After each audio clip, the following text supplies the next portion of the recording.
Chapter 2036. Even after the guy had eaten half of the roasted chicken, she was still in a dilemma. When she saw that the guy was about to move on to the last fat chicken leg, she slowly walked to the side of the fire and stretched out a hand. Her meaning was clear. I want to eat the chicken leg, you give it to me. Su Fengnian ignored her and took a bite of the chicken leg, oil dripping from his mouth. Little Charcoal took a step forward and stretched out his hand again. Su Fengnian looked at her from the corner of his eyes, biting the chicken leg bite by bite. The girl's eyes turned, revealing a sense of craftiness as she said, "This is my home." Su Fengnian mumbled, "I'm just borrowing a place. I'll leave after I finish eating." The girl angrily said, "Give me the chicken leg." The girl hurriedly added, "There's only half left." Su Fengnian glanced at her. "Shouldn't you add the word please when you're asking for help?" He originally wanted to add, "Didn't your parents teach you that?" But after thinking about it, he decided against it. It was too hurtful to say such things to an orphan. The tanned and skinny little girl fiercely spat at the fire, then walked back to the steps and sat down. Su Fengnian threw away the chicken bone and casually wiped his greasy fingers. He stared at her, not forgetting to add insult to injury with a burp. The stubborn little girl sulked as the cool breeze blew. Although her hair was dirty and stiff, her sparse fringe was still blown by the breeze, revealing her high forehead. Compared to her dirty face, it was especially fair and bright. In the end, the little girl was the first to admit defeat and returned to the house to sleep. Su Fengnian sat in the courtyard like an old monk in meditation, resting with his eyes closed. During this time, she stepped on a small wooden stool several times to secretly peek through the windowless window.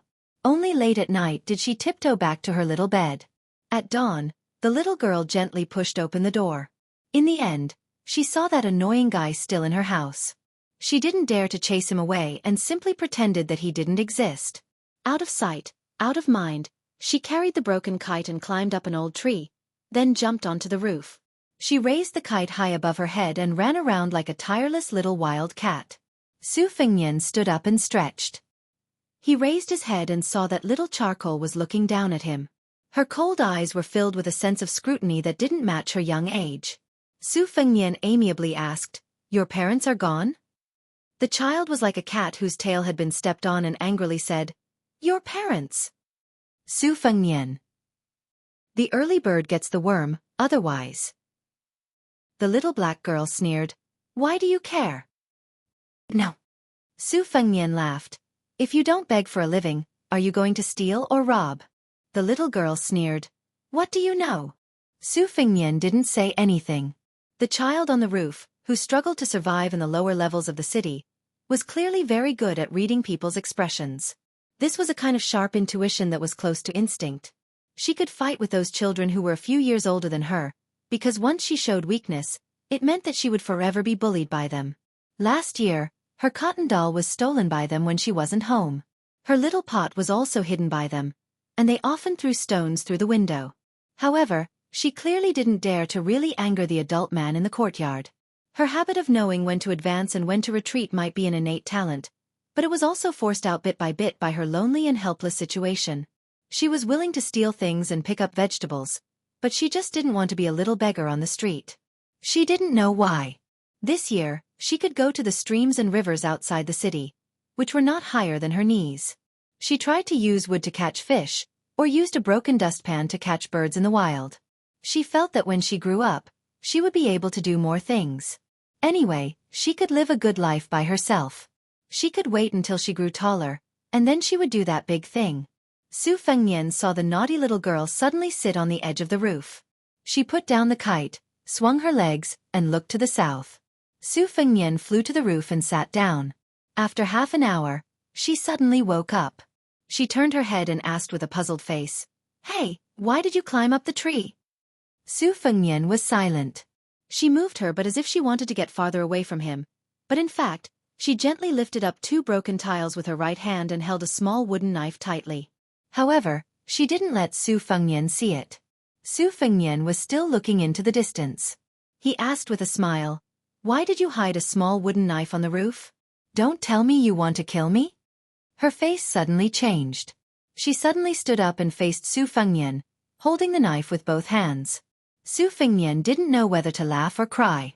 He said self-mockingly, Whether you believe it or not, I'm not a bad person. Well, to be precise, I might be a bad person, but I definitely won't have any bad intentions towards you. You can count it yourself. Is there anything valuable that I want? Is it a wooden knife? Is it a small broken pot or this broken house? She seemed to smile innocently. She said that's right, and waved the wooden knife a few times. However, Su Fengnian didn't need to look. He could clearly feel that her body was still tense. Su Fengnian was a bit puzzled. Had this child been bullied badly by those homeless people over the years? Otherwise, how could she be so sophisticated? She giggled and sat down again. She took out a blunt knife from under the tiles. She took the initiative to wave it at Su Fengnian, as if showing off that she had a knife. She saw that Su Fengnian didn't turn his head. She relaxed a bit and began to sharpen the knife. The small wooden knife was still a half-finished product. She had to continue refining the knife. Su Fengnian found that this little girl's expression would be quite meticulous when she was focused on something. Su Fengnian couldn't help but smile. He remembered his childhood. Was there a time when he was like her? He chatted with her, asking and answering questions. She didn't speak most of the time. What's your name? There was no response. Do you have friends? Of course. It was the cotton doll that they depended on each other for survival. How old are you? Why are you asking this? Did you make this small wooden knife yourself? She rolled her eyes. She was very dissatisfied with his obvious question. Your wooden knife is too different. It's straighter than the Mang knife, narrower than the cold knife, and slimmer than the famous Southern Tang's How to Ping Zay. Hey, why are you nagging like a woman? Su Fengnian was silent. However, for the first time, she took the initiative to ask, what kind of knife is Southern Tang's How to Ping Zay? Su Fengnian smiled and patiently explained, it's a kind of saber that looks like a large battle formation saber. It used to be very popular in the Southern Tang royal family, and several famous sabers in the world were used as references. The little black girl curled her lips, her face full of disdain. Su Fengnian curiously asked, with your skills, it's enough to deal with those children yesterday. Do you still need a wooden knife to defend yourself? The little girl hid the blade and placed the wooden knife on her lap. The more she looked at it, the more she liked it. She couldn't bear to put it down. She hummed and said, it's my birthday. This is a gift for myself. Su Fengnian joked, little girl, you don't treat yourself badly. The little girl was furious. She turned her head and angrily glared at Su Fengnian. She bared her teeth and said, what little girl? IP standing up. Su Fengnian face-bombed, speechless. The little girl suddenly said, right, don't blame me for not reminding you. My father is the most powerful master and hero in the world. He kills people without blinking. If you dare to provoke me, I'll let him beat you to death. I don't think you're a bad person, so I'm telling you. This is a secret. Su Fengnian smiled and asked, is your father really that powerful? A master? How high is he? The little black girl's face was filled with pride. She clicked her tongue and said, 10 stories high. No, it's 100 stories high. Are you afraid? Su Fengnian was stunned for a moment. He then laughed and said, I don't believe it. If your father is such a powerful master, would you still be here and not even be able to eat a chicken drumstick? She was silent for a moment. She then squeezed out word by word from the gaps of her teeth. No. Talking. About. Me. Father. Su Fengnian turned his head and looked at the extremely serious and tender face. He was absent-minded for a moment. She was going tit for tat with him. Su Fengnian smiled and admitted defeat. He stood up and walked to her side. He wanted to pat her little head, but she avoided him. Su Fengnian said gently, little girl, I'm leaving. I'm going to Stone Tablet City to find a child around your age. She will definitely be as pretty as her mother. She waved her hand like an old woman and said with a smile, go. We'll meet again if fate allows. Remember, don't be so petty the next time we meet. Otherwise, if you're so petty, you might not be able to find a wife. Su Fengnian was afraid of scaring the little girl, so he didn't go straight to Stone Tablet City. Instead, he gently jumped into the courtyard and pushed open the courtyard door. He waited until he reached a dark corner in the alley before suddenly disappearing. The little girl with a dark face didn't have any melancholy emotions. When Su Fengnian left, she let out a sigh of relief. She slowly squatted down and hid the short wooden knife with her little butt. She muttered, "Draw the knife to cut the water flows even more. Draw the knife to chop the head, the blood flows even more." She left the kite on the roof and slipped back into the courtyard along the tree to start a new day. Chapter 2037. It was not an easy task for an orphan who had no one to rely on to survive. She first familiarly ran to a courtyard 2 streets away and helped an elderly couple clean up their house and courtyard. She struggled to fill their water tank with water. The couple's son and daughter-in-law were peddlers who often traveled long distances. They would return home once every 10 days. At that time, they would give her more than 10 copper coins. Sometimes they would even give her credit. After finishing her work, she would wander around the streets. When she heard that there was a wedding or a funeral, she would remember it in her heart. She would secretly freeload a meal. The 2 markets at the beginning and middle of the month would often have a bumper harvest. The luckiest one was when she picked up a bulging cotton money bag at the lantern market in early spring. That was the first time she saw silver. It was broken silver. It was very small, not even as big as her fingernail, but it still made her happy to this day. If there was no harvest in the city, she would have to go outside the city to try her luck. She would go to the river to catch fish and climb trees to dig out bird nests. She remembered that at the end of last year, the river froze. She saw someone cutting through the ice to catch many fat fish. It looked easy and profitable. She only needed to squat on the ice. So she tried it once. She almost froze to death. She was saved by a kind peddler who passed by. That unforgettable lesson taught her that if she was not lucky, she should not expect God to be generous to her. A skinny little black girl was running around happily in Hushong City. She returned to the abandoned ancient temple in the twilight. She had some vegetables and a bag of cicadas that she had caught from the trees. Today, God had opened his eyes. She had snuck into a wedding banquet in the east of the city at noon. She felt that her mouth was now full of the oily taste of the small piece of pork. Unfortunately, even though she was eating very fast, she was still thrown out of the door before she could finish a whole bowl. In the darkness of the night, Su Fengnian stood by the window and watched as the little girl hummed a little tune over a pot of fried cicadas with her back to him. Chopping off the head to serve wine, digging out the heart and liver to braise, peeling off the skin and pulling out the tendons to steam. The taste is delicious, but it's not as crispy as the fried cicadas. Day by day, I'm growing up day by day. Su Fengnian didn't know whether to laugh or cry. However, when he saw the little girl carefully pick up a fried cicada and put it into her mouth, looking at her thin and weak back, and imagining her probably very satisfied expression at this time, he, who was not soft-hearted to others and himself, began to feel sad. When a person reaches adulthood, no matter if it is a blessing or a hardship, they can't blame the heavens or their parents. But she was still so young. Su Fengnian sighed. He still didn't find anything in Stone Tablet City. Logically, he should immediately return to the Bailiang army. However, on the way back, he thought of this little piece of charcoal and inexplicably returned to the ancient temple in Huyen City. The little girl suddenly turned her head and saw Su Fengnian outside the window. She was stunned for a moment, then continued to eat the delicious fried cicadas with her cheeks moving. Taotie's cravings were particular about not eating unless it was in season. However, poor people had no choice but to eat when it was in season. If it was in a rich family, fried cicadas would be considered an unconventional dish. Although it wouldn't be on the table, it was still a rather vulgar and elegant dish. The little girl asked curiously, "You didn't go to Stone Tablet City?" Su Fengnian nodded. She hesitated for a moment. Although her heart ached, she pretended to be magnanimous and said, "Hungry? Have you eaten? If you haven't, let me treat you to a meal?" Su Fengnian smiled and said, "Sure."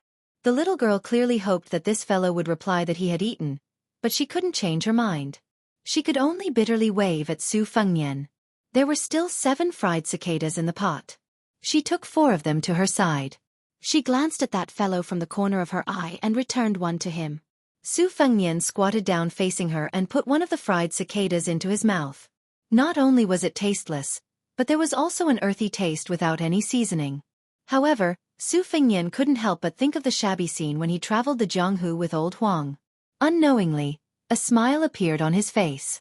She asked proudly, "Is it delicious?" Su Fengnian nodded and said, "It's delicious." She hesitated for a moment before patting her stomach. She pretended to be generous and said, "I'm full. You can have the rest." After Su Fengnian ate 4 fried cicadas, he shook his head and said with a smile, "No need. I can withstand hunger better than you." She tilted her head and asked, "You really don't want to eat?" Su Fengnian nodded. While she was eating the fried cicadas, he looked around. The little girl took the opportunity to look at him. She clapped her hands and asked, "Do you want to enjoy the shade?" Seeing that Su Fengnian didn't object, she took this fellow who she didn't hate or fear to climb up the tree to the roof. Together, they lay down and looked at the starry sky. She whispered, "Don't you have a home?" Su Fengnian rested his head on his arm and said with a smile, "Yes, and it's bigger than your home." She curled her lips and said, Hey, don't brag. My home is still small. Such a big place is all mine." A meteor streaked across the sky. The little girl quickly closed her eyes and made a wish. Su Fengnian said softly, "You made a wish? What wish?" The little girl rolled her eyes and said, "Didn't your parents tell you that a wish won't come true if you say it out loud?"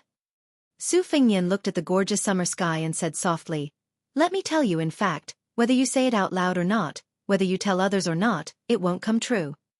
The little girl hurriedly spat a few times and turned her head to angrily stare at this guy with a crow's mouth. Su Fengnian smiled apologetically and said, "That's my own experience.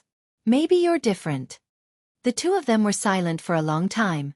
She suddenly asked, "Have you ever ridden a horse?" Su Fengnian said, "Of course, I've ridden a horse since I was very, very young. Why, do you want to ride a horse?" She lowered her voice and said mysteriously, "Let me tell you a secret. My father has many, many horses. My father has 10,000 horses. No, 100,000 horses." Su Fengnian laughed and teased, "Little girl, do you know how many 100,000 horses are? If you let the horses run next to each other, from a high place, the backs of the horses will look like the earth." She whispered, "So it's like that." Su Fengnian lay on his side and looked at her and said, "You treated me to 4 fried cicadas, so I can grant you 4 wishes. For example, you can ask me to treat you to a chicken leg, give you 1 tael of silver, or something. I will try my best to satisfy you. How about it? Am I not a bad customer?" The little girl shook her head and said seriously, "My mother said to treat people with sincerity. I gave you those fried cicadas, not sold them to you. Besides, even if I really sold them, they wouldn't sell for a copper coin." Su Fengnian reached out and pinched her cheek. The little girl didn't refuse, but she didn't give Su Fengnian a good look. She suddenly sighed and said, "When I was young," Su Fengnian couldn't help but laugh and interrupted her, "You're also very young now." She stared at him and continued, "When I was young, my mother said that in the far south every summer, there would be something called fireflies. They would fly around and they were very beautiful." Su Fengnian smiled and said, "That's right. The poets there like to call them Xiaozhu, Nightlight, Jingtian, and so on." She blinked her sparkling eyes and curiously asked, "Do they really emit light?" "Why? I asked my mother, but she didn't tell me. She told me to ask my father, but my father didn't tell me." Su Fengnian seriously replied, "That's because the fireflies have light sacs in their tails. They emit a yellowish-green fluorescence." Su Fengnian smiled and added, "Your father is really stingy. He didn't tell you this." She raised her fist and put on a posture that said, "If you say bad things about my father again, I'll hit you." The little girl sighed. Su Fengnian also sighed for no reason. The two of them continued to not speak. Su Fengnian crossed his legs and enjoyed this rare moment of peace. Ever since Liang Mang started the war, in these 4 years, there had been endless flames of war, endless sounds of war drums and horse hooves, endless battles, and endless people killed. Perhaps in the future, the history books would use the words great waves and spectacular to describe this war. But as the people involved, no one could truly take a breather. Su Fengnian had always felt that he was far too inferior to Su Xiao. Leading troops to war was like this. Being a father was even more like this. Su Xiao, this father, had left him the hereditary title of King of Bailiang and 300,000 cavalry. Su Fengnian had been young and frivolous for 20 years. In Bailiang, His Royal Highness had been even more unfettered than the Crown Prince. This was the so-called, a family of good deeds will always have more to celebrate. And when it was his turn to be a father, where was his child? Was this the a family of evil deeds will always have more to suffer? A gentle voice sounded in his ear. Homesick. Su Fengnian sighed. Yes. The little girl imitated Su Fengnian. She crossed her legs and swayed them back and forth, humming a new song that she had made up on the spot. Firefly, firefly, be good and follow me home. In any case, it was just a line of lyrics. After an unknown amount of time, Su Fengnian, who could no longer hear the song, found that the little girl had fallen asleep. Afraid that she would catch a cold, Su Fengnian took off his robe and gently covered her body. Su Fengnian looked at the sky. The night lasted until dawn. The little girl, who had been huddled in the warm robe all night, woke up with a yawn. Seeing the person sitting cross-legged, she didn't know what to say for a moment. Su Fengnian turned his head and asked with a smile, "Little girl, do you want to come to my house to play? I'll take care of your food and sleep."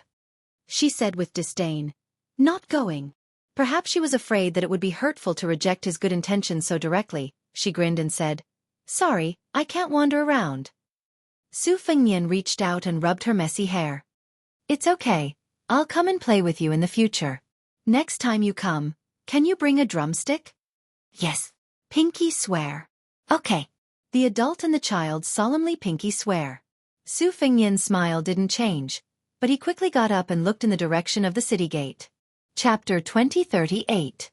The little black girl followed her line of sight and looked around. Suddenly, her face turned pale. Hundreds and thousands of black dots were flying and jumping on the roof, heading straight for her little house. Su Fengnian explained softly, "Don't be afraid. Those people are looking for me. I'll definitely find a safe place for you after this. I guarantee that you'll have drumsticks to eat every few days." Previously, he was moving swiftly and stealthily in the several states of the Southern Dynasty.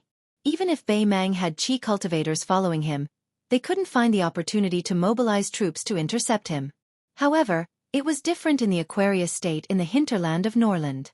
Looking at the situation, not only did the spider web army come out in full force, but there were also several elite cavalry rushing over. But the little girl's lips trembled. She said in a trembling voice, "No, they're looking for me." She suddenly pushed Su Fengnian and screamed, "Run, run!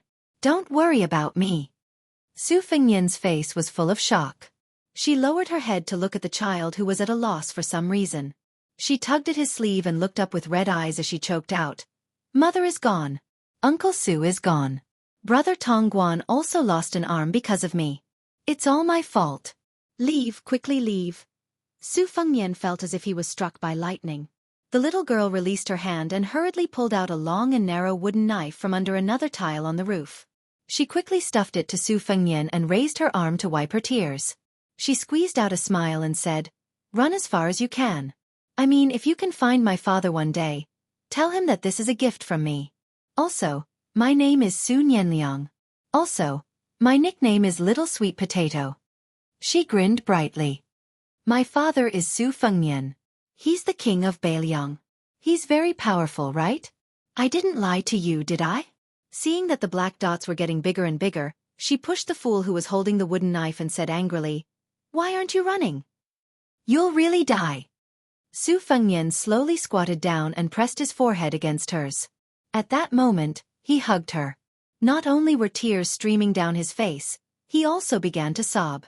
The spiderweb spies who had entered Huxiao City with the mentality of certain death landed on the nearby rooftops. Seeing this scene, this large group of cold-blooded death warriors were somewhat stunned. The king of Beiliang, who made the entire Beimang dynasty tremble in fear, the invincible man who had severely injured the martial god Tuoba Bodhisattva and had yet to recover, was crying. The encirclement grew thicker and thicker, but the spiderweb death warriors were well aware that in front of this man, they were nothing more than pawns who were using a few hundred lives to buy time. The little girl named Su Nianliang had a determined look in her eyes as she clenched the short wooden blade in her hand. Su Fengnian let go of her, but he didn't wipe the tears off his face. Instead, he reached out to help her wipe her dirty cheeks. "I'm sorry," the two of them said in unison. Little Sweet Potato meant that she had implicated him, a stranger who wasn't bad. She just didn't understand why he had to say sorry. But if she couldn't figure it out, then she couldn't figure it out. In any case, it seemed that these two unlucky fellows were going to die here. She didn't want to cry in front of those northern barbarians. She stared at his face and laughed mischievously.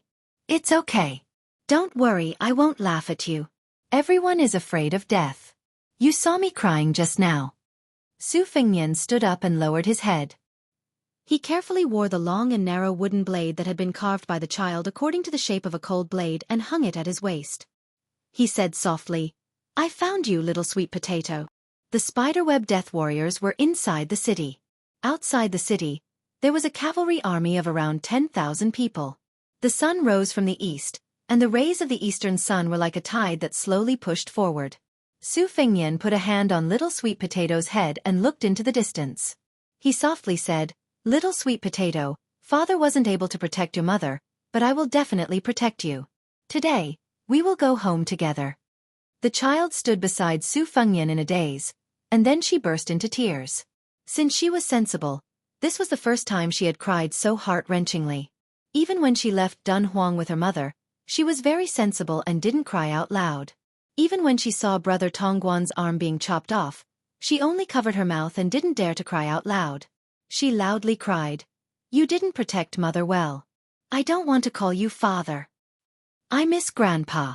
If Grandpa was here, I would definitely let him hit you. You are the biggest villain in the world. Give me back the wooden blade. I won't give it to you. I don't want to make a wish. I will quickly grow up and find you. Su Fengnian's eyes were cold as he looked at the spiderweb death warriors. Hearing the angry words of the sad child, the famous king of Baelyong's lips slightly trembled.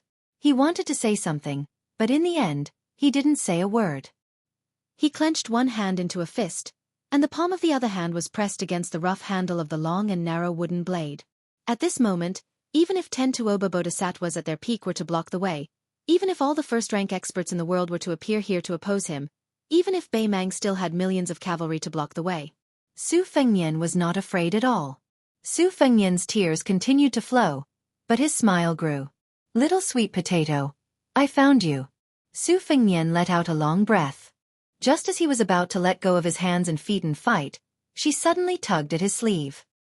He crouched down, his eyes full of confusion. She sniffled, raised her small hand, and helped him wipe away his tears. Su Fengnian gazed at his daughter. In his eyes, little sweet potato was tanned, but more beautiful than all the children in the world. He smiled and said, You weren't bragging. Your father, Su Fengnian, is really an expert as high as 100-story building. After he said this, a vision suddenly appeared in the world. Huyen City. Except for this temple. It was the entire Huyen City. Tall buildings were torn apart, stone walls were torn apart, and trees were uprooted and floated up. All the weapons in the city were mixed in. Almost all the inanimate objects rose into the sky. Then on this small roof, he wore a long and narrow wooden saber at his waist, while little sweet potato held a short wooden saber. This father and daughter pair. The Tuma Pass at the border of Yuzhou no longer restricted the passage of merchants. There was a child named Zhao Yusong, who jogged to the market with a joyful expression. In the past year, he liked to squat on the small low wall with his friends, watching the Baelyong cavalry enter and leave. Their teacher from outside the village was originally the strictest. Although he was young, he was more knowledgeable than Mr. Hong. According to the new teacher, he came from the Central Plains, Gangnam-do. The teacher always liked to talk about the local conditions and customs there, saying that he hoped the students could travel to their hometown and study. He said that no matter where the student came from, they should read thousands of books and travel thousands of miles, so that they could not live in vain. Today, the strict teacher from the village actually drank alcohol. He reeked of alcohol and was drunk. The whole school could smell it. Today, the teacher shook his head and was very interesting. He almost fell down a few times, but in the end, he said to them, Baelyong has won, we have finally won, not only the north. The southern dynasty of the Mang barbarians is under the iron hooves of Baelyong. 2 great Turks have taken the initiative to surrender. Haha, even the grassland of Baelyong can't be protected. Zhao Yusong ran happily and quickly today, leaving his peers far behind. He ran to the low yellow wall and squatted beside a little girl who had been waiting there for a long time. He whispered to her, telling her all the interesting things that happened in the private school today. The little girl's family was in a similar situation as his. Although they were not from the same village, their mothers were very close. They often visited each other's houses. Many people in the private school laughed at them for being betrothed. Zhao Yosong's face would turn red every time, but he was unwilling to deny it. He was not stupid. He liked her a lot. She was fair and chubby, and her eyes were so beautiful and watery. It would be strange if he did not like her. Those who made fun of him the most fiercely were actually secretly fond of her. It was a pity that she only liked him. After quietly listening to Zhao Yusong, the little girl lowered her head and said timidly, "My mother is going to get married. That person just came to propose marriage." Zhao Yusong was surprised, and then asked in a low voice, "Is it Lu Biaozhang from your village?" The little girl nodded vigorously. Zhao Yusong sighed heavily, and then comforted her like an old man. "It's okay. Although Lu Biaozhang is 5 or 6 years younger than your mother, he is indeed a hero. Otherwise, how could he be the head of our Bailiang crossbowmen? I believe that he will definitely treat your mother well." The little girl tugged at his sleeve and whispered in his ear, "I heard that your teacher likes your mother." Zhao Yuling, who was in the dark under the light, was really shocked this time. He sat on the ground and said, "It can't be." The little girl felt wronged and said, "But that's what my mother said too." Zhao Yusong pulled a long face and said, "Our teacher is very good, but I don't want him to be my stepfather at all." She asked doubtfully, "Why?" "My mother thinks that Mr. Zhang is very good. He is good-looking, has a good temper, and is also very knowledgeable. The last time your mother came to my house, my mother even persuaded your mother to agree." Zhao Yusong shook his head vigorously and said, No, my mother can't marry him." She frowned, then pouted and said angrily, "Do you think that a scholar like you will be embarrassed if your mother remarries?" In fact, she was afraid that he would not like her. After all, her mother had remarried. Her mother always told her that Zhao Yusong was the most precious scholar in the world. He would definitely be successful in the future, and she could not let him go. Zhao Yusong quickly waved his hand and said, No. If my mother really likes someone, I can't wait for my mother to be happy, but I know that my mother doesn't like Mr. Zhang." In fact, Zhao Yusong was lying.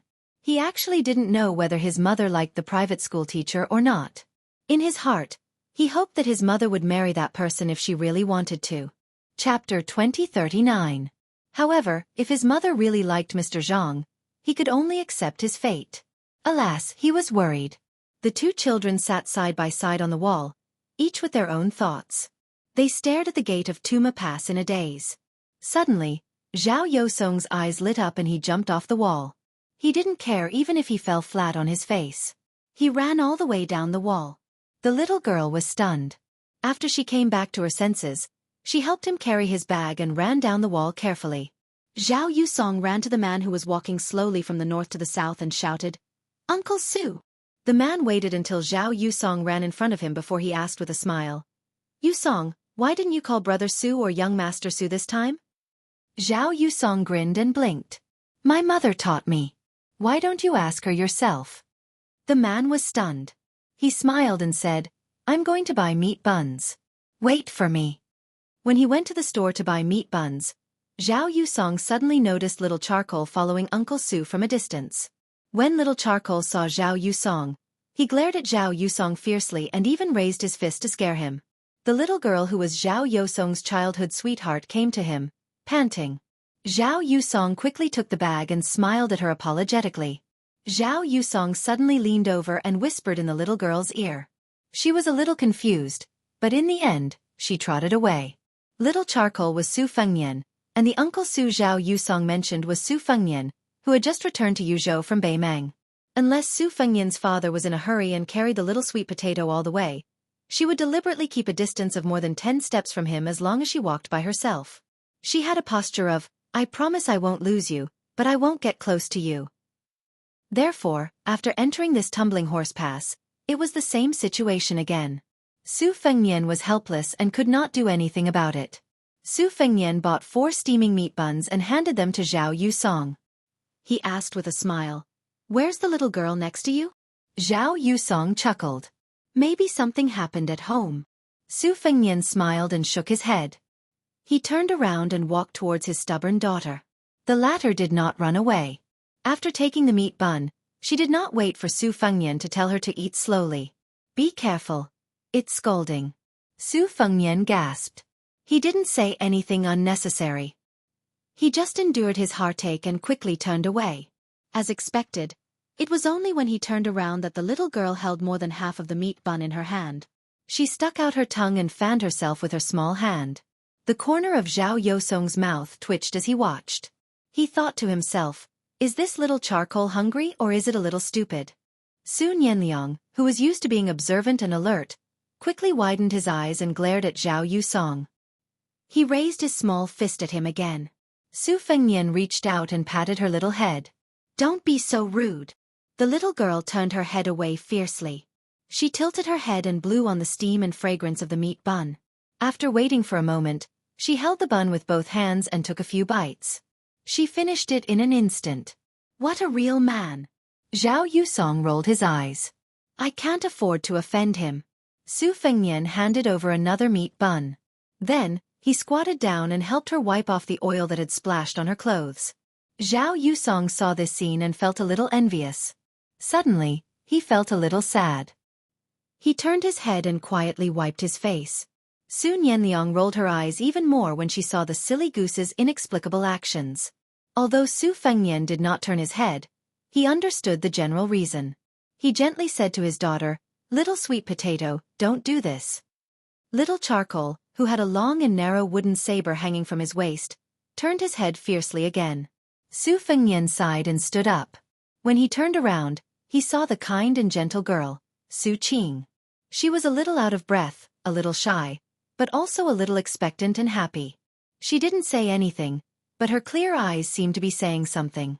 Zhao Yusong first winked at the little girl, then broke the silence. Uncle Su, my mother just opened a small cloth shop in the market. Why don't we go take a look? Su Fengnian hesitated. He turned to look at little sweet potato and was about to decline. Su Qing, the little girl who had once personally embroidered a python robe at the Golden Silk Weaving Bureau, came directly to little sweet potato's side for some reason. She crouched down and picked up the little girl. She stood up and looked quietly at Su Fengnian. Su Fengnian looked at little sweet potato who was flustered but did not struggle too much. He felt a little amused and nodded. Zhao Yusong and his childhood sweetheart led the way in front. Su Qing gently asked, Little girl, what's your name? The little charcoal child immediately cried. My name is Su Nianliang. Su Qing softly said, Yes, you look like your father. Little sweet potato wiped her tears and shook her head. I don't look like him. I only look like my mother. Su Fengnian was a little curious why little sweet potato was so intimate with Su Qing. It was probably Su Qing's unique gentleness that came from the bottom of her heart that made this lonely and helpless child feel nostalgic. And this extremely sensitive child had an inexplicable talent for distinguishing between kindness and malice. At that moment, Su Fengnian's eyes instantly turned red. He turned his head and gently exhaled. On the way to the south, Su Fengnian had suffered a lot. If she had the slightest interest in chatting. Su, how many women do you have in Bailiang? Oh, you're so hesitant. That means a lot. TSK. You're indeed the king of Bailiang. If she was in a particularly bad mood. Su. Yes.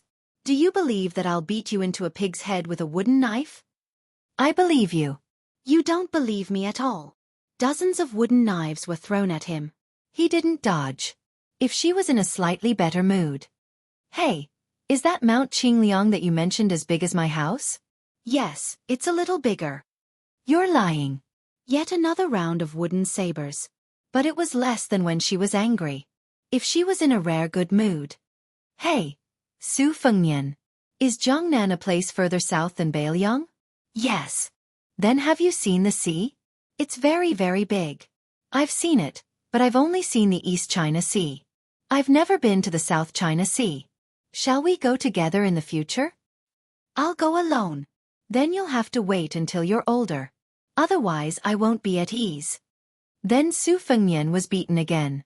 Only when she was in a good mood, little sweet potato would ride on her father's neck, put her little chin on her father's head, and didn't say a word. She just sniffed gently, but she didn't cry out loud.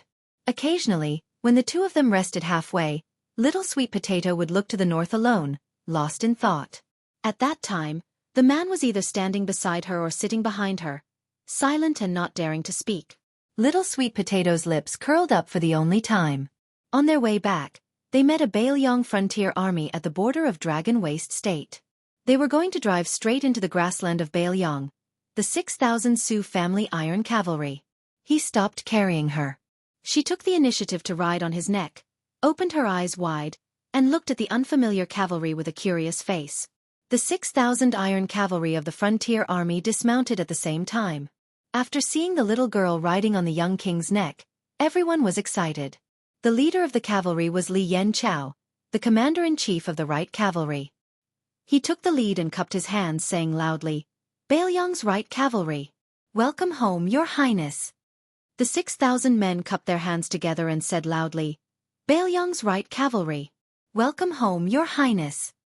According to the laws of Liang, all the daughters of the kings were only princesses. However, the Baelyong cavalry had been invincible for 20 years. When did they care about the views of the Central Plains Imperial Court?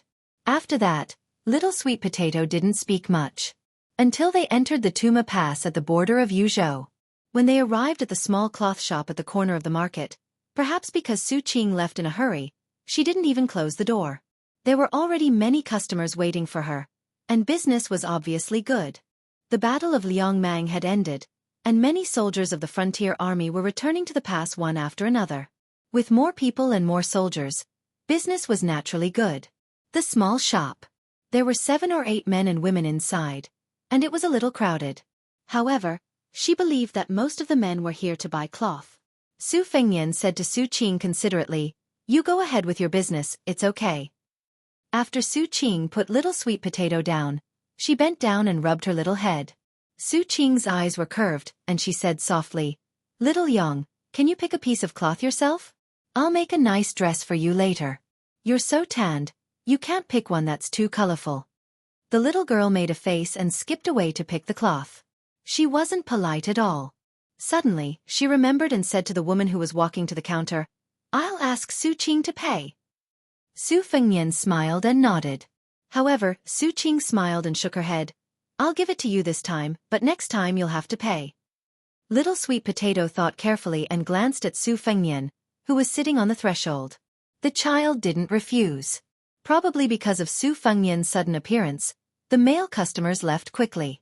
However, the women and girls were even more reluctant to leave. During this time, Su Qing and Little Sweet Potato looked at each other in tacit understanding. At that time, before Little Sweet Potato went to touch the cloth, her 2 little hands didn't forget to vigorously wipe her sleeves. Su Fengnian sat alone on the threshold with one hand supporting his chin.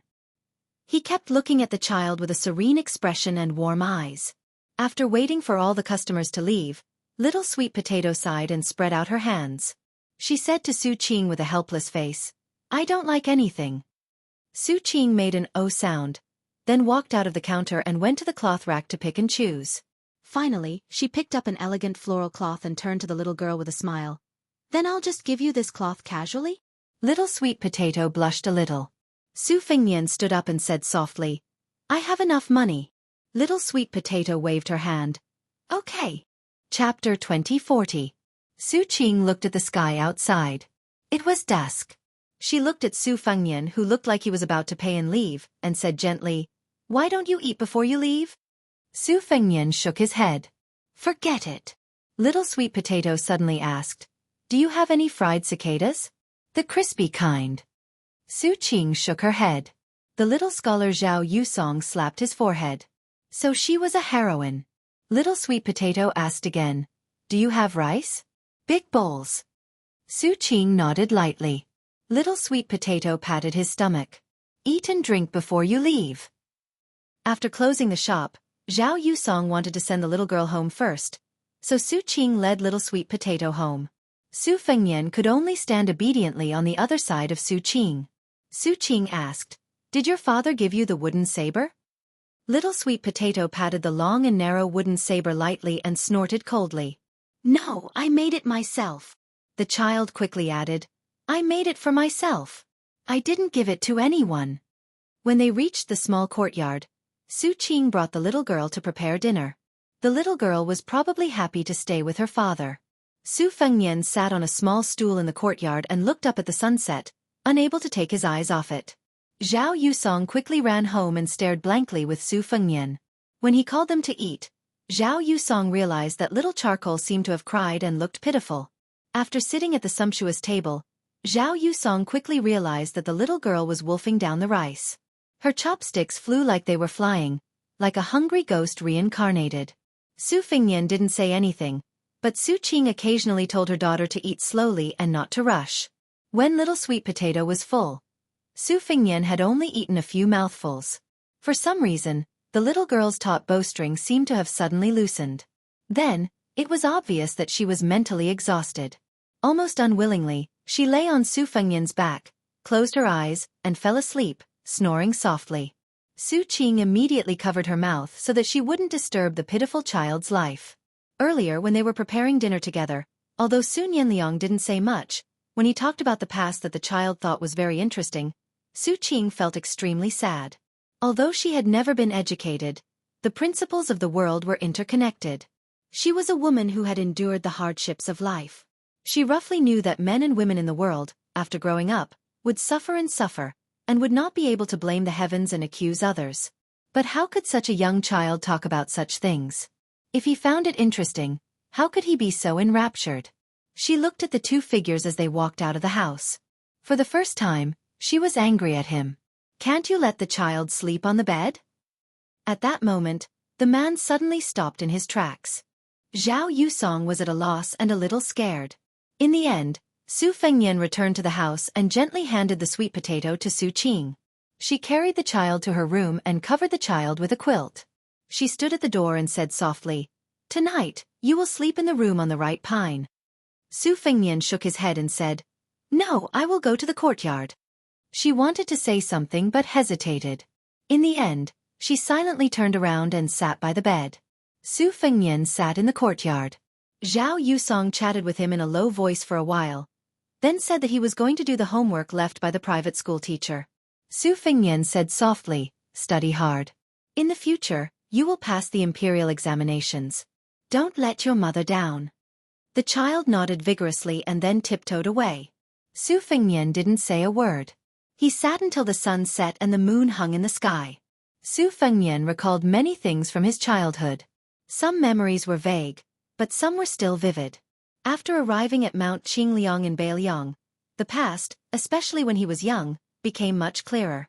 However, at that time, his mother was no longer around, and only Su Xiao was left.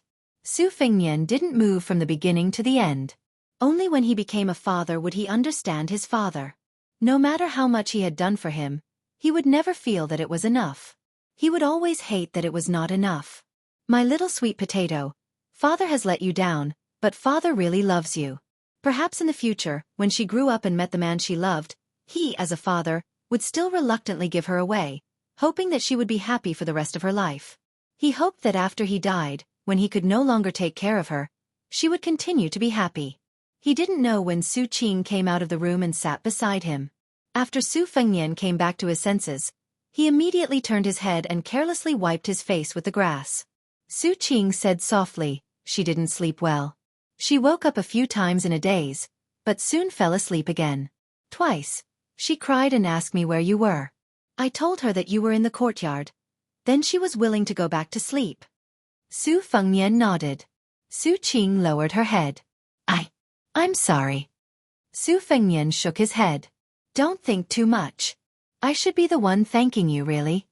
Su Fengnian said in a hoarse voice, "I don't know how to take care of her. I've never been good at it. Whenever she doesn't speak, I'll be very scared." Su Qing leaned forward and rested her chin on her hands. She looked at the entrance of the courtyard and said, "I was like this back then. The more sensible the child is, the more the parents feel sorry for them and the more they owe them." Su Fengnian listened quietly. Under the moonlight, she said a lot, until her eyelids started to droop. Su Fengnian turned his head and saw little Sweet Potato walk to the door and look at them. Then she sat down and waved at him. Su Qing suddenly woke up. She shook her head and followed Su Fengnian's line of sight. She saw the little girl. Su Qing stood up and walked to little Sweet Potato. She asked gently, "Why aren't you sleeping?" The little girl also stood up and smiled brightly. "I had a good sleep." Su Qing smiled. "Then remember to come here to play in the future." Little Sweet Potato stretched out her little finger. "Come, Pinky, promise." Su Qing gently pinky promised her. Su Fengnian smiled and squatted down, waiting for the child to lie on his back. Little Sweet Potato lay on his back. After Su Fengnian stood up, she turned and waved her hand at Su Qing. She smiled and said, "Pinky promise." Su Fengnian reminded her softly, "Hold on tight." Little Sweet Potato snorted. Su Fengnian turned and smiled. "Let's go." Su Qing stood at the door and nodded.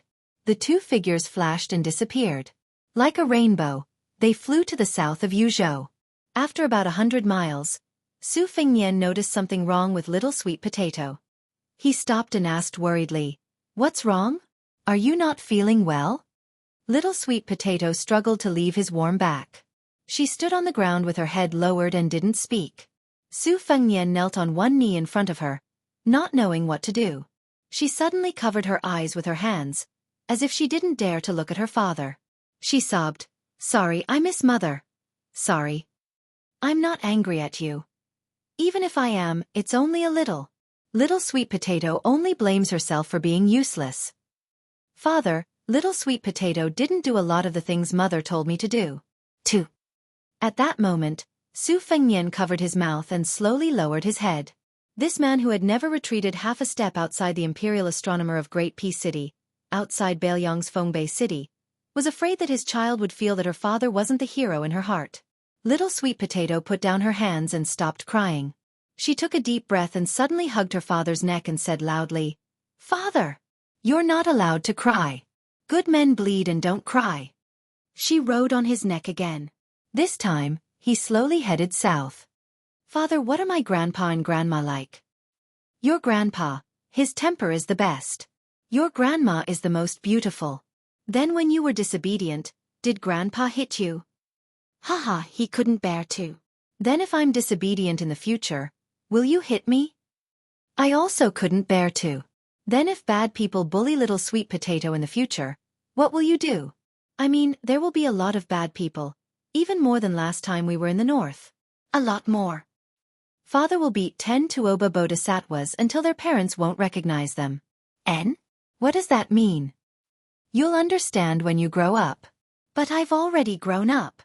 In Father's heart, Little Sweet Potato will never grow up. "Then if a woman doesn't like Little Sweet Potato, will you not want Little Sweet Potato?" "Of course not." "Because Father likes Little Sweet Potato the most." "Sigh, back then, Mother must have been tricked by you like this. When I'm angry in the future, I'll call you Su Fengnian." "Father, will you be angry?" "Little Sweet Potato, Father will never be angry with you in this life." "What if you don't keep your words in the future?" "Don't you have a wooden sword?" "That's right. Can you accompany me to the roof in the future? Can we go find those things called fireflies together? Do we have drumsticks at home? Is the blanket at home thick enough?" "Anything is fine." "Everything is fine." "Father. En? Don't die, okay?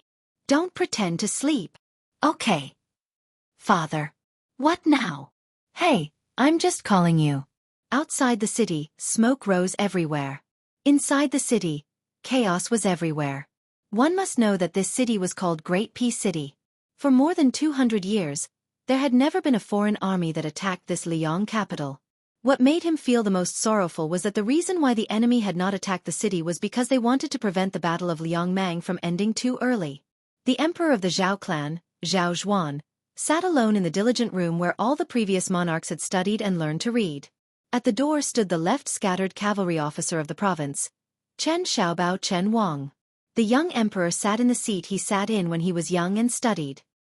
He raised his head and looked at the place where the diligent teacher taught. No one knew whether this young monarch, who originally had lofty ambitions, was angry or regretful in the depths of his heart. Chapter 2041. Strangely, this emperor, from the time he was a prince to his ascension to the throne, did not have a bad reputation at all. In fact, even if he was not the eldest son of the previous emperor, His ascension to the throne was still very justified and seemed to be supported by the people. After he sat on the throne, there was nothing wrong with it. He had the magnanimity of a scholar, the bearing of a wise emperor, and the popularity of the people. But in the end, the Liang dynasty that unified the Central Plains, the old Emperor Zhao Li, and the previous Emperor Zhao Dun, passed to Zhao Zhuan and died in his hands.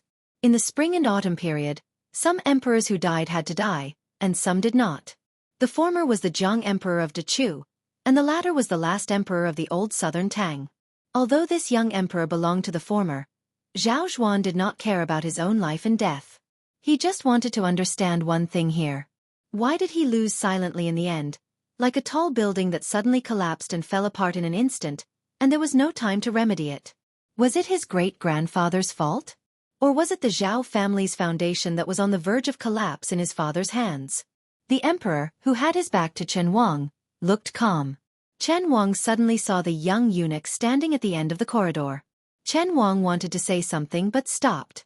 The eunuch walked slowly along the corridor, brushed past Chen Wang, and continued to walk. Finally, he turned a corner and disappeared. From the beginning to the end, there was no sound. Chen Wang closed his eyes, his face full of pain. It was unknown when the Empress, Yan Dongwu, had arrived. Even at this moment, she was still as graceful as ever. Chen Wang made way for her and bowed. Yan Dongwu nodded and returned the greeting. She walked into the room and sat beside the emperor in silence. Zhao Zhuan turned his head and smiled. "You're here." Yan Dongwu smiled. "To accompany you." Zhao Zhuan said softly, "I thought Lu Shang would be like Wu Zhongshuan and Song Li, surrendering when he saw the situation was not good. Unexpectedly, he fought to the end and lost most of his troops. I thought that the Prince of Jiaodong, Zhao Sui, and his son, Zhao Yi, would bide their time like Gu Jiantang. Unexpectedly, the father and son led their troops to the south, and all the cavalry under their command died in battle. I also thought that Huanghuai Jidushi Su Gong would die in battle for the country just like Lu Shang and Zhao Sui. Unexpectedly today, he sent someone to give me a secret letter. In the letter he roughly said, in the present world, Su Shao no longer exists in the frontier fortress, and Zhang Julu no longer exists in the imperial court. I, Su Gong, am really not willing to die loyal to the Zhao clan in Liang. Our two Huai only have the elite troops of the frontier army left. Rather than fighting each other to the death in the Central Plains territory, it would be better to be like the Bailiang frontier army, where everybody dies facing the north with their backs to the south." Zhao Zhuan chuckled and said, "The last sentence of the border general who is the pillar of the country is if your majesty doesn't agree, I can't do anything about it." Yan Dongwu's eyes were sharp, "A traitor who brings disaster to the country." Zhao Zhuan shook his head and said self-deprecatingly, "He's just not very loyal. He doesn't bring disaster to the country." In the beginning, Su Gong still won many key battles. Otherwise, the Prince of Yan and the others wouldn't have the face to continue acting like this. This letter, Su Gong, isn't for me to read. It's actually for Zhao Bing and Zhao Zhu to read. Our great General Su has put a lot of thought into this. Yan Dongwu gritted his teeth and said, "The most hateful one is Chen Jibao. The most shameful one is Gu Jiantang." Zhao Zhuan still shook his head. No matter how strong Chen Jibao's 60,000 infantry and 20,000 elite cavalry are, and no matter how skilled the white-robed war saint is at using troops, they can't completely stop the two Liao border armies from moving south. This is partly because Gu Jiantang is unwilling to exhaust his elite troops, and partly because the generals under his command have to hide their strength. Zhao Zhuan sighed and said, "No matter what, Chen Jibao is indeed worthy of the reputation of the white-robed war saint. No wonder the previous emperor praised him so much." Yan Dongwu's expression was lonely. Zhao Zhuan smiled and said, "I should be glad that Chen Jibao didn't stay in Bailiang to assist that person. Otherwise, not only would this world not lose to me, it wouldn't be surnamed Zhao." Yan Dongwu lowered his head and rubbed his stomach. Zhao Zhuan reached out and rubbed her head. This young emperor was crying, but his voice was very gentle. "Live well with the child. I only ask for peace. Don't tell him who his father is." Zhao Zhuan seemed to be speaking to someone who didn't exist. "You and the Zhao family have been friends for hundreds of years. Zhao Zhuan only asks that old immortal take her and leave Great Peace City safely." A sigh sounded from somewhere, as if it was by his ear or at the edge of the sky. Then a word was said. Okay. This day, the Emperor of Liang, Zhao Zhuan, held the jade seal and personally came out of the city to surrender. The person who surrendered was not Zhao Sun, who had just become emperor a decade ago, or even Zhao Bing, the king of Yen, but His Royal Highness Zhao Zhu.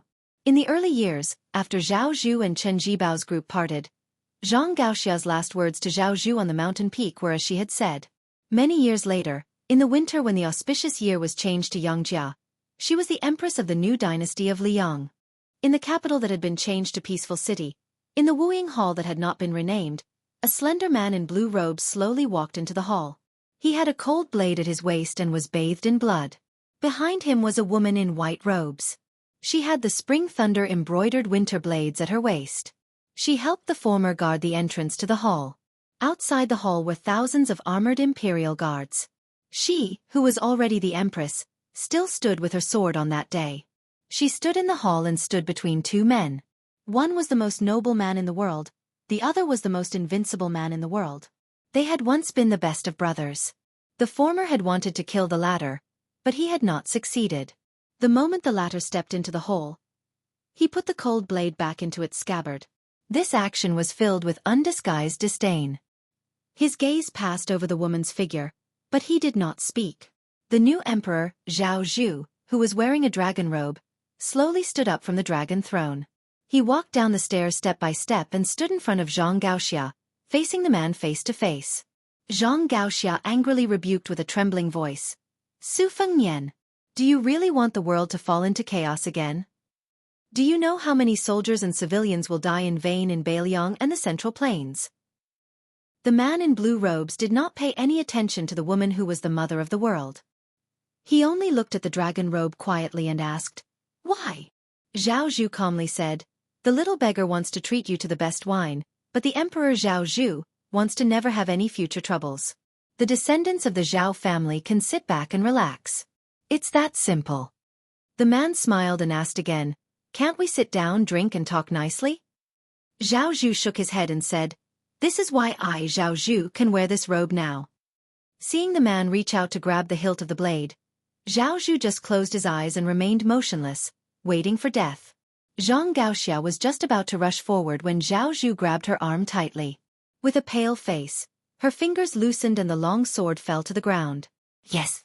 A capital city, hundreds of masters, a total of 30,000 iron armors could not stop him. How could she, Zhang Gaoxia, stop him? She also closed her eyes, but both of her hands were holding her man's arm. She did not know when, but she seemed to notice that the emperor staggered backward, as if someone had punched him in the chest. She suddenly opened her eyes and turned her head to see Zhao Zhu's blank face, but he was unharmed. The man withdrew his fist and turned to leave. He said softly, Treat Beiliang well in the future. I will watch you from outside the capital, little beggar.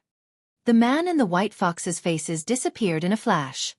Zhao Zhu lowered his head and said in a choked voice, The little beggar was wrong, really wrong. Other than her, no one else was listening. The Jianghu was gone, and the misty rain was gone. After this life turned around, there would be no wind, rain, or sunshine. Shining spears and armored horses. Freehand and romantic. Impassioned. It was a magnificent sight. Awe-inspiring righteousness. The sound of books. The bead curtain tinkled. The world was at peace. Outside the capital, two riders were on a long journey. A heavy snowfall fell on the human world. The white fox's face asked, No regrets. The green-robed Su Fengnian smiled and said, Only for Beiliang with a clear conscience. The white fox's face was full of anger. But you disappoint me. The Su Fengnian's face was gentle. He turned his head and asked with a smile, Then what should we do? The white fox's face snorted and did not look at him. She blushed for the first time and said in a matter-of-fact tone, Beggar Su, you can be my wife. The Su Fengnian gave her a thumbs up. Skillful work.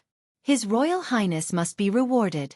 The white fox's face stretched and the corners of her mouth curled up. She said angrily, But my wife's wives are a little too many. Let me count, Jiang and I, Lu Qingyan, Wang Chudong, Sweet Potato, Bluebird, Pei Nanwei, Huyen Guanyin. She kept counting, but why did it feel like there was no end? Someone looked up at the sky. What a heavy snowfall. It seems to be about the same size as when we first met back then. She held back her laughter and also looked up. She sighed softly and said, "Yes. In the heavy snow. Compared to the embroidered winter back then, there was the spring thunder. Now, there was a cold knife. The Jianghu in the snow started with them and ended with them. A good beginning and a good ending. ##### In the end, Zhang Xiao served the wine. There was a small town. Perhaps because it was too far away, it escaped the smoke of spring and autumn in the early years. This time, it escaped the flames of war in the Central Plains. From beginning to end, there was no sound of the cavalry in the novel or the clanging of the armor in the storyteller's mouth. As the dust settled on the side of Great Peace City, the chaotic presence suddenly disappeared, and an even grander presence of a prosperous era arrived. For this small town, the most direct and obvious scene was the increasing number of customers who went to the brothers' building to drink and listen to storytelling. In the end, it was overcrowded. Some customers who happened to be shy in their pockets took the opportunity to tell the restaurant's manager that they did not care about the location and could drink at the door. After all, it would not affect the storyteller's storytelling. Chapter 2042. Everyone within a 100-mile radius knew that the signature of this restaurant was not some rare wine or fine wine, nor was there any seductive woman selling wine. Instead, it was the elderly storyteller of the restaurant who sat alone in the center of the main hall, surrounded by tables of wine on all sides. The old man sat on a small stool with a small table beside him. There was a gavel on the table, 2 or 3 pots of wine, a large white bowl, and a plate of peanuts. That was all. After noon, when the guests at the table had cleared away the dishes and replaced them with wine pots, jars, and bowls of various sizes, the storyteller slowly walked out from the back hall. The old man was still more than 20 steps away from the table. He had not even opened his mouth, but he had already attracted earth-shattering cheers from the entire 2 floors of the restaurant. The old man raised his clenched fists high in the air to greet all directions. The loud cheers in the restaurant rose and fell one after another. What a lively and bustling scene. The storyteller, who had taken advantage of the situation, waved his sleeves and sat on the small stool like an expert. He pretended to straighten his clothes and sat still. Only then did he reach out to grab the gavel and heavily knock it on the table. He said loudly, "At the end of the previous report, it was said that the Second Battle of Liangmang was imminent. 18 great grandmasters of the Central Plains would come together." The old man grabbed and put down the gavel again. He suddenly knocked the gavel on the table again.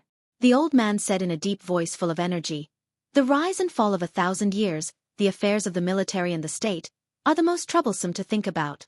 The most troublesome. At this moment, a listener laughed loudly and asked, "At the end of the previous report, you old man, you kept us in suspense. You said that Zhang Feilong hero Zhang, who is known as the layman of Bianjing in Jianghu, asked our king of Bailiang for advice on how to deal with the fairies and heroines. What did the king of Bailiang say?" "We're all waiting." "Everyone, don't you think so?"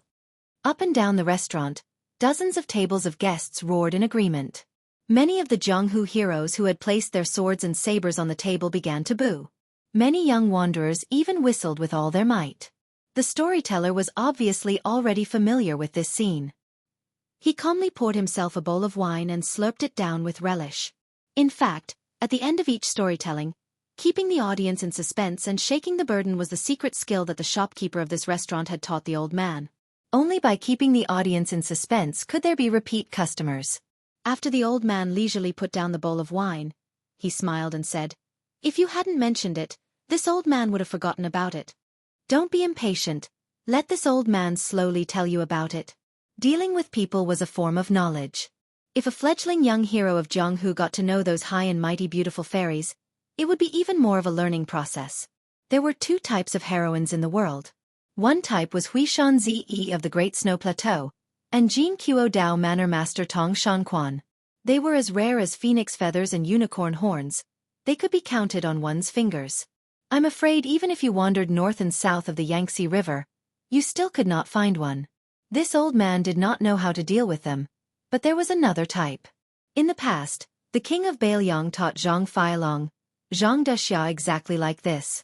The king of Bailiang, his old senior, said so. "Everyone, please listen carefully.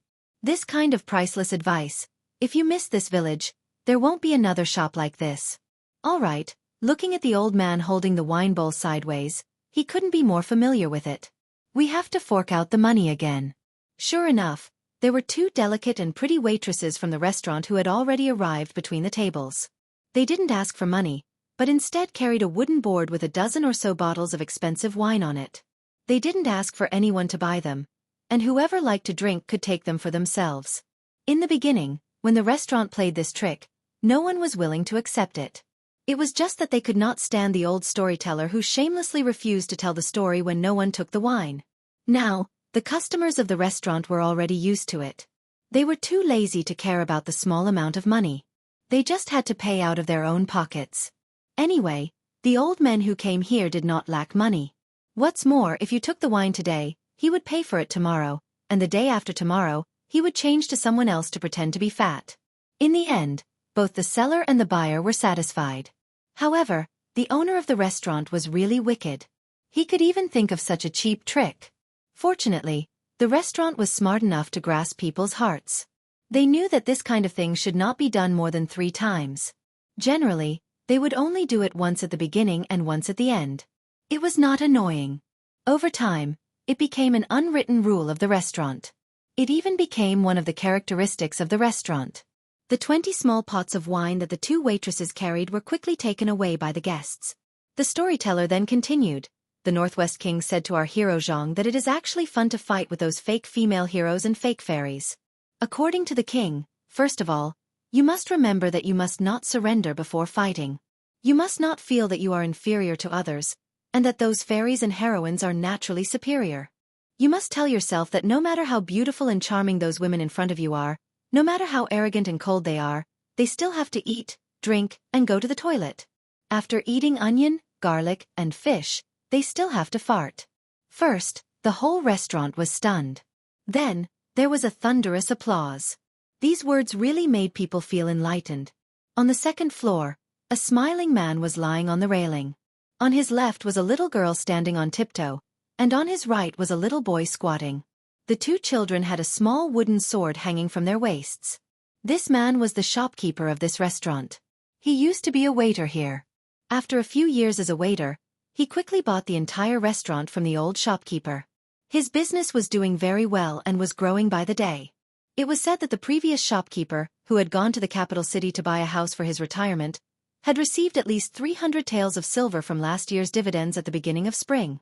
This new shopkeeper had been a popular figure in this small town for the past 2 years.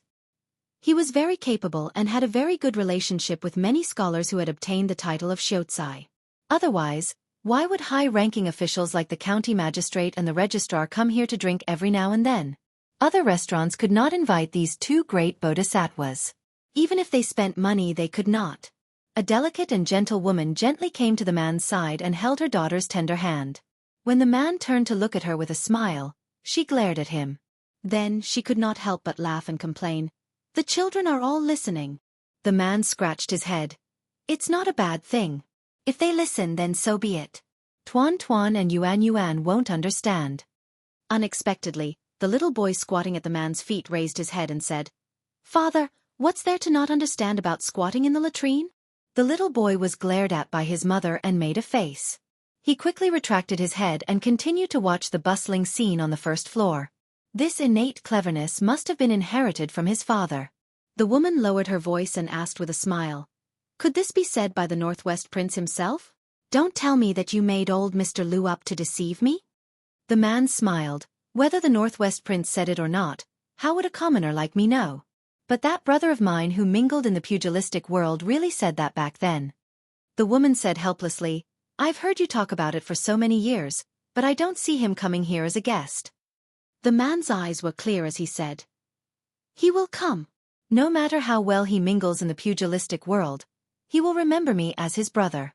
No matter how badly he mingles in the pugilistic world, all the more he should come here. There's no shortage of places for him to eat, drink, and sleep." The man suddenly felt a little nervous and whispered, "Wife, if that day really comes, you can't despise my brother. This is the only thing I'll do in my life." The woman was a little angry. "What nonsense are you talking about? Am I that kind of person?" The man smiled brightly and narrowed his eyes. "I knew it. Out of all the women in the world, My wife is the best. She said angrily, the children are all here, but you don't act like a father. The little boy at the man's feet sighed and shook his head. He imitated his father's catchphrase and sighed, I'm very depressed right now. The man laughed loudly. The woman reached out and gently pinched his arm. Look, he learned it from you. The little girl said timidly, Father, ever since Grandpa Lou got drunk and said it once, Tuan Tuan has been asking people where the crotch is. This time, the woman pinched his arm even harder. The man grimaced, turned around, bent down, and gave his son a chestnut. It's all because you learned bad things from your Uncle Xiaonian. You don't know how to learn from your father. The little boy hugged his head and looked up aggrieved. Father, when will Uncle Xiaonian come? When will he bring my fiancée? I've missed her so many times. The woman couldn't help but laugh. She wanted to be angry, but she couldn't. Chapter 2043.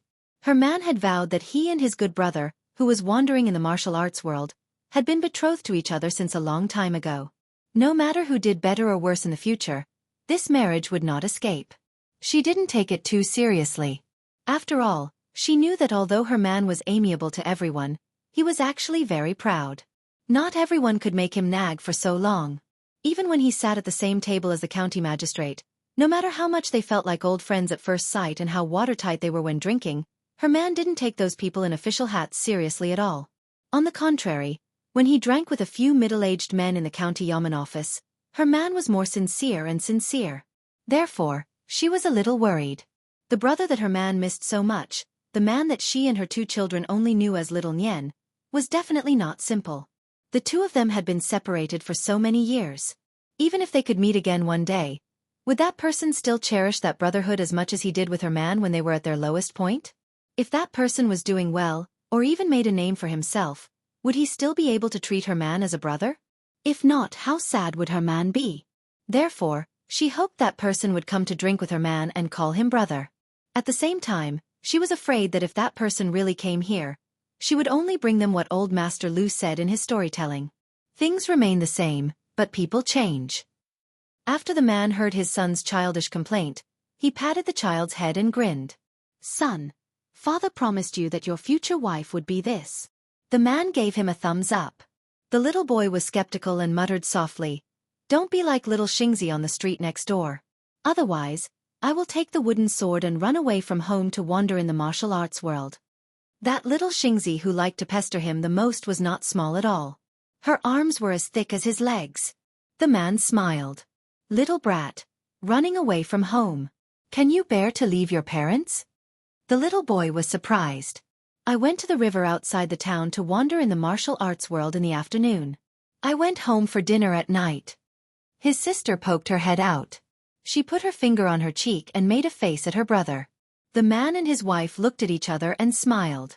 She suddenly laughed and asked, Why is our restaurant not selling that kind of green ant wine anymore? You're such a good businessman, yet you're competing with money? The man shook his head and said, I'm not selling it. I'm afraid that I won't be able to resist the temptation and will drink it myself. As for me, the next time you visit, bring me green ant wine to drink. The woman smiled and said, Okay. I'll go to the kitchen first. Tuan Tuan and Yuan Yuan, help me look after them. The man nodded and said softly, It's been hard on you, my wife. I'll be lazy today. She smiled and left. She felt a little sad. What hard work did she have? In this restaurant, her man was the one who had it the hardest. It had been like this all year round. In the past, he was already tired as a waiter in the restaurant. Now that he was the shopkeeper, he didn't have a moment of rest. In the past, it was to marry her. Now, it was for her and their two children. There were many other women in the small town who wished that their lazy men would work more and not loiter around all day. But when it came to her, she wished that her man could really rest for a day and not think or do anything. But every time he nodded and said yes, he still got up early and worked in the dark every day. Every day, he would smile when he met people. Marrying this man, she felt that she couldn't marry any better in this life. The storyteller downstairs still didn't talk about the soul-stirring battle of Liangmang outside the Northwest Pass. Instead, he had already talked about the wonderful comments of the Northwest Lord when he was still His Royal Highness. He said that being a playboy was also a technical job, And there were different grades. The lowest grade was only able to bully men and women with evil dogs. The slightly better one was wearing bright clothes and riding a horse, carrying a sword around his waist and holding a fan in his hand. When he fancied a beautiful girl, he pretended to be handsome and pretended to be a man and a dog. Then, the third class of hedonistic sons would have to memorize some romantic poems and songs. At the very least, they would have to be able to recite poems in front of women. They wouldn't have to make a fool of themselves by telling people that their father was an official or that their grandfather had troops under his command. The second-grade playboy was even more difficult to come by. Not only did he have to speak eloquently, he also had to know some Jonghu tricks and be very familiar with the hero saving the beauty. Even if the beauty wasn't in trouble, he had to create trouble for her. Don't be reluctant to spend money to hire people to act. Remember that when you make a move to repel the enemy, the way those ruffians and hooligans fly out must not be the same. They must fly out backward, horizontally, or sideways. Everything must be there. As for the world's top playboys, they were like the elusive Jonghu great grandmasters. They were also outstanding figures who didn't appear in the world. When those heroines and fairies met such people, they had accumulated 7 lifetimes worth of virtue and 8 lifetimes worth of bad luck. From then on, they would be unable to extricate themselves. Even if they were beaten to death, they wouldn't be able to chase them away. The storyteller's spittle flew everywhere as he spoke. He was actually infected by himself. That high-spirited and vigorous spirit made it seem like he was the founder of this playboy business. He took a big gulp of wine and stretched out a finger. He clicked his tongue and said, "For example, playboys who have reached this level will only show women money, but will never let them spend money. Let them see mountains of gold and silver, but won't let them spend a single copper coin. Maybe the women will be willing to pay for it." The hearts of countless people in the restaurant swayed. Someone suddenly shouted, "Is there really such a stupid heroine and fairy in the world? Even after losing someone, they still had to pay for it? I'm the first one who doesn't believe it." The storyteller raised his eyebrows and glanced sideways. This old man won't talk about other people. Let's just talk about that sentence. 10 years to cultivate Song Yushu, 100 years to cultivate Su Fengnian. Are you convinced? Let's not talk about that Song Yushu who entered the capital's Ministry of Rights and became a high-ranking official. Just the latter, when a woman meets him, can she still be arrogant? That person was instantly speechless. He wanted to refute but didn't know where to start. After all, he was a frequent customer of the restaurant. He had heard many legendary stories about the Northwest vassal king. There were both admiration and envy. Of course, the latter was more. There were many storytellers in the restaurant. This person often put himself in the shoes of the storyteller. Thus, he naturally didn't want to deny himself. On the second floor, the restaurant manager squatted down and picked up a child. He laughed softly and said, "Tuan Tuan Yuan Yuan, father will tell you the truth. When father was roaming the Jianghu, there was also a woman who sincerely called you father and called father young master. Although she wasn't a famous fairy or heroine, she was much more powerful than all the heroines and fairies in the Jianghu.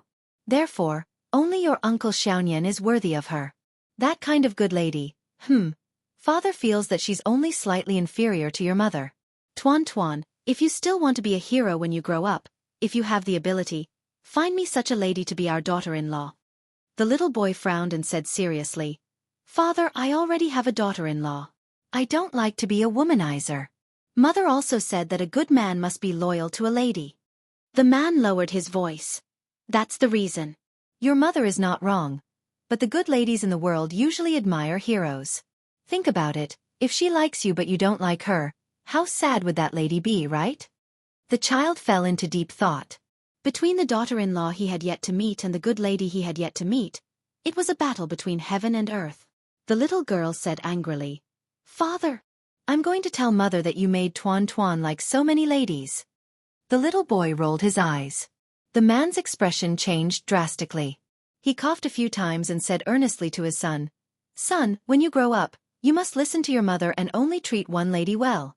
Just like father, do you understand? If you dare to be disobedient, father will spank your butt until it blossoms. Your mother won't be able to stop it." The little boy sighed heavily. Alas, it was hopeless. The good lady who liked him was gone before he even met her. It was not that he was not afraid of his father, but every time his gentle mother scolded him with a straight face, he was very, very afraid. The storyteller downstairs drank a mouthful of wine and said with a smile, "In the final analysis, if you want to punch a heroine and kick a fairy, it's very simple. As long as you are half as handsome as the Northwest Vassal King, it's enough." Boos suddenly sounded in the restaurant. The old man suddenly slammed the gavel, startling the drinkers who were caught off guard. This old man was the first to say that the rise and fall of 1,000 years is the most difficult thing to think about. We are ordinary people in the streets and alleys. We are just ordinary people. We are neither emperors, generals, ministers, nor officials. If we don't think about it, then we don't think about it. But in the end, there are still some unfortunate people who have to risk their lives and stand there, unable to take a step back. They also don't want to retreat. The whole restaurant was silent. The storyteller told the story tirelessly. He said that over there, the soldiers Chi Li and Yundan, the battlefield was filled with white bones entangled with grass roots. He said that the Sword River was filled with wind and snow, the sand and stones were frozen and the horses' hooves broke away. He said that when the guest of the southern border dragon palace, Lu End, died, he said that the husband did not shed tears and did not leave. He said that when the Wudong great spiritual master, Yu Xingrui, died in battle, his body was hit by 12 Beimang arrows. He said that Beimang attacked the city day and night without rest. The grassland army outside the city was densely packed like a swarm of locusts. The ants on the wall attacked the city. It was a shocking sight. The fire of war was bright inside and outside the Beimang city. The battle was endless. He said that the battle of the Beimang city lasted from the beginning of autumn of the 3rd year of auspicious charm to the beginning of summer of the 4th year of auspicious charm. The old man's tone did not seem to be very agitated. He did not deliberately exaggerate the tragic and stirring feeling. He was just like an elderly neighbor who was narrating the trivial matters of the family. Chapter 2044. The storyteller paused for a moment and drank a mouthful of wine. After putting down the bowl, he seemed to be asking everyone but also asking himself, "We commoners, we don't know the height of the imperial court, we don't know the Jianghu, we don't know the life and death of the battlefield, but we do know the warmth and coldness of people's hearts, right?" The old man suddenly raised his voice. "Don't think. Unforgettable." The spectators and listeners were shocked into a shudder. Then the old man said that the Bailiang cavalry were the best in the world, their cold blades pointing everywhere. They were invincible and invincible. It was said that during the second siege of North Jebei City, the northern Mang barbarians were driven into desperation. Even half of the western capital of the southern dynasty was handed over to the Liuzhou Iron Cavalry with both hands. They were still attempting to break through the #1 city of the northwestern border. He said that the white-robed monk of the 2 Zen temples, Li Shaoxin, was wearing a snow-white kasaya and stood alone outside Bailiang City. "I went from the south to the north. Whether I became a Buddha or not, I put it down. I, Li Shaoxin, have come to see Buddha." It was said that before this battle had even ended, Northern Liang's Ko Zhonghuai, Xie Shibian, Chao Wei, Yul Wandao, and the former Northern Mang's Winterobo King Jing Chong, these 5 famous generals of the present age, had joined hands to break through the Northern Mang Southern Dynasty's central western capital. As he spoke, Ji Province General Yang Huchen, River Province General Kai Bai, and Ji Province Deputy General Han Fong resolutely gathered together, entering the grasslands from River Province's border together with Yu Province's remaining cavalry.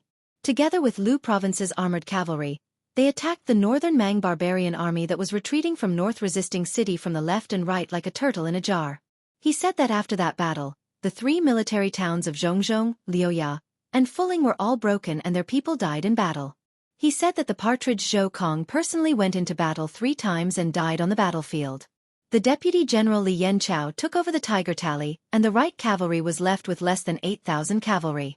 In the end, there were less than 2,000 Bailiang frontier army in Huaiyang Pass.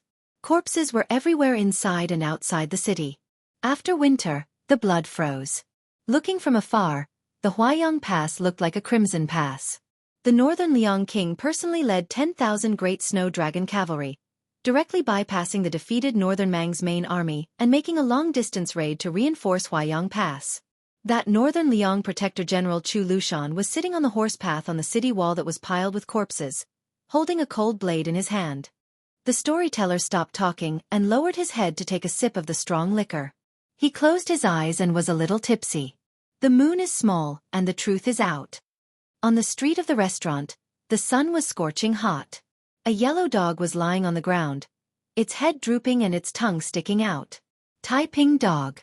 Inside the building, the old man raised the gavel high up. Just when everyone was ready to hear the sound of the gavel slamming the table, unexpectedly, the old man gently put it down and laughed heartily. Since ancient times, who hasn't seen the Qing dynasty? Today I see that the fame of my achievements surpasses that of the ancients. In this part of the world, heroes are vying for supremacy while the smoke of gunpowder rises from all directions, and battles are in full swing everywhere. How unfortunate is it for us commoners to be in such troubled times? How fortunate is it for us commoners to hear about the great victory at the border and report it to the Central Plains? How many times can one laugh in one's life? When meeting in a drinking contest, one must be drunk. The old man poured a bowl full of liquor and raised it, saying loudly, "Everyone, can you drink with me, this old man? Drink this big bowl of Taiping wine." Inside the first floor, countless people laughed loudly and said boldly, "Let's drink. Let's drink. Do you think I'm afraid of you, old man?" The old man laughed heartily and wiped the corner of his mouth. He slammed the bowl heavily. "I've talked about the battlefield. Allow me to repeat the same tune. Later, let's talk about the Jianghu woman on the battlefield. There's a #1 assassin in the world whose name is unknown. She killed Beimang's Aquarius Prefecture's governor. Our Wulin Alliance master, Mount Huishanzi of the Great Snow Plateau, almost took the head of Beimang's crown prince in the midst of millions of soldiers. There's a blind female zither player who is the third most powerful in the world. The sect master of Zhulu Mountain, White Robe Luo Yang, defended the east wall of the main hall alone at the last moment during the second defense of North Jebei City. A woman in a red robe shuttled through Beimang's army as if she was in an unstoppable place. The female sword attendant of the Wu family's sword tomb carried the famous sword Su of Gojoseon on her back. She took the lead in every battle, and the king of Bailiang jokingly called her the White Horse female lieutenant of Liangzhou. The old man laughed heartily and asked loudly, "Who said that the women of the Central Plains only know how to hide in their boudoirs and apply rouge? Who said that women's lives are worthless than grass?" There were many women in the restaurant, and there were at least 20 to 30 of them. Hearing the old man's words, they were even more heroic than the men. Almost all of them raised their cups and bowls to drink. There were even a few extraordinary women who picked up their wine pots and drank directly. The restaurant was filled with cheers. The manager of the restaurant, who was lying on the second floor, couldn't help but clap and cheer. He said loudly, "Today the heroine will drink for free." As a result, the crowd cheered even louder. A burly man raised his head and looked at the second floor. He pinched his throat and asked in a high-pitched voice, "Manager, I'll go back to being a woman today. Is that okay?" The manager of the restaurant was stunned. He laughed heartily and said, "Just based on your shameless ability, you're like my brother. Drink to your heart's content. I won't take your money, so I'll treat you to a drink."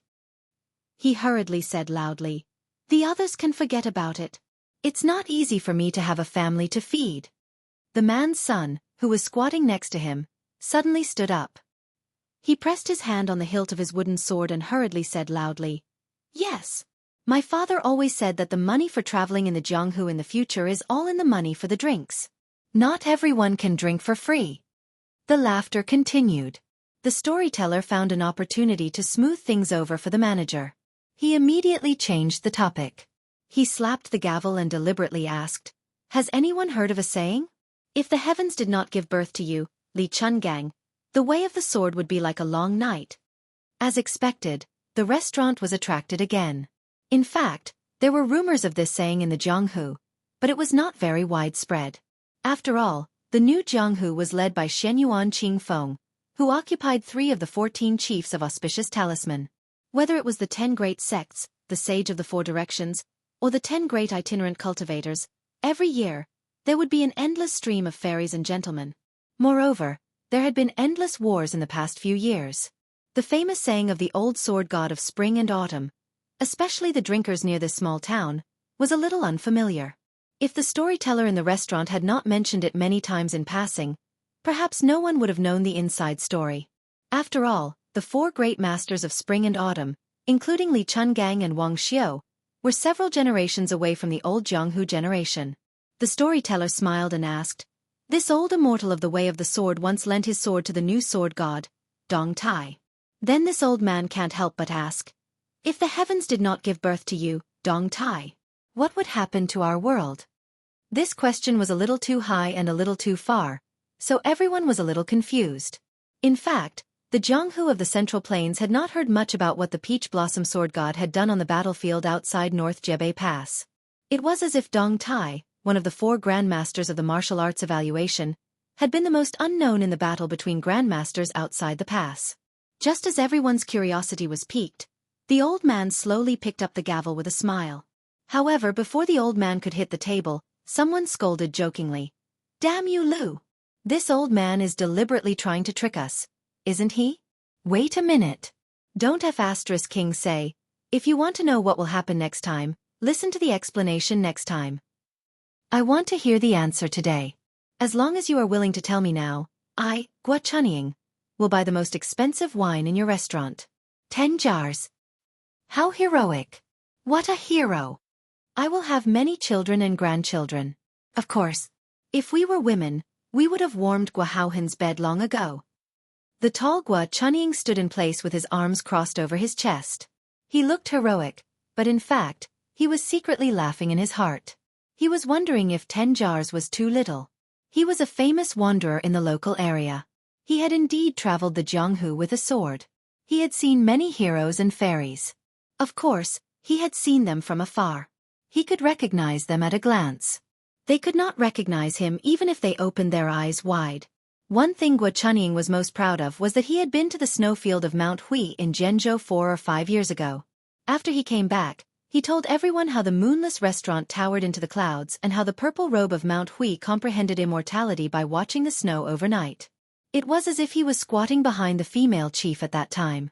The truth was that Gua Chunying had been to Mount Hui, but like most of the Jianghu people, he had stopped at the Bull Mound. The famous moonless restaurant, on the other hand, could be seen from afar. At this moment, the manager of the restaurant shouted, 15 jars. Hero Gua, do you have such heroic spirit? Gua Chunying suppressed the smile on his face and sneered deliberately. 15 jars is nothing.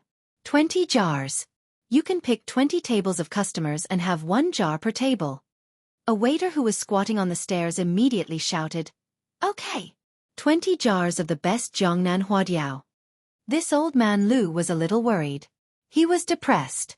How could he know what would happen to the human world without the peach blossom sword god Dong Tai? In the old man's opinion, what would happen to the human world? What else could happen? His original intention was to casually throw out a chewy package, and when the drinkers dispersed, he could ask the shopkeeper for an answer.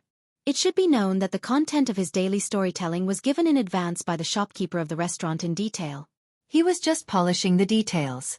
At the critical moment when the old storyteller secretly looked at the second floor, hoping that the manager could help him out of the hole, there was a crisp sound of horse hooves on the bluestone street outside the restaurant. It sounded like a summer rainstorm. It sounded like the horses stopped outside the restaurant. Chapter 2045. This kind of horse was definitely a rare animal in this place where the scenery was beautiful and the scenery was short. Within a radius of 100 miles around the small town, it was likely that they could only see it in that small half-abandoned relay station. Moreover, those 2 or 3 horses also looked old and thin. Outside the town, there wasn't even a county government. Only a few years ago, during the most tense period of the war, did they hear that a group of cavalry passed by outside the big neighboring county. There were only a dozen or so riders. Only later did they know that they were the scouts under the command of the King of Yen. They had seen those dozen or so riders. It was said that when they talked to people, their voices were louder and their waists were straighter than the bamboos on the mountain. Soon, a waiter ran out of the restaurant. His eyes widened and his face was full of disbelief. Were there really such guests who could ride horses to drink in their restaurant? The waiter counted and found that there were exactly 1 hand. There were a total of 5 riders. After the 5 people got off their horses, they didn't intend to tie their horses and went straight to the restaurant's door. Then the waiter swallowed his saliva and couldn't say anything. He didn't dare to say anything. Because those guests were all immortal-like characters. The one in the middle was only dressed in green and riding on his neck was a beautiful girl. He smiled brightly and looked up at the golden plaque with the words, Brothers Restaurant. He said to himself, these words, are really ugly. Little sweet potato, far worse than your father, right? The little girl put her sharp chin on the man's head and said slowly, Brother. Brother. Restaurant. Alas, the name of this restaurant is really unpleasant to hear. The man smiled and said, It's very pleasant to hear. That's why the words are so ugly. I'll endure it. On the man's left, there was a woman in white with 2 knives on her waist. A man. In short, it was hard to tell whether she was a man or a woman. On the man's right, there was a woman with a purple box on her back.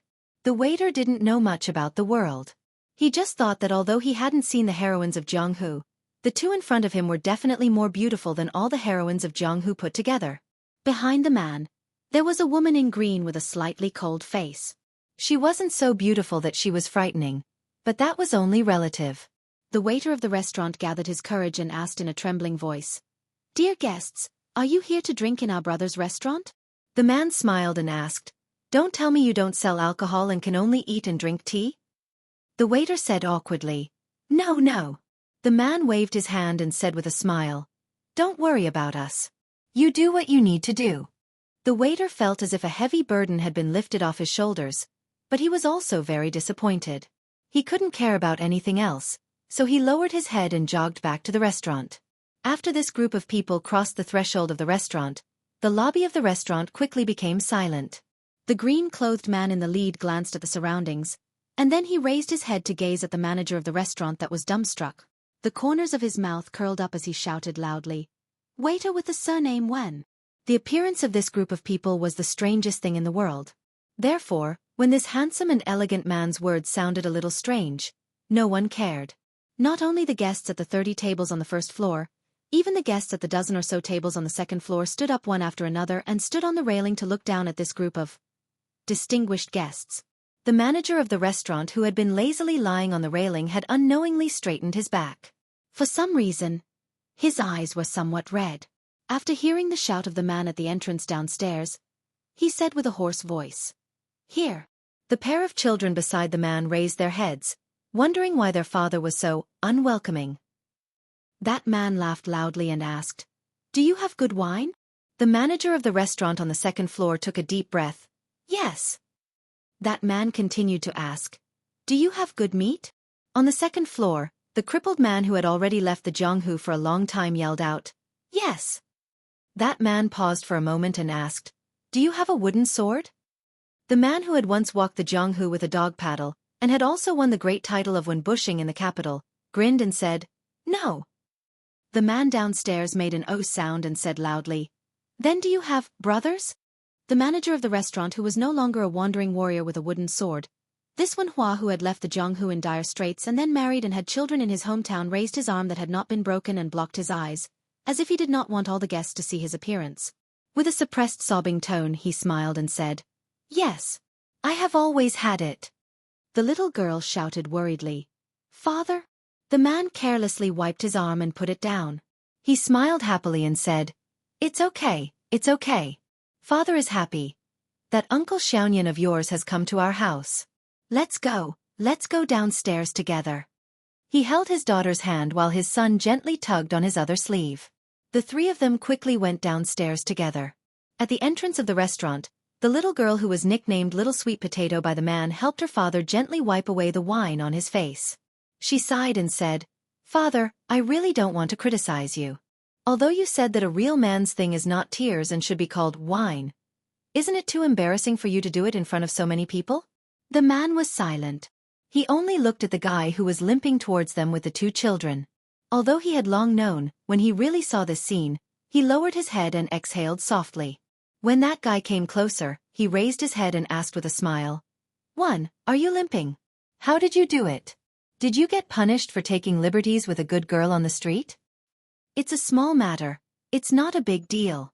Tisk tsk. Didn't you say that you have brothers? I don't care about you. I think that guy is really nothing. But my brother was once the number 1 in the world. He used my sword moves and beat Tuoba Bodhisattva until he covered his head and fled like a rat. Do you have such a brother? Can you find someone with the surname Su for me in this world? Even half of it is your ability. There's really no way to find him. It can be seen that my luck is not as good as yours. My brother is not as good as yours. Yo, Sue, your skin is no different from back then. But you're different. After Sue said this, Wenhua wanted to say something but hesitated. In the end, he just rolled his eyes and gently pulled the two children who were hiding behind him in front of him. Then, he patted the two little heads one after another. My son is called Wan Liang. My daughter is called Wan Xiao. Her nickname is Tuan Tuan and Yuan Yuan. Very festive. Tuan Tuan, Yuan Yuan, call Uncle Sue. It's okay if you don't call him that. The two children were obviously a little curious and scared. They really didn't call him that. It seemed that this was a little awkward. Wenhua scratched his head. This was ridiculous. Su Fengnian stretched out his finger and pointed at his daughter who was sitting on his neck. My daughter, Su Nianliang, nicknamed Little Sweet Potato. She likes to play wildly, so she's a little tanned. Oh right, Little Sweet Potato, call Hero 1. The slightly tanned Little Sweet Potato was much fairer than the little charcoal back then. She quickly whispered in her father's ear and asked doubtfully, Father, shouldn't I call him Uncle Wen? Why do I have to call him Hero Wen? Su Fengnian explained in a low voice, that guy cares about face the most. Calling him Hero Wen is more useful than calling him Uncle Wen. Whether or not we can eat and drink for free later depends on you, my daughter. Wenhua, who had heard everything, muttered a curse. He no longer paid attention to this bastard surnamed Su. He raised his head and said with a smile, Little Sweet Potato? You're so handsome. You must take after your mother. Fortunately, you look like your mother. If you take after your father even a little bit, you'll really be in danger in the future. Little Sweet Potato didn't listen to her father. She smiled and shouted, Uncle Wen. After Wenhua heard this, he couldn't stop smiling. He quickly nodded and said, Good girl. So good. Su Fengnian said helplessly, All right, these two beside me. You can call them sisters-in-law. Remember, there's no difference in seniority. If you call them wrongly, you'll have to deal with it yourself. I'm the biggest daughter-in-law in the world. I'll only help beat you up. Wenhua first cursed, and then he looked at them and said in all seriousness, Sisters-in-law, nice to meet you. My surname is Wan and my name is Hua. I once had too many nicknames, so I won't mention them for now. Unfortunately, I'm the older brother surnamed Su. It's indeed a bit unfortunate for our family. Haha, in the future, I'll have to trouble sisters-in-law to take care of this good-for-nothing little brother of mine. Don't look down on him. Even if you really don't like him, that's fine too. You can just barely make do with him. Since you've accidentally married him, then you can only follow the man you marry. Su Fengnian had just put down Little Sweet Potato when he heard this nonsense. He couldn't endure it any longer, and he made a move to raise his leg and kick Wenhua. Wenhua tacitly raised his leg as well. However, it was obvious that this man had forgotten that he was lame at that moment, and he instantly staggered and fell. Su Fengnian quickly took 2 steps forward. After he held onto Wenhua's shoulder, he said in a light voice, Wan, I'm sorry. Wenhua didn't mind and said with disdain, Fuck off, fuck off. I don't like hearing these words. Do you still want to drink? Without waiting for Su Fengnian to say anything, Wenhua turned around and said loudly, Today, the wine that everyone drinks in my restaurant is my treat. But in next to no time, Su Fengnian grabbed Wenhua's arm and covered his mouth, and Su Fengnian roared with laughter. Heroes and heroines, don't take it seriously, don't take it seriously. We Wens are talking drunkenly. How can there be a reason in this world that we don't have to pay for our drinks in a restaurant? There's no such reason at all. After Su Fengnian let go of Wenhua's arm, Wenhua said shamelessly, I drank too much, haha, I drank too much. Wenhua, who'd incurred the wrath of everyone, tactfully made up for it. But all the drinks in the restaurant today are 20% off. That's more like it. After that, Wenhua gave the storyteller a look, indicating for him to continue telling the story and just say whatever he wanted. In the end, Wenhua led Su Fengnian's group up to the 2nd floor. After much persuasion, he finally asked for a table from a table of customers, and the price was that the restaurant gifted them with 10 jars of huadiao. There were 4 long benches on one table. Wenhua and Su Fengnian each occupied a stool facing each other. Wenhua and the 2 children sat on one. Ginger and White Fox sat on one stool for the first time, and Little Sweet Potato was squeezed in the middle. The little boy called Wen Liang stole a glance at the fellow nicknamed Little Sweet Potato from time to time. But every time he looked, she would immediately glare back at him and didn't forget to raise her fist once. Chapter 2046. Then, one deliberately placed the wooden sword at his waist gently on the table, while the other placed the long and narrow wooden knife heavily on the table. Tit for tat. The old man in the middle of the hall downstairs began to tell stories again. As long as the topic of the peach blossom sword god Dong Tai was temporarily ignored, the old man was very familiar with the way. He gradually entered the best state again and talked endlessly. After drinking 2 more bowls of wine, he was really a little drunk. He was tongue-tied and said some inappropriate things. However, in this small town that was far away from trouble, no one really thought about it, and no one cared about it. The old man said, "I use peach blossoms to buy spring wind. Would the deities give it to me? I use green ants to buy the central plains. Would the emperor sell it?" Later, people asked where the Northwest vassal king went. They all said that he died in the northern expedition to the grasslands. Some said that he died of illness on the way to the capital, but some said that he took off his armor and retired. The old man stretched out a finger and shook it. He sighed with emotion. Dead, of course he's dead. Think about it, he fought with Tuoba Bodhisattva in the western region, the Longyan Plains, and the Beijue city. Not to mention those endless celestial deities. After that, he led the cavalry under his command to the north to attack the grasslands. Alas, our young vassal king with a different surname has accumulated too many injuries. It's really difficult to recover from them. What a pity. Heaven is jealous of heroic talents. You hit the nail on the head. On the second floor, Su Fengnian almost spat out a mouthful of wine. He stared and said, "You also taught him this?" Wen Hua said unhappily, "This old man Zhang made it up himself. I feel quite comfortable listening to it." Soon, the person downstairs said again, "Scholarly honors are only taken from horses. Take off the saddle and temporarily enter the restaurant." What a good, take off the saddle and temporarily enter the restaurant. If that king of Bailiang was still alive, and if he could come to this restaurant, this old man Zhang would be willing to bow to him and not raise his hands. Su Fengnian said with a smile, "It sounds quite comfortable." Wen Hua grimaced. "I'll deduct his wages later." At this moment, Wen Hua's wife jogged up the stairs. When she saw this table of people, she was slightly embarrassed, and for a moment, she bit her lips and didn't know what to say. Su Fengnian immediately stood up and said in a deep voice, "Su Fengnian greet sister-in-law." Not only Su Fengnian, even Ginger Mud and White Foxface stood up. Little Sweet Potato even shouted in a crisp voice, "Hello, Auntie. My name is Little Sweet Potato." "Oh, that's not right. My name is Su Nianliang. Nian as in Nian, Liang as in Bailiang." She hurriedly curtsied to Su Fengnian, and then smiled at the 2 sisters-in-law, who could make all the women in the world feel ashamed of their inferiority. Finally, she smiled at the cute Little Sweet Potato and said softly, "Hello, Little Sweet Potato." Little Sweet Potato responded with a big, bright smile. Su Fengnian said softly, "Sister-in-law, please take a seat." She said apologetically, "I won't sit. I'll go to the kitchen and cook some dishes for you too. I'm not good at cooking. Please don't take offense." She clenched the corner of her clothes with both hands.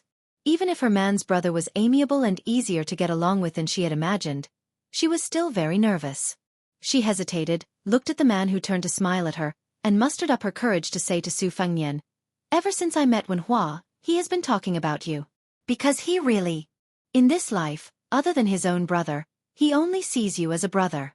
Sorry, I'll go downstairs first." Before Wen Hua and Su Fengnian could say anything to persuade her to stay, she had already turned and went downstairs. Su Fengnian said, "Wen, the reason you can find such a wife is because of this."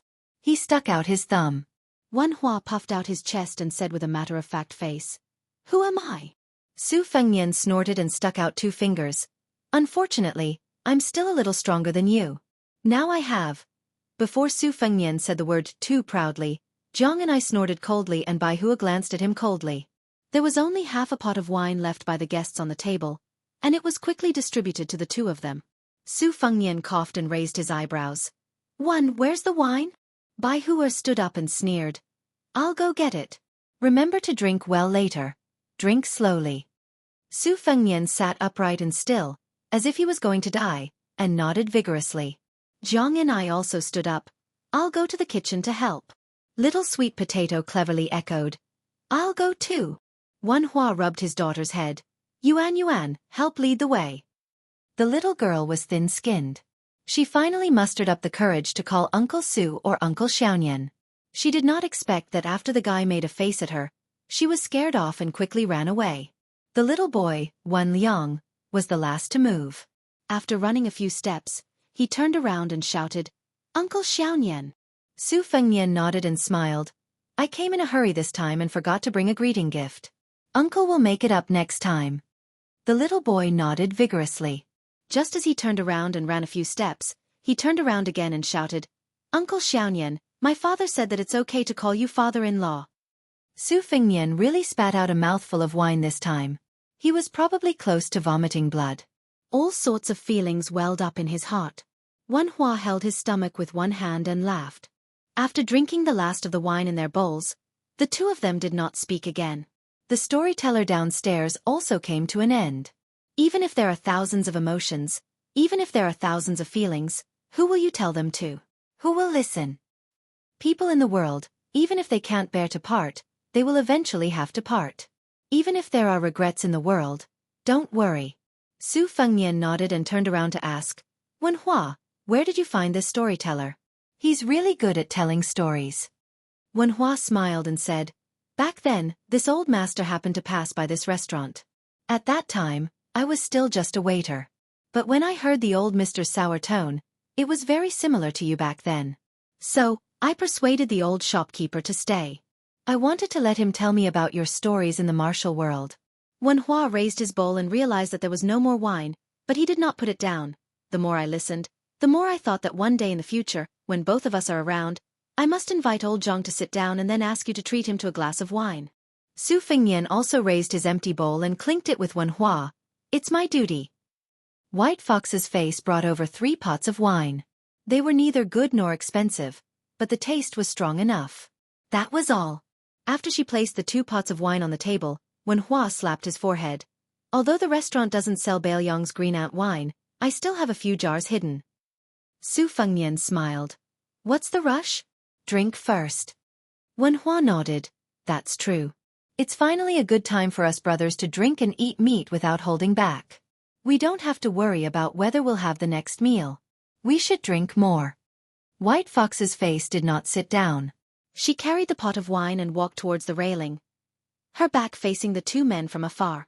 Wenhua asked softly, How are you doing? Su Fengnian thought for a moment. Not bad. Wenhua smiled. I'm doing better than you, so today's wine is on me. Su Fengnian rolled his eyes. Why do you say that? Wenhua stretched out his thumb and pointed behind him. I have 2 children. You only have 1. Su Fengnian originally wanted to compare the number of wives he had, but he suddenly thought of White Fox's face embroidered with winter-spring thunder on his waist.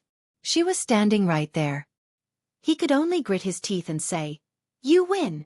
When the storyteller stopped telling stories, the customers in the restaurant did not refill their glasses and quickly dispersed. After drinking the 2 pots of inferior but strong wine, Wenhua got up to get the green ant wine that he had kept for a long time. He even pulled the old gentleman to the 2nd floor. Su Fengnian also got up to toast the old man with a big bowl of green ant wine. At that time, the old man hurriedly got up. Although the other party asked him to drink as much as he wanted, the old man still tried his best to drink half a bowl. The old man only knew that the man who could not be considered too young was the brother of the restaurant's shopkeeper. He was probably called Little Nian. Just like the king of Baoyang, Su Fengnian had the character Nian in his name. After the old man drank the bowl of green ant wine that really burned his mouth and intestines, he wobbled his farewells and went downstairs. He felt that after drinking so much wine today, he had achieved his goal.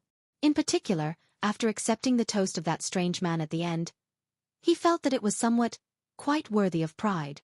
As for why exactly, the old man was 70 to 80% drunk. He did not think deeply about it, but he also could not think deeply about it. On this day, Su Fengnian finally got drunk again. After he finished his first trip to Liangyang Lake, he returned to Liangzhou and returned to Mount Qingliang. It was very strange. After that, It seemed that he really did not get drunk again. The two groups of women and children sat at a table far away on the second floor. From beginning to end, they did not disturb the two men who were drinking and chatting. Su Fengnian said drunkenly that he found a place surrounded by mountains and brought them to live in seclusion. He said that they all knew Li Dong and a little monk called Wu Nanbei went to Gangnam-do. The little monk said that he wanted to build a temple. Because when there was a temple, there would be pilgrims. With pilgrims, there would be incense money. With incense money, even if he could not become a Buddha and burn Buddhist relics, he would still have money to buy rouge and face powder for Li Dong. He said that his younger brother, Su Longxiang, also found a wife that he was satisfied with. The woman called Murong Longshuai, for Huang Manor, turned from a 200-pound fatty to a 100-pound woman. He said that he must find that guy called Chen Jibao. He did not believe that this bull*** T war sage in white was really dead. He must ask him why in person. He said that he originally wanted to introduce a guy called Zhao Zhu to Wan Hua. Unfortunately, that bastard was too stingy. He was not even willing to treat people to drinks, so he let it go. He said that a guy who used to be called Zhao Zhuan and his wife settled down in Beiliang's Daoling prefecture and became a private school teacher. It was quite good. He said that the former sect leader of Wudong, Li Yufu, should not have left. It was not worth it, even if that young Taoist did it for the sake of the common people. He said that it was a pity that Wen Hua did not get to see the magnificent scene of thousands of exiled immortals descending like rain. He said that he did not know if his disciple, Li Dong, could really become a land flood dragon and become the last land immortal in the world. He said that his Su family had changed to the residence of the Beiliang prefect. He could not bring Wen Hua there to show off. Chapter 2047. Previously, there was an urgent report sent to the Spring Snow Building that there was a Jianghu man who dared to attack the sandbar in the middle of the river at the origin of the crisscrossing tide, trying to cut off the two intersecting tides. Song Li didn't mind that the onlookers couldn't see the tide in the end, but he was surprised by the Machateman's behavior. Now Liang, Zhao Go and the Ministry of War had joined hands to suppress Jianghu secretly, and at the same time to gather the forces of Jianghu from all over the place. They were like fishing in a net. The 1,000-year-old tortoises hiding in the deepest part of Jianghu wouldn't be touched, but those fat fish, especially those with nests, only had two paths to take. They could either go to the Ministry of War and file their reports, or wait to face all kinds of unexpected disasters. Now some of the second and third class sects in Jianghu had been mostly cleaned up, and the next step was to deal with the top 20 behemoths. It was always said that Jianghu was far away, but how far could it be? Now, the hoofs of the Liang Iron Cavalry had already trampled on the northern grassland of the old Bei Mang. Therefore, when Song Li heard that there was someone who dared to commit crimes in his territory at such a critical juncture, Song Li really wanted to see it with his own eyes. Especially when the spy said that the dragon crossing the river was a young woman. He became even more curious. A woman in the world who used a machete to cut off the tide? But the real reason that made Song Li restless was more complicated and deep.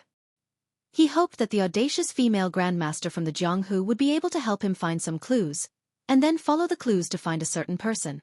If that person was still alive in this world, then Song Li would kill him no matter what price he had to pay.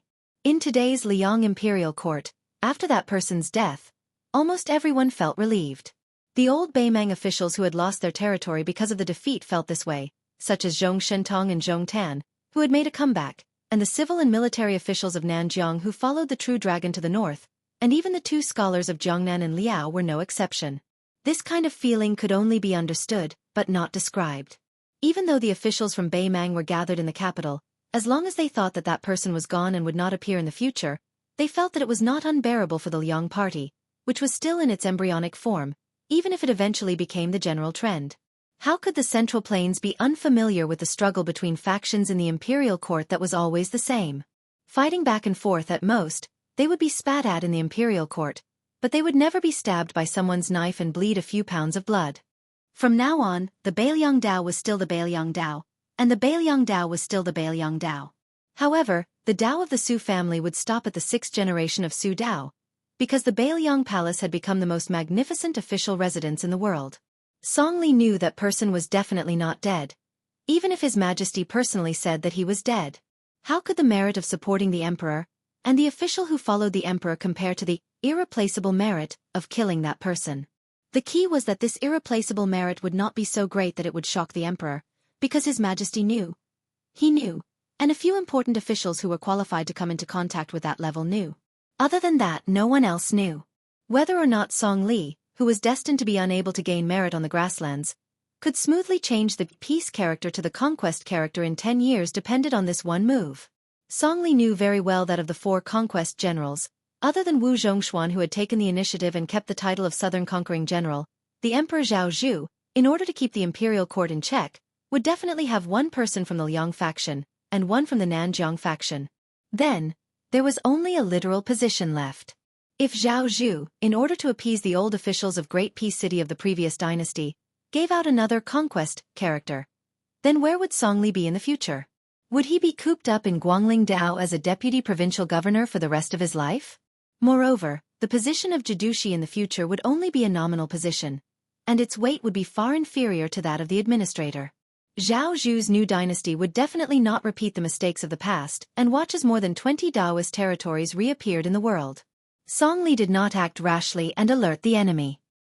He ordered the elite cavalry to not move. He only mobilized a large number of secret spies that he had carefully cultivated according to Bailiang's method of raising water and raising eagles, as well as a dozen or so Jianghu dogs with extraordinary martial cultivation. He was going to cast a long line to catch a big fish for the woman whose identity he did not yet know. Zhao Go, who was familiar with all kinds of inside information in northern Liang, had almost died during the auspicious talisman era. Moreover, after the death of Yuan Benshi, the teacher of half-tongued emperor, he completely lost control of the spy network in northern Liang. The successor who took over from Yuan Benshi had always been shrouded in mystery. Even Song Li had no way of knowing the identity of the successor. He only heard that the successor was an old official of the previous dynasty, and was almost blindly trusted by the new emperor Zhao Zhu. Song Li did not dare to pry into it because it was a king's reverse scale. How could he not know Zhao Zhu's nature? The true nature of an emperor. What was the relationship between Zhao Zhu and that person? They were true friends of life and death. Otherwise, how could that person have come to Great Peace City alone? How could he have been surrounded by hundreds of Jianghu experts and more than 30,000 armored soldiers? How could he have been seriously injured and died in Wuying Palace? On the bottom line, Zhao Zhu's tolerance was in line with his identity as a wise ruler. Once he crossed the line, Zhao Zhu's iron fist and cold-bloodedness made even Song Li tremble with fear. Back when he had taken Great Peace City, Zhao Zhu had Zhang Fuding and Lin Ye, 2 martial grandmasters, charge out with only a dozen or so cavalry. Including the main general, the 3 military officers were all sent back with their heads. Even someone as ambitious as Song Li had to admit that Zhao Zhu was the person most suited to be emperor in the world. Even that person was not as good as Zhao Zhu. Song Li gazed into the distance with complicated thoughts. He saw the line of tide surging over like a snow-white wall. The water splashed and shattered like pearls and jade, and the sound was like thunder. It was like the disbanded Bailiang Great Snow Dragon cavalry on the battlefield, and the 10,000 cavalry that had come to Jiangnan in the second year of the Xiongfu years. It was magnificent and could not be any more magnificent. The corner of Song Li's mouth rose as he murmured in a small voice, "Let's go." At this time, among the people watching the tide on the banks of the Guangling River, there was a slender man with a girl with slightly dark skin riding on his neck. She had 2 long and narrow wooden blades, one large and one small, hanging from her waist. Extra chapter 2. A few days ago, I participated in an activity in Longquan and just returned today. Therefore, the extra update is slightly delayed. In the future, I will try to update regularly around 7 p.m. It will be serialized on the WeChat public platform. Fenghua 1985. Beside the man stood a young girl with skin even darker than the little girl. She carried a sword box on her back, 2 swords at her waist, and a long sword at her back. Looking at it this way, the young girl did not look like a swordsman who aspired to reach the peak of the way of the sword, but a girl who wanted to sell swords all over her body. The little girl with her chin on her father's head rubbed his face and chuckled.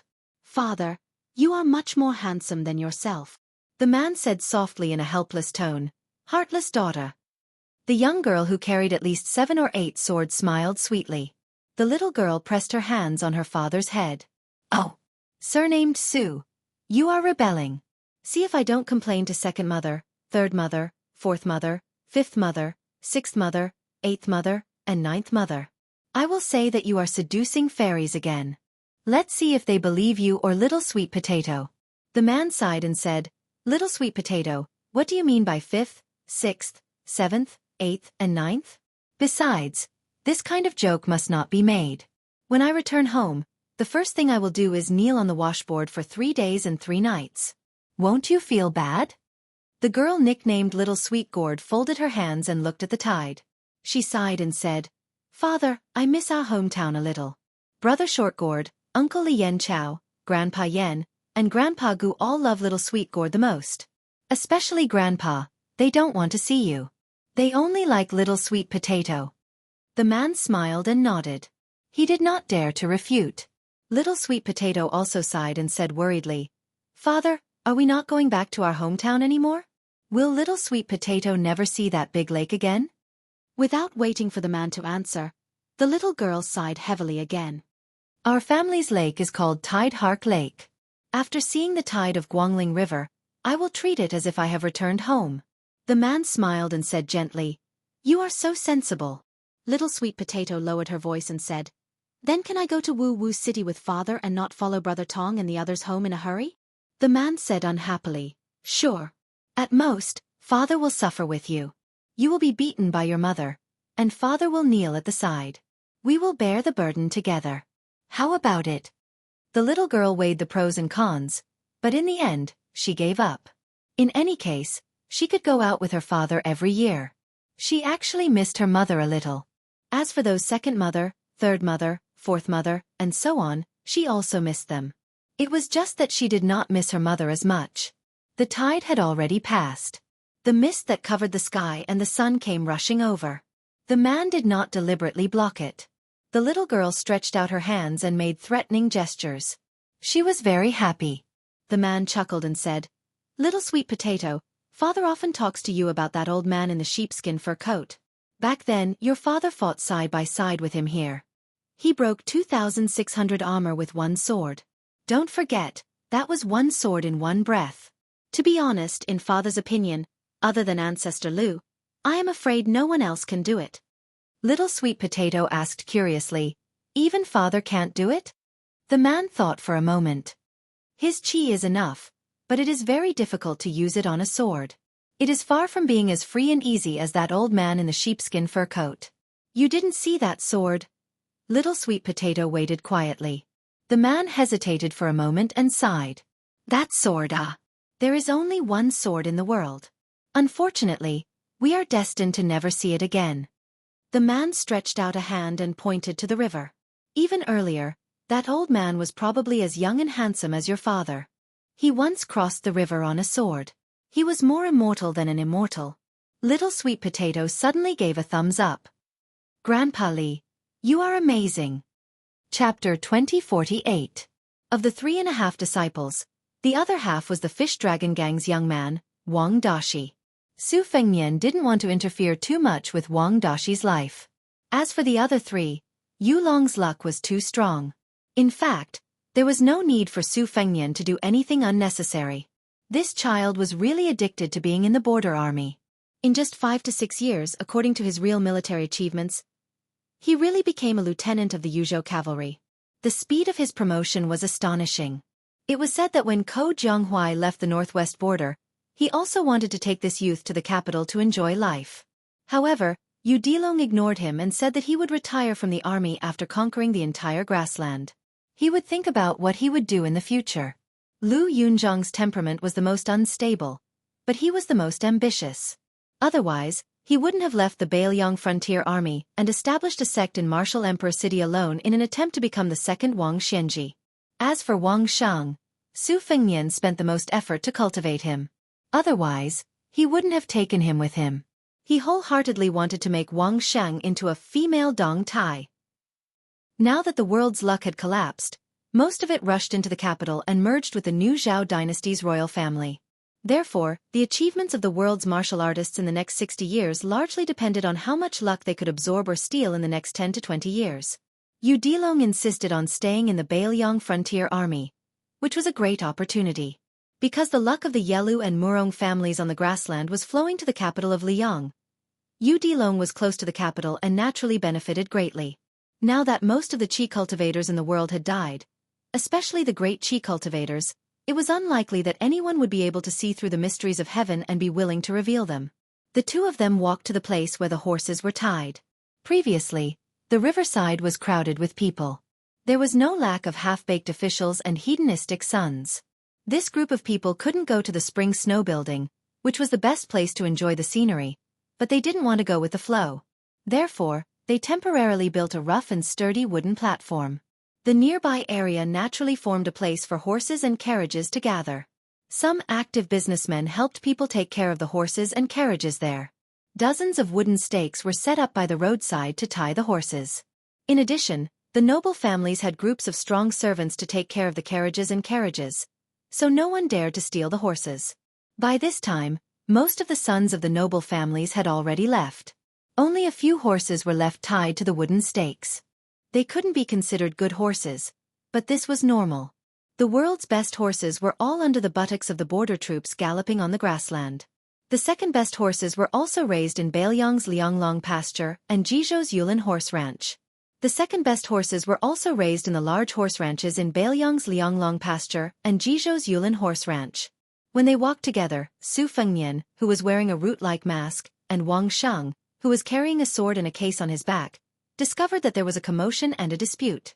It turned out that there was a young master who accidentally lost the bamboo tablet that the merchants had previously distributed. When he went back to get his horse, he was temporarily hired by the merchants to make things difficult for him.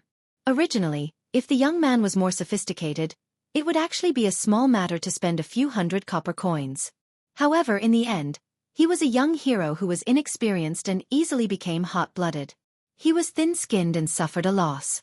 After several rounds of pushing and shoving back and forth, he wanted to draw his saber at the slightest disagreement.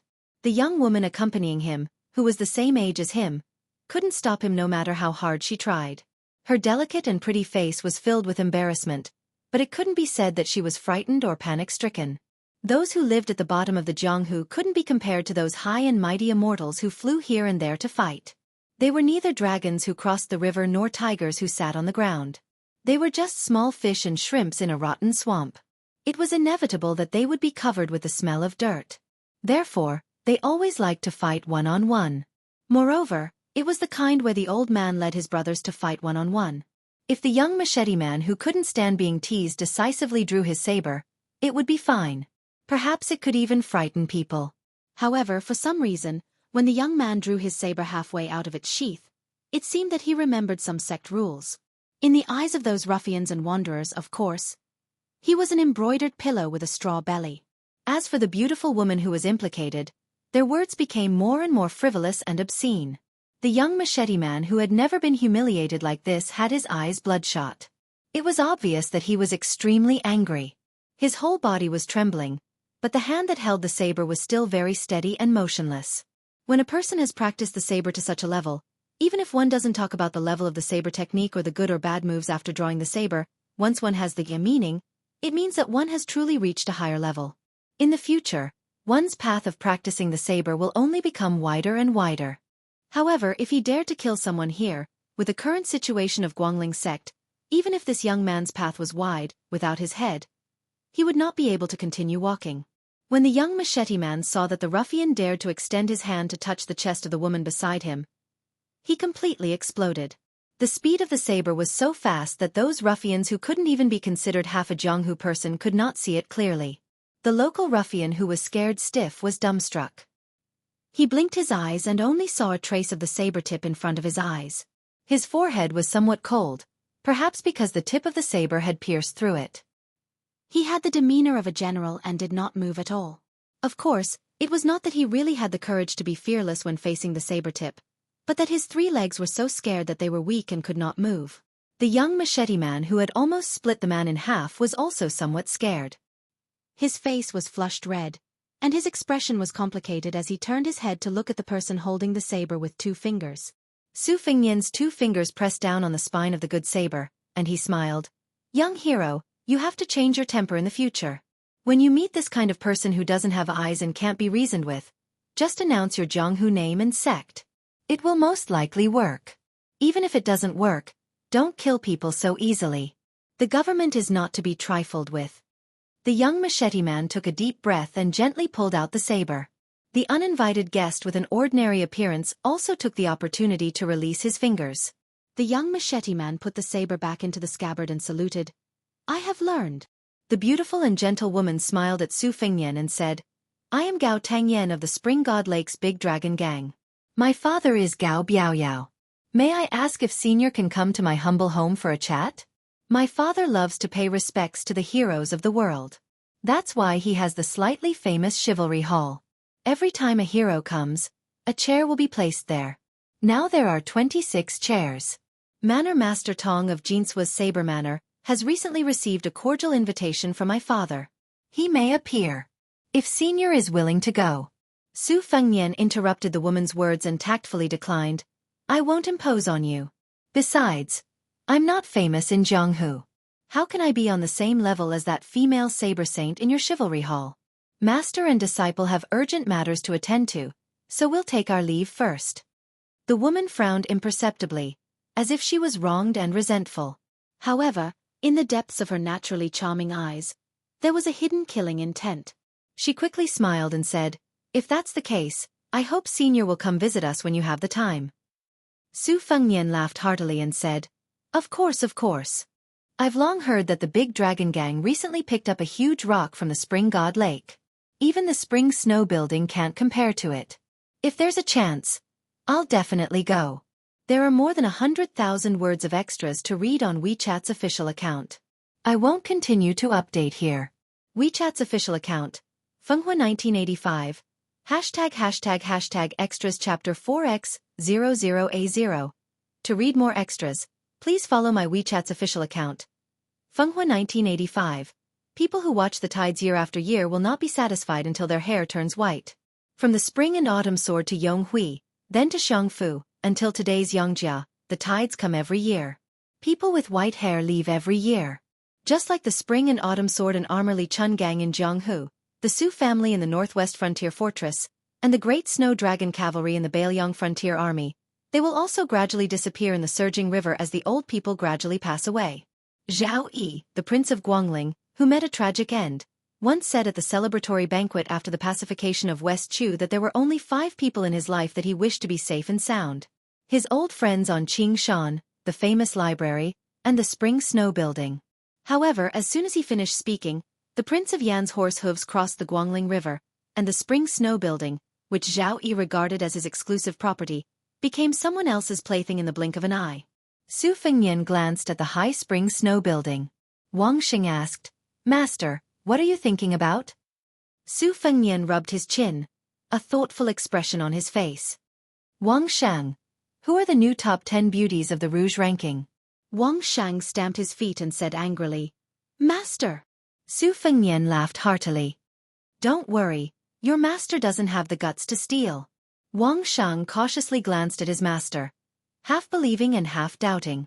The latter returned a glare, but it did not have much power. The young girl smiled. Su Fengnian looked at this disciple he had picked up on the shores of the Eastern Sea, and said softly, Climbing the path of the sword has always been a process of going from simple to complicated, and then from complicated back to simple. At that checkpoint, if you can endure it, you will be able to gallop across a wide expanse of flat land. If you can't, you can only wander about halfway up the mountain for the rest of your life. Apart from the sword case that old Huang had left behind in Martial Emperor City, Wang Shang also had 9 swords of different sizes hidden in it.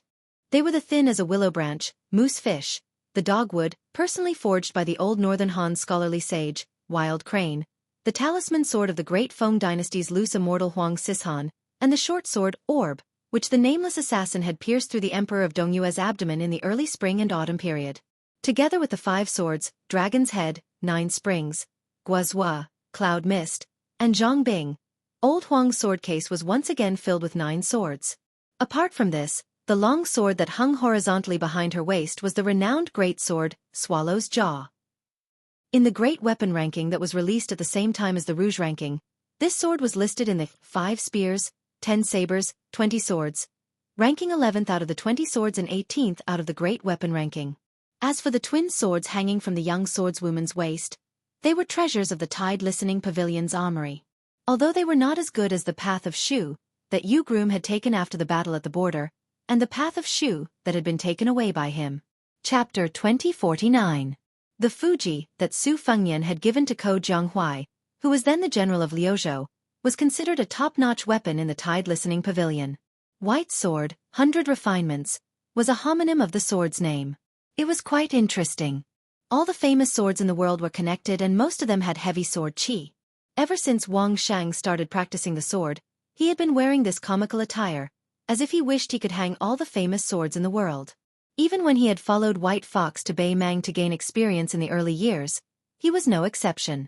Over time, he was able to absorb the sword qi to temper his body and improve his innate constitution. In the end, he was able to become naturally connected with the sword. Although Wang Shang wasn't unreasonable natural sword embryos like Jiang and I, Chen Tianyuan, or the charcoal girl from the Guanyin sect in the South Sea, he was still a rare genius in the way of the sword. In fact, the girl's constitution, talent, and temperament weren't the best in the world, but none of them were vulgar. This was enough, very enough. Of the 3.5 disciples, the other half was the Fish Dragon Gang's youth, Wang Dashi, who was raised as a free-range boss. Su Fengnian didn't want to interfere too much with Wang Dashi's life. As for the other 3, their luck was too great. In fact, there was no need for Su Fengnian to add more feet to a snake. This child was really addicted to being in the border army. In a short 5 or 6 years, he had really managed to become a lieutenant of the Yuzhou cavalry based on his actual military achievements. The speed of his promotion was astonishing. It was said that when Ko Jianghuai left the northwest border, he also wanted to bring the youth to the capital to enjoy life. However, Yu Dilong ignored him and said that he would retire from the army after conquering the entire grassland. He would think about what he would do in the future. Lu Yunzhang's temperament was the most unstable, but his ambition was the greatest. Otherwise, he wouldn't have left the Beiliang frontier army and established a sect in Martial Emperor City alone in an attempt to become the second Wang Xianji. As for Wang Shang, Su Fengnian put his heart and soul into sculpting him. Otherwise, he wouldn't have brought him along. He wholeheartedly wanted to turn Wang Shang into a female Dong Tai. Now that the world's fate had collapsed, most of it had rushed into the capital and merged with the new Zhao dynasty's royal family. Therefore, the achievements of the world's martial artists in the next 60 years would largely depend on how much fate they could absorb or steal in these 10 or 20 years. Yu Dilong insisted on staying in the Beiliang frontier army. This was a great opportunity. Because the fate of the 2 major surnames of Yelu and Murong was flowing towards the capital of Liang, Yu Dilong was close to the water and naturally benefited greatly. With such a profound mystery, most of the qi cultivators in the world had died, especially the great qi cultivators. It was unlikely that anyone would be able to see through the mysteries of heaven and be willing to reveal them. The 2 of them walked towards the place where the horses were tied.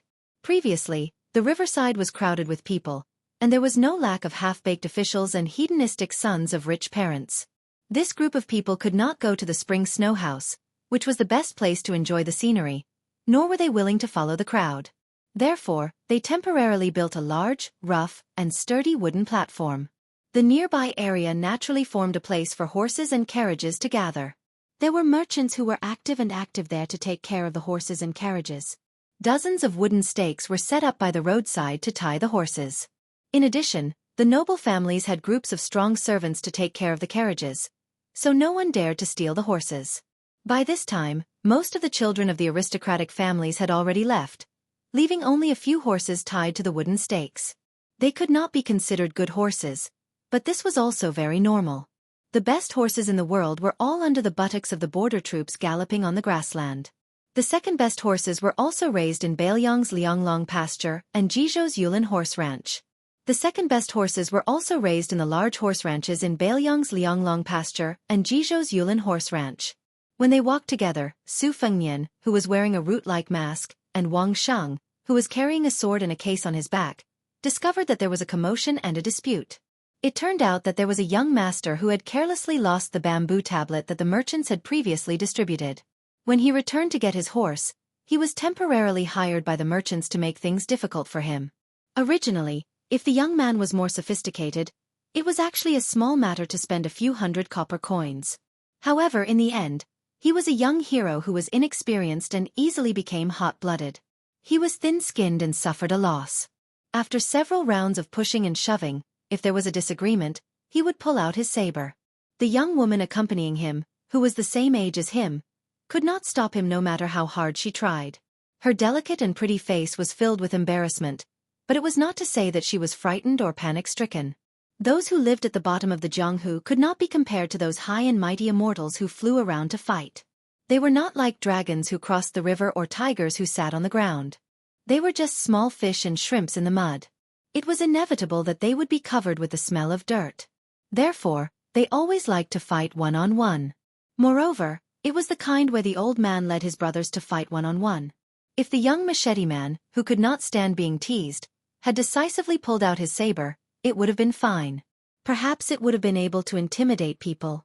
However, for some reason, when the young man pulled out his saber halfway, he seemed to have remembered some sect rules. In the eyes of those ruffians and wanderers, of course, he was like an embroidered pillow with a straw belly. As for the beautiful woman who was implicated, their words became more and more frivolous and obscene. The young machete man, who had never been humiliated like this, had bloodshot eyes. It was obvious that he was extremely angry. His whole body was trembling, but the hand holding the saber did not move at all. It was very stable. When a person has practiced the saber to such a level, even if one does not talk about the level of the saber technique or the good or bad moves, once one has the meaning, it means that one has truly reached a higher level. In the future, on the path of practicing the saber, the path will only become wider and wider. However, if he dared to kill someone here, with the current situation of Guangling's sect, no matter how wide this young man's path was, without his head, he would not be able to continue walking. When the young machete man saw that the ruffian dared to extend his hand to touch the chest of the woman beside him, he completely exploded. The speed of the saber was so fast that those ruffians who were not even half of the Jianghu people could not see it clearly. The local ruffian who was scared out of his wits was dumbstruck. He blinked his eyes and only saw a sliver of the saber tip in front of his eyes.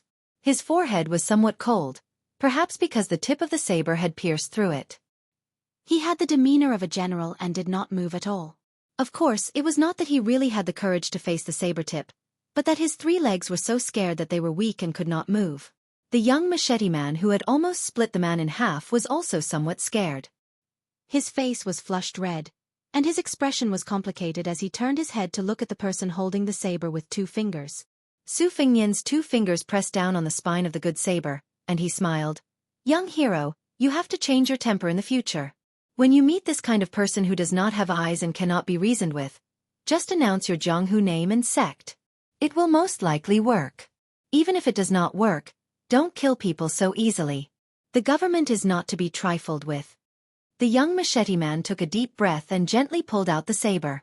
The uninvited guest with an ordinary appearance also took the opportunity to release his fingers. The young machete man put the saber back into the scabbard and saluted. "I have learned."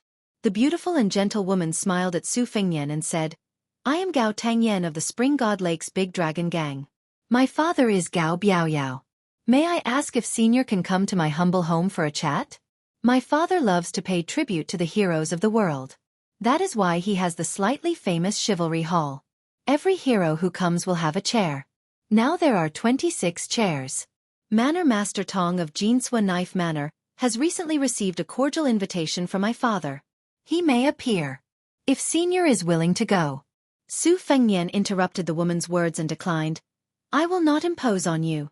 Besides, I am a nobody in Jianghu. How can I have the qualifications to sit on the same level as that female saber saint in your chivalry hall? Master and disciple have urgent matters to attend to, so we will take our leave first." The woman frowned imperceptibly, as if she was wronged and resentful. However, in the depths of her naturally charming eyes, there was a hidden killing intent. She quickly smiled and said, "If that is the case, I hope Senior will come visit us when you have the time." Su Fengnian laughed heartily and said, Of course. I have long heard that the Big Dragon Gang recently fished up a Spring God Lake stone that is as large as a mountain. Even the Spring Snow Building cannot compare to it. If I have the chance, I will definitely go. #extra chapter 5x00A0. To read more updates, please follow my WeChat public account. Fenghua 1985, at that moment, she even felt that if she married Song Qiumu today, she would be able to see this female saber saint once or twice every few years. Then her life would be worth it. This was not only because Gao Tangyan was snobbish, but because Tong Shanchuan's current status in Jianghu was too high and too detached. Compared to Tai Bai sword sex Chen Tianyuan, who wantonly squandered his talent and abandoned himself, Tong Shanchuan's courageous progress on the path of martial arts was particularly eye-catching. It was said that Ko Jianghuai, who entered the capital's Ministry of War as the right assistant minister because of his military achievements, was shocked when he saw her at the border of Ji province. However, this great marriage that should have been passed down as a legend in the imperial court ended without any results. Tong Shanquan indifferently shook his head in the face of Gao Tongyan's almost servile invitation. He said, "I appreciate your kindness." Then, Tong Shanquan disappeared in a flash. Song Qiumu smiled bitterly. The manor master's unreasonable reply was not surprising. However, after experiencing the local conditions and customs of the Central Plains for the past few years, he could not help but have some doubts. Could Jinsua Saber Manor, which stood out like a crane in a flock of chickens, really have a foothold in the Jianghu of the Central Plains? Gao Tangyan realized that she was not angry at all. She only felt regret. 5 or 6 riders followed the 2 riders from the official road to the north and turned into a small road. After the 2 parties rode for about 2 to 3 miles, the 2 riders turned their horses around and stopped by the roadside. The second-grade consecrator in the lead hesitated for a moment. He told his retainer knights not to follow and went up to the 2 riders alone. Chapter 2050. The old man didn't really care about Gao Tangyan, the daughter of the Great Flood Dragon Gang's leader. Of course, he didn't dare to underestimate her either. That young woman's schemes weren't simple. If he mistook her for a gentle-tempered young lady from a respectable family, he reckoned he would suffer a lot. Gao Tongyan's intention was to find a secluded place and use peaceful means before resorting to force. To put it bluntly, she wanted the master and disciple to drink their fill of Guangling River's water. However, the old man wasn't one of those frivolous young men of the Jianghu. He knew that one couldn't see through the depths of the Jianghu with a single glance. That was why he rode up to the 2 of them alone as a form of goodwill.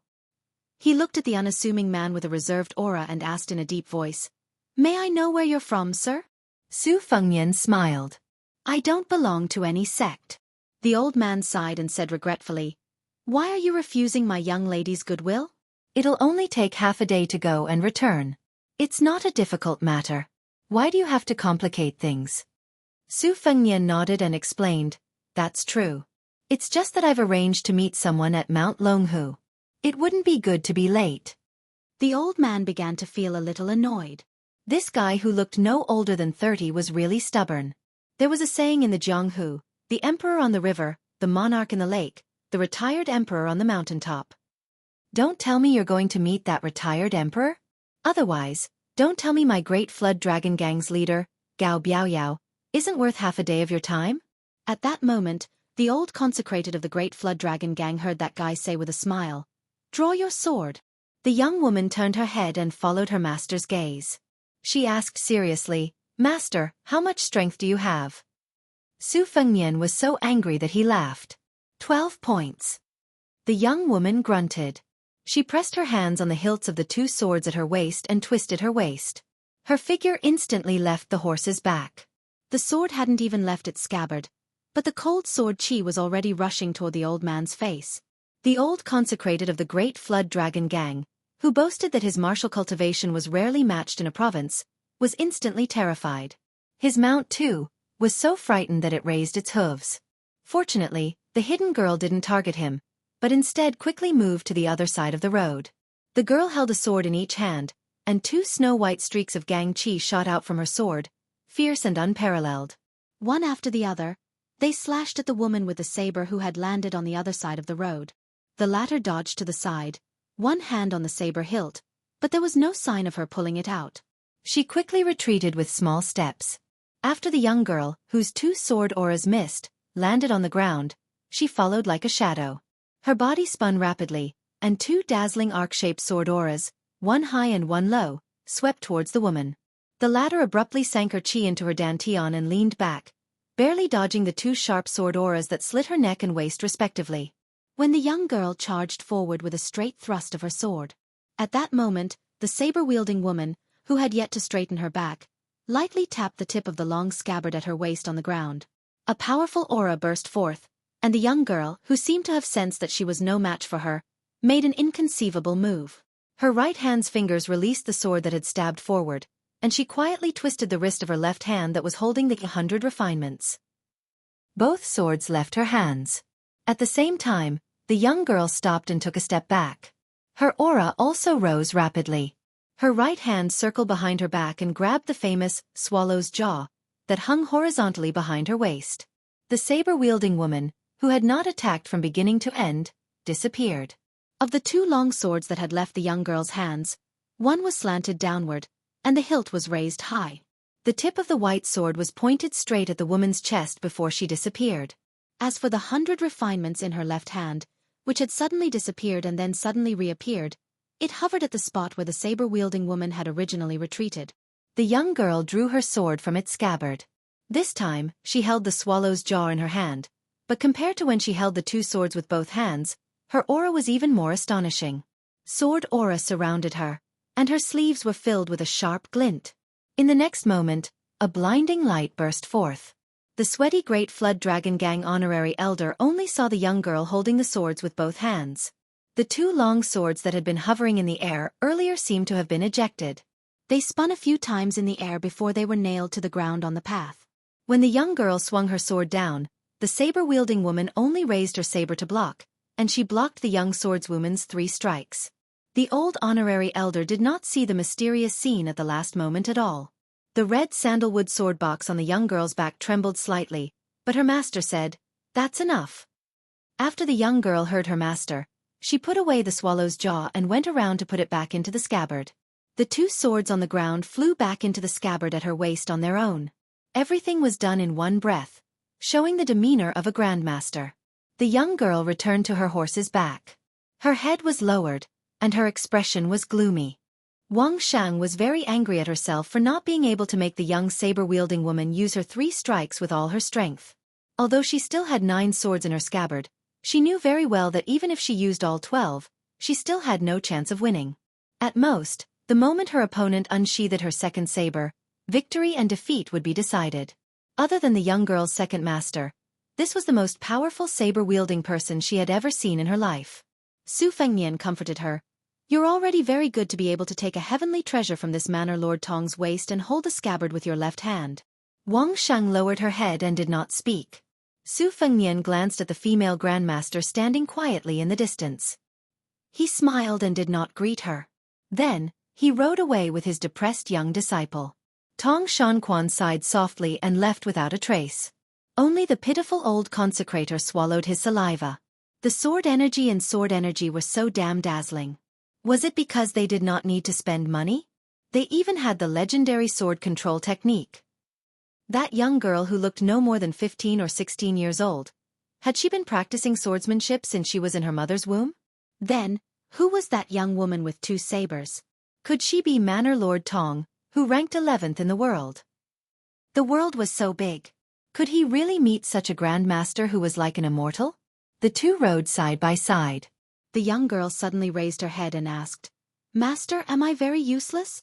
Su Fengnian did not answer the question. All the masters in the world hope that their disciples can surpass their masters. However, if that day really comes, they will definitely feel sad. Anyway, I just hope that day will come.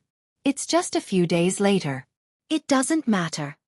The young girl smiled through her tears and did not say anything. Su Fengnian did not deliberately explain the identity of the woman with the sabers.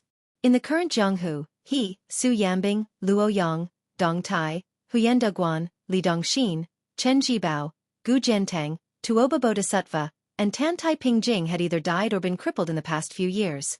They had all disappeared without a trace. So many grandmasters had naturally surpassed them.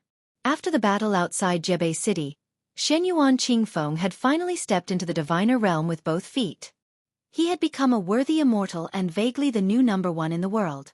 However, before the martial arts evaluation, Shenyuan Qingfeng had publicly announced that if she was chosen to enter the rankings, she would teach those behind the scenes a lesson. Therefore, the evaluation this time did not clearly state who was the #1 in the world. It was similar to how Wang Xianji had claimed to be the #2 in the world. However, this made it even more amusing. Instead of the #1 in the world, Shenyuan Qingfeng had become the #1 in the world. In addition, this was the first time a woman had reached the top of the martial arts evaluation. The shock to Jianghu was even greater than when Xianyuan Qingfeng had become the leader of Jianghu in the early years. The number 2 in the new martial arts evaluation was Yu Groom, followed by the female sword immortal, Cui Hua of the Wu family sword tomb. The next 7 people were Jiang Fuding, Qi Xianxia, Mi Fengjie, Huang Fengfua, Li Hozhao, Zhu Huang, and Linya. Tong Shanquan of Jinshua's Saber Manor was right behind these 10 people. Among the 20 people, there were only 4 grandmasters in the old Bei Mang, and they were all behind Tong Shanquan. It was extremely pitiful. Fortunately, among the 10 new grandmasters, 7 of them came from the Bei Mang grassland. For example, Bai Yusha of the Chess and Sword Music School, who was known as Calmstorm, and the wanderer Tai Mu Dyer were well known in Jianghu. When Su Fengmian rose to power, it was undoubtedly the peak period of Jianghu. However, Jianghu was not the same as a farm. After the small new year, there was still a big new year. The sun stopped at the West Mountain, and the sunset glow was dazzling. That scene gave people a very magnificent feeling. At that time, including the saints of the 3 sects, there were close to 10 land immortals living in the world. However, like the final radiance of an old man past his prime, the sun set and did not rise again. The new Jianghu welcomed the scene of a bright moon in the sky. After that, it would be a small year where the harvest would decrease. After Yu Dilong and Go Yu Feng, the land immortals would become extinct. Then it would be the celestial realm, and then the mysterious realm would become the land immortals of that generation. In the end, there would be no more rank 1 experts in Jianghu. Su Fengnian sighed softly and turned his head to look at the young girl who was covered in swords. He muttered to himself, "In the future, as long as there is someone who can use a sword to spit out more than an inch of sword light, they will be a shocking sword immortal." Extra Chapter 6x00A0. To read more updates, please follow my WeChat public account. Fenghua 1985. The full moon hung in the sky. It was like a jade plate hanging above the heads of the human world. The moonlight was like water. A group of more than 100 cavalrymen wearing exquisite armor turned from the official road to the small road. The strong horse hooves seemed to crush the moonlight on the muddy road. The cavalrymen were all equipped with swords and crossbows. They were abnormally strong. The burly cavalryman was actually holding a long spear. Under the moonlight, the man's hideous scar that stretched across his entire face could be clearly seen. Horse lances rarely appeared on the battlefield after the spring and autumn period. This kind of weapon had been the specialty of the generals of the border army since the Great Feng dynasty. First, it was not easy to make and was expensive. It was as rare as the Fergana horse. Second, it was inconvenient to use. It had to be used for at least 10 years before its power could be seen. Therefore, people who were not from the border families would not bring it to the battlefield. Since this cavalryman had a long spear, he was obviously not an ordinary cavalryman. He must be from a prominent family. Chapter 2051. A scout turned back from the small path and reported loudly, "General, the Su family's thieves still have a dozen or so Jianghu bandits escorting them. They will be easily intercepted by our brothers who are waiting at the front." The horseman sneered. "Good. These reckless Jianghu scum dared to collude with the remnants of the Su family and killed more than 30 of our brothers. Tonight, I will serve these bastards well." About a mile away from this elite horseman, on a small path that could only allow 3 riders to pass side by side, 12 or 13 people were escorting a horse carriage. When they saw the bright light in front of them, their faces changed drastically. They saw torches raised at the end of the path, with 3 riders in each row. There were more than 10 rows in total. Under the light of the torches, the elite horsemen held the standard light crossbows of the Liyang military, ready to fire. When these righteous Jianghu bandits saw this scene, although they had already disregarded their lives, they were still frightened. Previously, to rescue the Su family of Guanhai County, who had been loyal to them for generations, they left the mansion secretly and left the city through the city gate. They were all scared but not in danger. They didn't expect that not long after they left the city, there would be more than 100 riders charging towards them. 7 or 8 of them died under the light crossbows. If it wasn't for the Master Jianghu Sr. who had the cultivation of Master Realm, who took the initiative to cover their retreat and retreated with his own strength, no one would have been able to escape 30 miles away. Some of them looked back and saw that after the senior killed more than 20 riders, he was hit by several arrows. Then, he was stabbed in the chest by a rider with a strange spear. Using the huge inertia of the horse's charge, The master was pushed back more than 40 steps. In the end, the rider casually threw the corpse a few feet away. It was obvious that the rider's innate strength and martial cultivation were both amazing. Even if a level 2 master realm master wasn't injured, he would probably be on par with the rider. A Jianghu rider glanced at the large paddy fields by the side of the road. Most of them had finished their autumn harvest. Bunches of straw that had been harvested were piled up on the fields. They didn't have time to pick them up and bring them home. He turned around and roared, "Get into the fields!" The old coachman who was driving the carriage gritted his teeth and abruptly reined in the horse, turning around and following the slope towards the dried-up paddy field. The carriage was not as light as a horse, so it immediately jolted violently. After passing through a short but hard ridge, it rushed past. The four wheels momentarily stopped in the air before crashing to the ground with a loud bang. A series of painful cries came from within the carriage. There were men and women, and judging from their voices, they were all very young and even had a hint of childishness. The elite cavalry that was in charge of intercepting the carriages had mocking looks on their faces. Did these fellows really think that they were the Bailiang Frontier Army and the Baimang Cavalry? On the battlefield, did they think that such a blunt turn of events could be played so easily? More than 40 light cavalry similarly descended the slope and entered the fields. However, compared to the panicked fleeing group, this cavalry, who were familiar with archery and horses, was not only calm and unruffled, but also had the demeanor of an autumn hunt. No wonder these cavalrymen were so conceited. It was because they were worthy of this arrogance. They were once part of the cavalry that crossed the Guangling River to the north of the southern Xinjiang army. Although the fighting on the battlefields in the capital could not be considered tragic, since they were able to become part of the southern Xinjiang cavalry in the early years and were even seconded to His Royal Highness, the current emperor, for a period of time, to serve Zhao Zhu, they naturally could be called first-class elite soldiers. However, at the crucial moment of merit and reward, the commanding general Gao Bohai, who commanded 8,000 cavalrymen, for some reason, had a dirty relationship with Che Yi, a former direct subordinate of King of Shu, Chen Zhibao. Originally, they thought it was a trivial matter and would not delay the conferment of Marquis and General. Unexpectedly, His Majesty the Emperor was enraged over such a trivial matter. Even though Gao Bohai had Zhang Dingyuan and Gu Ying interceding for him, he was still directly removed from his post. The 8,000 cavalrymen under his command were split into 3 groups. One group of 2,000 cavalrymen remained in Guangling Road and temporarily belonged to the general's mansion of Zhenzhou. The cavalry general of this group, Gao Tingho, was the only son of the original commander-in-chief, Gao Bohai. Guanhai County was not eye-catching in the old West Chu territory where half of the scholars in the world came from Guangling. The county did not show a luxuriant scene of well-dressed Chinese people standing shoulder to shoulder. Instead, it was the Guanhai Su family that stood out. The Su family was worthy of being called the Dachu's literary courage for generations. Their family's history could be traced back to the Ganlu southbound at the end of the Great Feng dynasty. They were an important branch of the top tycoon in Great Feng dynasty, Huangdang Su family. Later on, the Guanhai Su family assisted the Jiangshi family of Dachu for generations. They were good at governance and were once praised by the Jiangshi emperor as Dachu's literary courage. However, when Jiang Xi and Chao Chongqing joined forces to restore the country, the Guanhai Su family might not be optimistic about West Chu's restoration. It was also possible that they were scared out of their wits by the billowing smoke of the destruction of Dachu and managed to escape the disaster. However, the Guanhai Su family's talents withered and the family's decline could not be salvaged. The eldest grandson of the Guanhai Su family, who had high hopes for the family, participated in the imperial examination together with Song Maolin. However, the latter won first place in one fell swoop and added flowers to the brocade of the Song family's prosperity.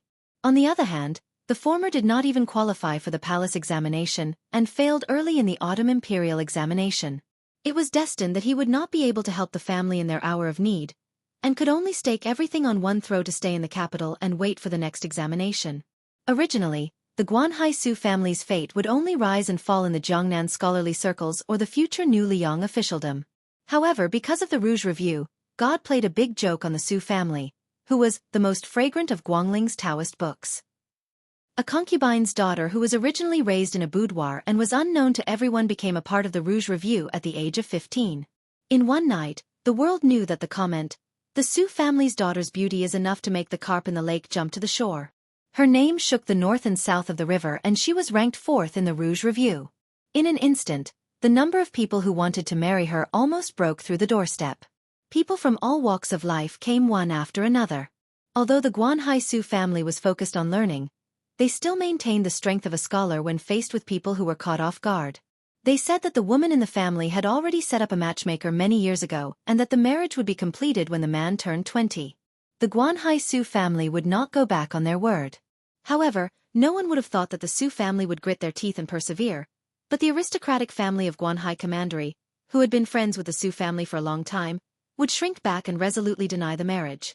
The young man, who was only half a year away from becoming an adult, quickly got married under the urging of his father. He married a pretty girl from a small family of equal social status. All of this was, of course, caused by Deputy Provincial Commander Song, who had smelled the scent of blood. Think about it.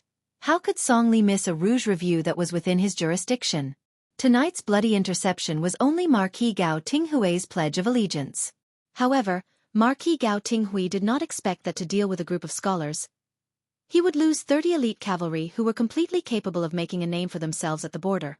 After all, he had underestimated the power of the Central Plains aristocratic families. The dozen or so Jianghu heroes surrounding the carriage all saw something strange in the distance. In the distant field, behind a pile of rice, there were 2 people, one big and one small, lighting a bonfire, as if they were roasting game. At this time, the elite cavalry who had caught up with the carriage team had already raised their crossbows and shot out arrows. The unique sound of the arrows piercing through the air was particularly ear-piercing in the silent field. One was in the south and one was in the north. The distance between the 2 sides was less than 30 steps. Most of the heroes who knew martial arts were able to use their weapons to block the arrows. However, there were still 2 people who were unlucky. They dodged the first arrow but did not dodge the second arrow. One of the riders was shot through the throat. He staggered forward for a dozen steps before falling off his horse and dying. The other rider was directly nailed to the temple. The huge penetrating force caused the rider's corpse to fall out on the spot. When the carriage brushed past the bonfire, another 2 Jianghu heroes who had stood up for the Su family out of righteous indignation died on the spot. Probably because the 2 sides were about to leave Tian'an and enter the dense forest in front of them, the light crossbows in the hands of the elite cavalry began to deliberately shoot at the horses of these people. The 2 large horses of the carriage were especially targeted. When the horse to the north was hit by 3 arrows, although the elite cavalry was afraid of accidentally injuring the prey in the carriage, the arrows that were shot at the horse were not fatal. However, it was enough to stop the carriage. The old coachman's face was filled with despair as he tightened the reins. Ignoring the pain in his arm, he forcefully stopped the horse to prevent the carriage from flipping over. The remaining Jianghu riders all stopped their horses to the north of the carriage and formed a line, protecting the carriage behind them. Keeping a promise was worth 1,000 gold and disregarding life and death. This was the foundation of these Jianghu people. Although the word loyalty was becoming less and less valuable in the new Jianghu, at least these people still firmly believed in the rules of the older generation of Jianghu. A middle-aged man who looked like a military officer leisurely turned his horse. After circling around the same place, he pointed the tip of his sword at the carriage and said in a deep voice, "Everyone get off." No one responded. The knight sneered and waved his sword forward. Another wave of light crossbows shot out. There were only 8 Jianghu people left. Half of them used their weapons to deflect the arrows or bowed their heads to avoid the arrows. The other 4 charged forward and without exception, they were all shot by the arrows and became like hedgehogs. An arrow accidentally hit the carriage and made a bang sound. The military officer did not even look at the corpses and said sternly, "I'll give you one last chance." An even more hurried and muffled sound of horse hooves sounded in the distance. The main general, Gao Tingho, had already led the 100 cavalry over. When he passed by the bonfire, he did not brazenly kill. Instead, he used his lance to poke and flick the bonfire. Suddenly, sparks flew everywhere and trapped the 2 pitiful people who were sleeping in the countryside. He slowed down the speed of his horse because he found that the 2 people who should have been in a panic were still sitting in the same place and did not roll or crawl to avoid the sparks. Gao Tingho hesitated for a moment but did not stop his horse. After all, the prey tonight was related to his career and he knew what was important. Chapter 2052. Due to Marquis Gao Tinghao's mercy, the hundreds of elite cavalry behind him didn't kill them. However, A few of them shot a few arrows and nailed them into the ground beside the two men. The closest arrow was only 3 or 4 inches away from the feet of the man in the green robe. Marquis Gao Tingho approached the carriage and looked at the 4 Zhonghu heroes with a gloomy smile. "You 4, get off your horses and don't die. You've already done your duty by escorting them all the way here." The 4 men looked at each other and 3 of them slowly got off their horses with shame. Marquis Gao Tingho tilted his head and arrows rained down on them.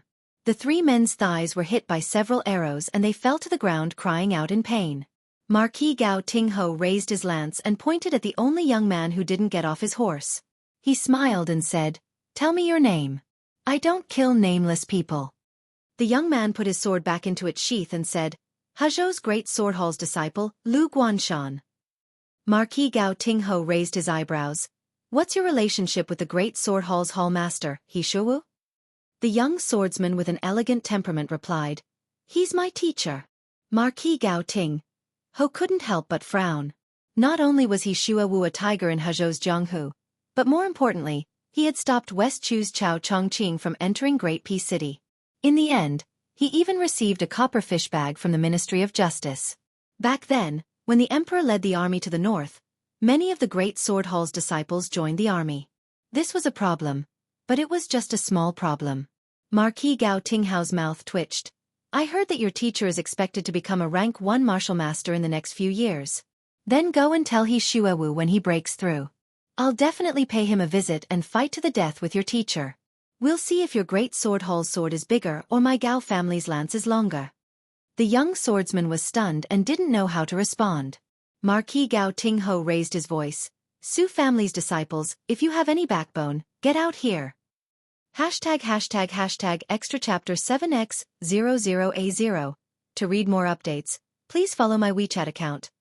Fenghua 1985. Even though the old coachman tried his best to stop them, there were still disciples of the Su family coming out of the carriage. 1 boy and 3 girls. The boy was only 15 or 16 years old. The oldest was a middle-aged woman. The oldest girl of them all. The oldest girl was a middle-aged woman. Ants. And turned and gently placed to the middle-aged woman to the woman as. Ants. The woman felt a chill on her slender shoulders.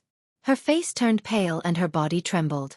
She hugged the child in her arms tightly and summoned her courage to raise her head and say, "General must be familiar with the art of war and have heard of the strategy of luring the tiger away from the mountain." Tingho T.A.S. Then, the horse lance thrust out like lightning, and heavily struck the delicate and pretty boy's arm. The boy collapsed to the ground, and stretched out his hand to cover his wound. He was in so much pain that he rolled on the ground, and cried out in heart-wrenching pain. Marquis Gao Tingho closed his eyes and sorted out tonight's deployment in his mind. There shouldn't be any mistakes. He opened his eyes and pointed his lance at the girl in the woman's arms. He said expressionlessly, "I advise you to tell the truth. It's not a good thing for a beautiful woman like you to be alone in the wilderness. Even if you don't care about your chastity, you don't have to cherish the few remaining students of the Su family. But how old is the girl in your arms?" The maid wanted to step forward, but the middle-aged woman held her arm tightly. The middle-aged woman smiled bitterly and said, "The Su family of Guanhai, regardless of gender, old or young, will never disgrace the Su family." Marquis Gao Tinghao's eyes were sharp. He glanced at the middle-aged woman's hand and laughed. "So that's how it is. Insignificant skill." Marquis Gao Tingho stopped laughing and sneered, "The Su family style? Now that the Su family of the Northwest is gone, how can your little Guanhai Su family be worthy of the word style?" Marquis Gao Tingho pointed his lance at the big sword hall disciple not far away and said with a playful expression, "You are a smart person. I suddenly have a desire to cherish talents. One day, after I kill your master, you will be the hall master of the big sword hall. How about it?" Lu Guanshan's expression was uncertain. Marquis Gao Tingho clicked his tongue and said, "The situation has already been decided. What's the point of caring about face? That's not smart." At this moment, a voice sounded from behind them. "Sister-in-law, you are also surnamed Su. What a coincidence. We were family 500 years ago." Marquis Gao Tingho turned his head and looked with a face full of hostility. He saw 2 passers-by, one big and one small, roasting game in the field. Before Marquis Gao Tingho gave an order, there was the sound of blades being drawn. Then an unbelievable scene appeared. One big and one small walked through the gaps between the horses like they were taking a stroll. They casually bent their backs and lowered their heads as they moved. No matter how the blades of the elite soldiers slashed at them, they were able to dodge them. The two of them passed through the encirclement of the cavalry just like that and were only 10 steps away from Marquis Gao Tingho and his horse. Marquis Gao Tingho held the lance tightly and laughed coldly. So they were really strong Master Realm experts. The green-shirt male looked like he was in his 30s. He had a gentle aura and his clothes were clean and tidy. He didn't have the arrogance of an official's son and instead looked like a good-tempered private school teacher. Behind him was a young female swordsman with a sword on her back. At this moment, 2 silhouettes arrived. Their auras were like rainbows. One of them carried a sword on his back, and there was a faint hum of a sword in his scabbard. The two stood side by side at the ruins of the carriage. It was a man and a woman. Both of them were quite young. The woman was wearing a purple dress, and the man carrying a sword was about 20 years old. His face was like jade, and his scabbard was trembling slightly, and the sword was humming non-stop. Marquis Gao Tinghao's heart shook. Compared to the green-shirt male and female swordsmen who hid their strength, this young swordsman who could already form a connection with the sword was even more troublesome. Even if this sword path genius of unknown origin hadn't reached grade 2, once a swordsman resonated with the sword, he couldn't be judged by common sense. Lu Guanshan of the Great Sword Hall, not to mention his current combat strength, in terms of martial arts, even 10 of him added together couldn't compare to this person. The swordsman didn't care about Marquis Gao Tingho and said respectfully to the woman, "I am Lu Sichu. I was asked by Brother Lu to escort you to the capital." Marquis Gao Tingho suddenly understood. No wonder he was the grandson of the former #1 swordsman of Dechu, Lu Dantian. No wonder he had such shocking attainments in the way of the sword. The purple-shirt female with good cultivation pressed one hand on the hilt of the sword at her waist, and the other hand gently shook the exquisite jade pendant at her waist. She smiled and said, "Oh, are you chasing after a fugitive or what? How come I didn't hear from Uncle that there are still remnants of West Chu in Guangling Path?" Marquis Gao Tingho, who had everything going wrong tonight, held back his anger and asked with a smile, "Miss, does your uncle's words have any effect?" She widened her eyes and pretended to be naive. "Ah? Even the words of a provincial governor don't have any effect?" Marquis Gao Tingho asked, "May I ask what is your relationship with Master Su?" The woman tilted her head and answered playfully, "Guess." Marquis Gao Ting Ho laughed and then raised his arm and said in a low voice, "Retreat." 150 elite cavalry galloped away. As for whether they would return with 1,500 cavalry, that would depend on whether Marquis Gao Ting Ho dared to take a gamble. Without needing the woman from the Guanhai Su family to remind her, Lu Sichu strode forward and crouched down. She helped the young man who had fainted from the pain by pressing his acupoints to stop the bleeding, applying medicine and bandaging his wounds. After picking up the young man said without hesitation, "We have to leave this place on horseback. We can't care about the corpses of these chivalrous men. Let's pick out uninjured horses. If there are people who don't know how to ride, let's ride with them. We have to at least reach the border of Hezhou to be safe. But the problem is that before we leave Zhenzhou, that guy called Marquis Gao Tingho has 2 accomplices who happen to be in charge of border military affairs. It's very troublesome." Lu Guanshan, the personal disciple of He Xiaowu of the Big Sword Hall, sighed, "As long as we reach Hezhou, I can mobilize some of the Big Sword Hall's power and do my best to cover for us." Lu Guanshan suddenly asked, "Miss, didn't you say that you and our provincial governor of Guangling Path, Master Su?" The purple-shirt woman rolled her eyes and said, "You really believed it?" Lu Guanshan smiled awkwardly. LV Sichu whistled and 2 horses galloped out of the forest. He and the purple-shirt woman rode 1 horse each. The loyal old coachman of the Su family naturally knew how to ride a horse. Including Lu Guanshan, there were 4 people who could ride a horse. The young man from the Su family, the woman, the little girl, and the servant girl also happened to be 4 people who did not know how to ride a horse. However, it was a little troublesome to divide them. The problem was that the woman and the servant girl were from different families, so it was naturally inconvenient for them to ride a horse with the men. Logically speaking, the woman, who was of a higher status, should sit behind the purple-shirt woman, but the woman sent the plain-looking servant girl to find the purple-shirt woman. She handed over her tear-stained daughter to LV Sichu, while her face was flushed with shame and anger. Just as she looked at Lu Guanshan and was about to speak, the green-robed man who had been ignored by them all this time slowly said, "If you insist on heading north, you definitely won't be able to escape." Although the cavalry seems to have returned, they secretly left a few scouts behind. I guess they are deliberately trying to make you lower your guard. That general is either resting on the official road, waiting for someone, or he has personally dispatched a large group of cavalry to kill you. LVCQ had actually been secretly sizing up the man and the little girl, but could not see the depth of their thoughts. The purple-shirt woman seemed to be heartless as she smiled and said, "Then what do we do?" The green-robed man also smiled and said, "Ah, miss, you are wearing a purple robe. Aren't you the head of the Huishan Alliance? Dealing with these rascals, isn't it just a matter of flicking a finger?" Chapter 2053. The woman in the purple dress laughed and gave him a thumbs up. Good taste. Lu Guanshan was not in a good mood. He had an inexplicable natural hostility towards the strange man in the green robe. Especially when the two of them looked at each other, intentionally or unintentionally. Just now, Lu Guanshan felt his scalp tingle. The maid who was sitting quietly behind the woman in the purple dress took a deep breath and suddenly said to the man in the green robe, "Sir, I'll go west with you. The others will continue north." The woman's expression was complicated. She wanted to say something but stopped. LVC Chu and the woman in the purple dress were confused. Lu Guanshan blurted out, "No." What was even more strange was that the man in the green robe shook his head and said, "Even if I take someone with me, I'll take the child with the injured arm."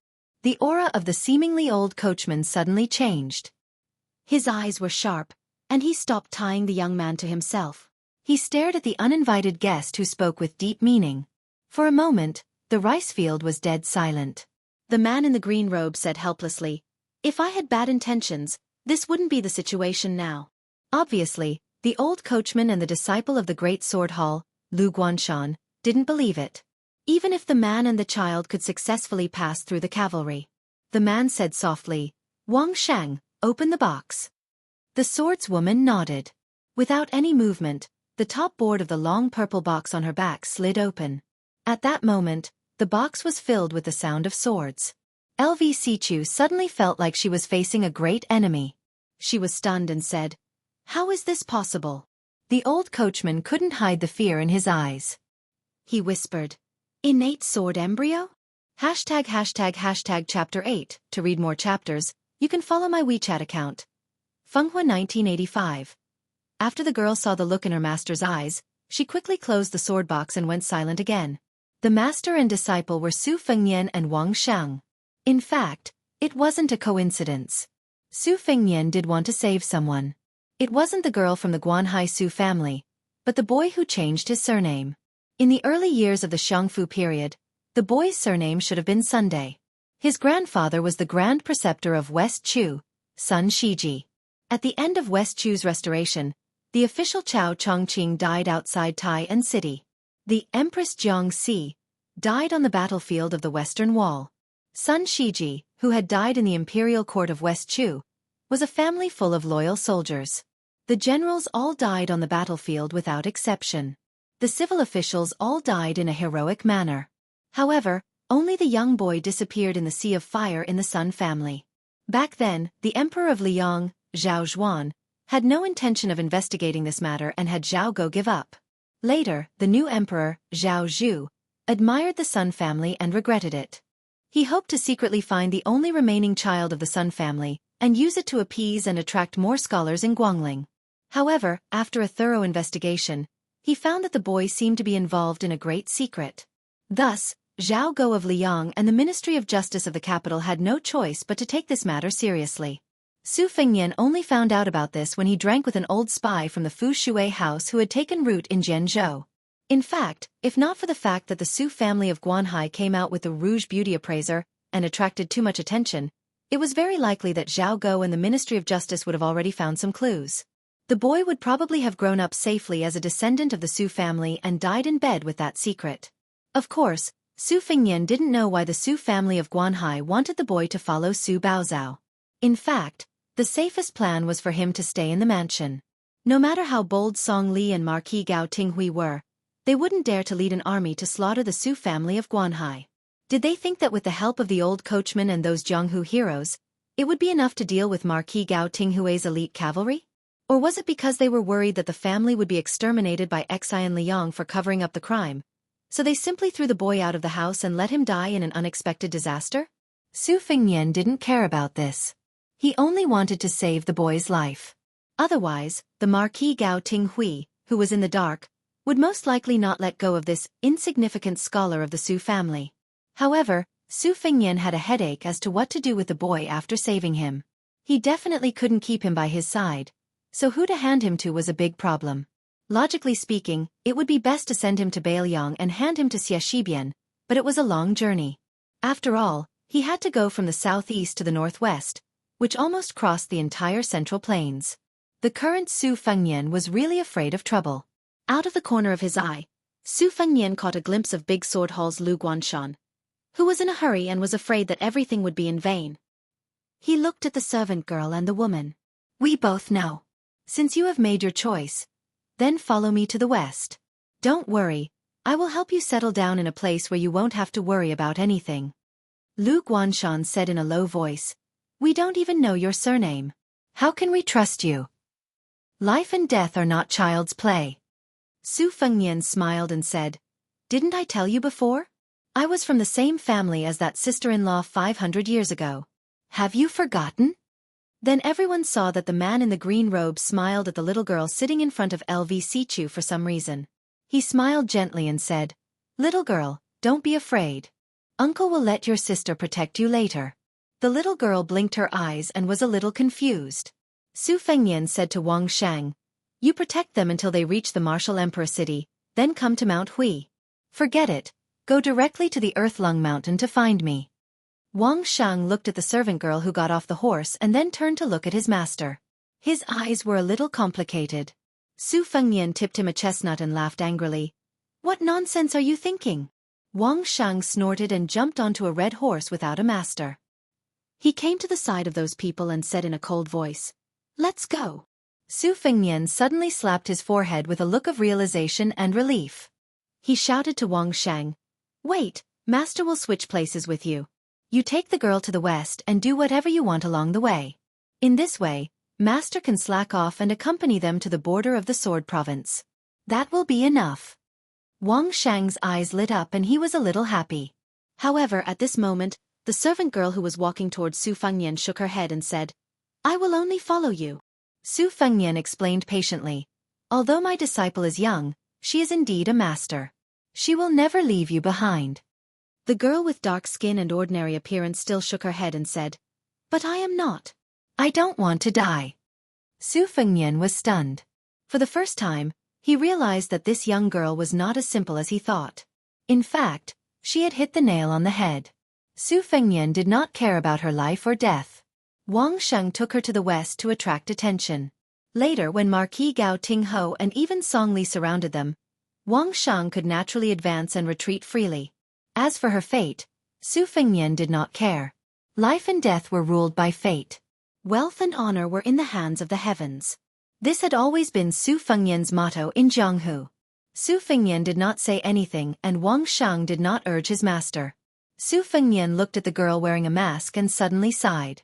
He thought of the pair of siblings, Murong Wuzhu and Murong Tonghuang. They had met for the first time in the Sword Province of the Guangling Path. At that time they were chased by that mad dog Yuan Tingshan, in order to avoid becoming the cauldrons of the ancestor of Mount Hui, Shen Yuan Pan. Su Fengnian said indifferently, "I will send you to the great snow plateau of Mount Hui." The girl said decisively, "Okay. It's a deal."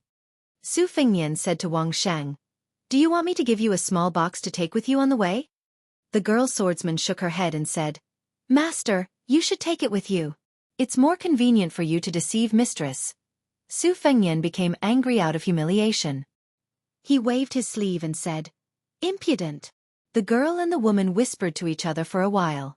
Under the curious gazes of LVC Chu and the purple-dressed woman, as well as Lu Guanshan's jealous and resentful eyes, the two sides parted. Su Fengnian brought the girl to the extinguished bonfire and then sat down cross-legged to rekindle the fire. There was a shriveled long cloth bag by his feet. The girl held a horse in each hand. She lowered her head to look at the man and asked, "Are we still not moving?" Su Fengnian fiddled with the bonfire and continued to roast the mostly golden hare. Previously, Marquis Gao Tinghuang's lance had no effect on it. Su Fengnian said casually, "Let's fill our stomachs first." The girl's eyes were gloomy, but she didn't say anything in the end. Su Fengnian tore off a hare's leg and handed it to the girl who was still unwilling to sit down. He looked up and said, "The nearby towns have all banned night. We'll definitely have to sleep in the open. I'm not hungry. What about you?" The girl hesitated for a moment. She let go of the reins and sat down beside him. They were separated by a distance of 2 arms, so both of them had to bend down before she could take the fragrant hare's leg. Then she leaned sideways and gently bit into it. Su Fengnian laughed it off. He tore off a piece of golden and greasy hare meat and chewed slowly. After the two of them finished eating the hare, Su Fengnian clapped his hands and asked curiously, "How dare you go with me?" The girl asked in return, "How dare I not go with you?" Su Fengnian smiled and shook his head. It's not good for a woman to be too smart. The girl's eyes were gloomy. She raised her hand and wiped the corner of her mouth without saying a word. Su Fengnian slanted his cloth bag and slowly got up. "Let's go when you're full."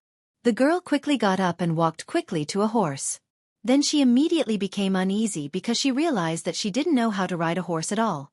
Su Fengnian was amused. He walked to her side and gently pressed his hand on her shoulder. The girl quickly lowered her waist and retreated. Then she quickly pulled out a dagger that was originally tied to her sleeve and held it tightly with both hands. She stared at the man in the green robe with unwavering determination in her eyes. Su Fengnian said unhappily, "I don't care what you look like under your skin. Anyway, I've never seen it and I don't plan to see it in the future. Just look at your current appearance. Do you need me to give you a mirror?" Chapter 2054. The girl's ears were red, but she was still unwilling to put down the dagger. Her watery eyes, which were completely different from her calm appearance, were filled with disdain and contempt. Su Fengnian, who was regarded as a lecher, stood in place and pushed away the sword that was stabbing towards his forehead with 2 fingers. It turned out that LV Sichu had returned and swiftly stabbed with his sword. Wang Sheng stopped his horse in the distance and did not stop LV Sichu's attack. The girl just rolled her eyes. LV Sichu did not attack a second time. It was not that he did not want to, but he could not because his entire arm had lost feeling. Su Fengnian glanced at the young man. "During my 2nd year in Xiongfu, I once fought with your grandfather, LV Dantian." After saying this, Su Fengnian took a step forward and grabbed the girl's shoulder. The two of them instantly disappeared. LV Sichu was dumbfounded as if he was struck by lightning. Dozens of miles away, on a narrow path, a dizzy young girl bent over and kept retching. Su Fengnian said hello and returned the dagger that had fallen out of her hand to her. The girl trembled as she took the dagger and put it back into the sheath. Her watery eyes were wide open. They were filled with confusion, shock, curiosity, and so on. Su Fengnian smiled and asked, "Have you recovered?" The girl subconsciously nodded. The next time they stopped, the girl sat on the ground. A moment later, when Su Fengnian asked the same question again, the girl gritted her teeth and nodded. After the 3rd time, the girl was about to cry. She did not wait for Su Fengnian to say anything and shook her head vigorously. Then, the two of them sat and stood by the stream in the mountains. Su Fengnian smiled and didn't immediately take her on their journey. The girl took a deep breath and squatted by the stream. She scooped a handful of water to wash her face and then fell into a daze. Su Fengnian reminded her, "Your face is not good enough. Be careful when you wash your face next time." The girl turned her head and asked, "Can I ask who you are?" Su Fengnian nodded and said, "Of course." The girl quietly waited for him to continue. Su Fengnian continued, "But I won't say it." The girl was speechless. The girl thought for a moment. "I'm that Su Baozhao." Su Fengnian smiled and said, "My surname is also Su." The girl smiled for the first time. "If I take off this mask, can you tell me who you are?"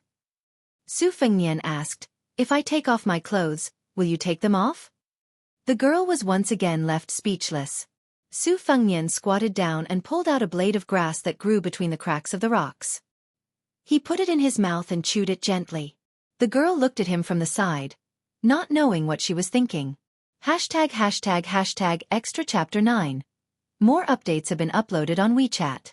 You can read them. WeChat ID Fenghua 1985. Overnight, the two of them arrived at the riverside crossing of the Xi River. They could already see the silhouette of Mount Hui and Mount Longhu in the distance. If it wasn't for the fact that they had to take care of the girl, they wouldn't even need to wait for dawn to arrive. The two of them waited at the crossing for a huge 2-story ferry to set sail. Mount Hui was now the holy land of Jianghu. Watching the snow on the snowy plains was also one of the top 10 sights of Liyang. Every day, there would be an endless stream of people going to Mount Hui to enjoy the scenery. There were many ferries on the Xi River that went directly to the foot of Mount Hui.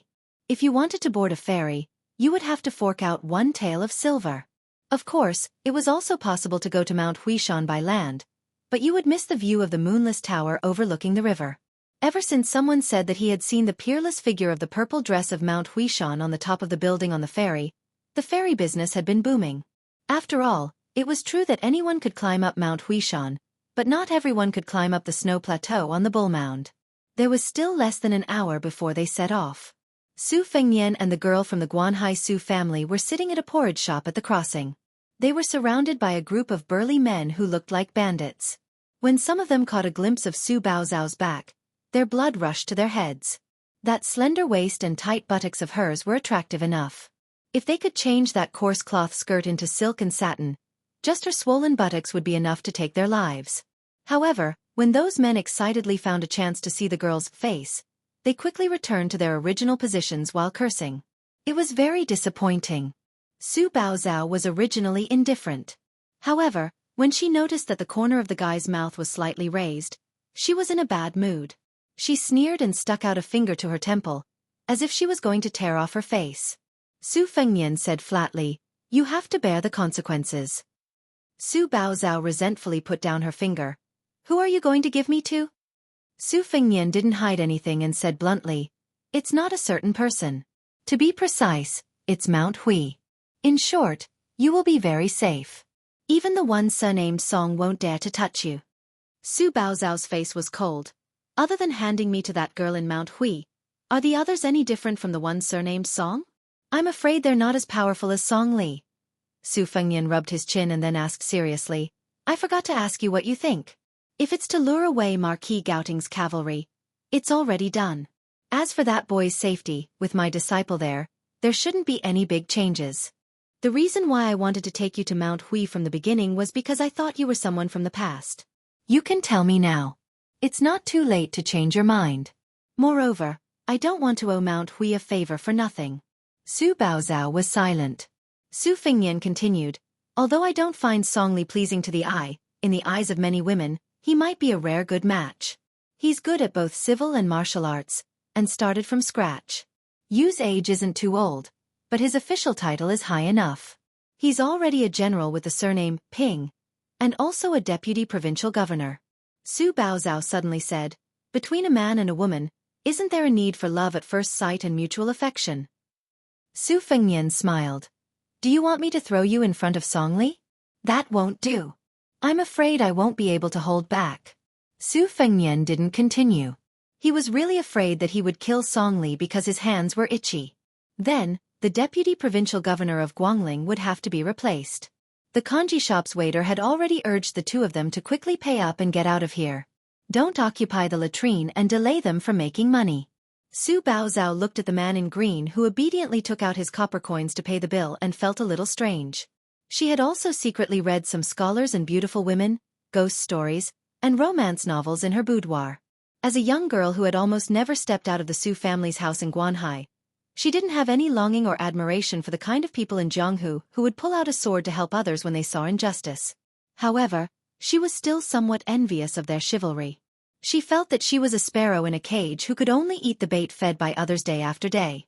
Therefore, as for those who could live and die on their own, besides being envious, she was also somewhat jealous. After Su Baozao was 10 years old, she didn't even have the opportunity to go out to the temple to burn incense. Su Fengnian weighed the copper coins in his hands and caught a glimpse of a hawker not far away selling 2 large baskets of persimmons. The bright yellow color was very pleasing. He ran over to bargain and bought 2 caddies of persimmons. He put them all in his robe and then squatted at the edge of the ferry. He casually tossed 1 persimmon to Su Baozao, who was standing beside him. Su Baozhao used her sleeve to carefully wipe the persimmon before taking small bites. She didn't forget to raise a hand to cover her mouth. The persimmon was indeed ripe, but there was still some astringent aftertaste. Su Fengnian took a big bite of the persimmon and smiled vaguely. I've eaten persimmons from many places. Bailiang's Longshi's chicken heart yellow persimmon, the capital's persimmon, Yuezhou's lotus persimmon, and the southern Zhenzhou's persimmon. However, the taste is not as good as an unknown wild persimmon from Gangnam-do in the early years. It's a small red color, especially bright red. It's delicious. Su Baozhao seriously reminded him, your table manners are really ugly. Su Fengnian ate one persimmon after another. Soon, the only persimmons left in his pocket were a pair of fellow sufferers. He then stopped eating like a hungry ghost and looked into the distance. Unknowingly, old Huang, who lacked front teeth, had passed away for more than 10 years. Su Baozhao suddenly couldn't help but squat down. Then, she felt a gentle breeze above her head. She turned her head to look and saw a shifty-eyed man resentfully retract his hand. It was obvious that he had been aiming for the round and perky part of her waist. She glared at him angrily. The short and vigorous man with a short saber in a golden sheath grinned and made a kneading gesture with his hand provocatively. Su Baozhao was helpless. She could only turn her head to Su Fengnian and say angrily, "You're turning a blind eye?" Su Fengnian sat cross-legged with his hands on his knees. He squinted his eyes and smiled. 10 years ago, I wouldn't be any better than him. Su Baozhao fiercely threw away half of the persimmon and said angrily, "Pervert." Su Fengnian laughed and said, "It's a waste of youth if one isn't perverted." Su Baozhao stared fiercely at the disappointing man in green. How can a person like you become a Jianghu master? God must be blind. Su Fengnian nodded indifferently and said, "Yes, yes." Perhaps because they realized that the man beside Su Baozhao didn't even dare to fart.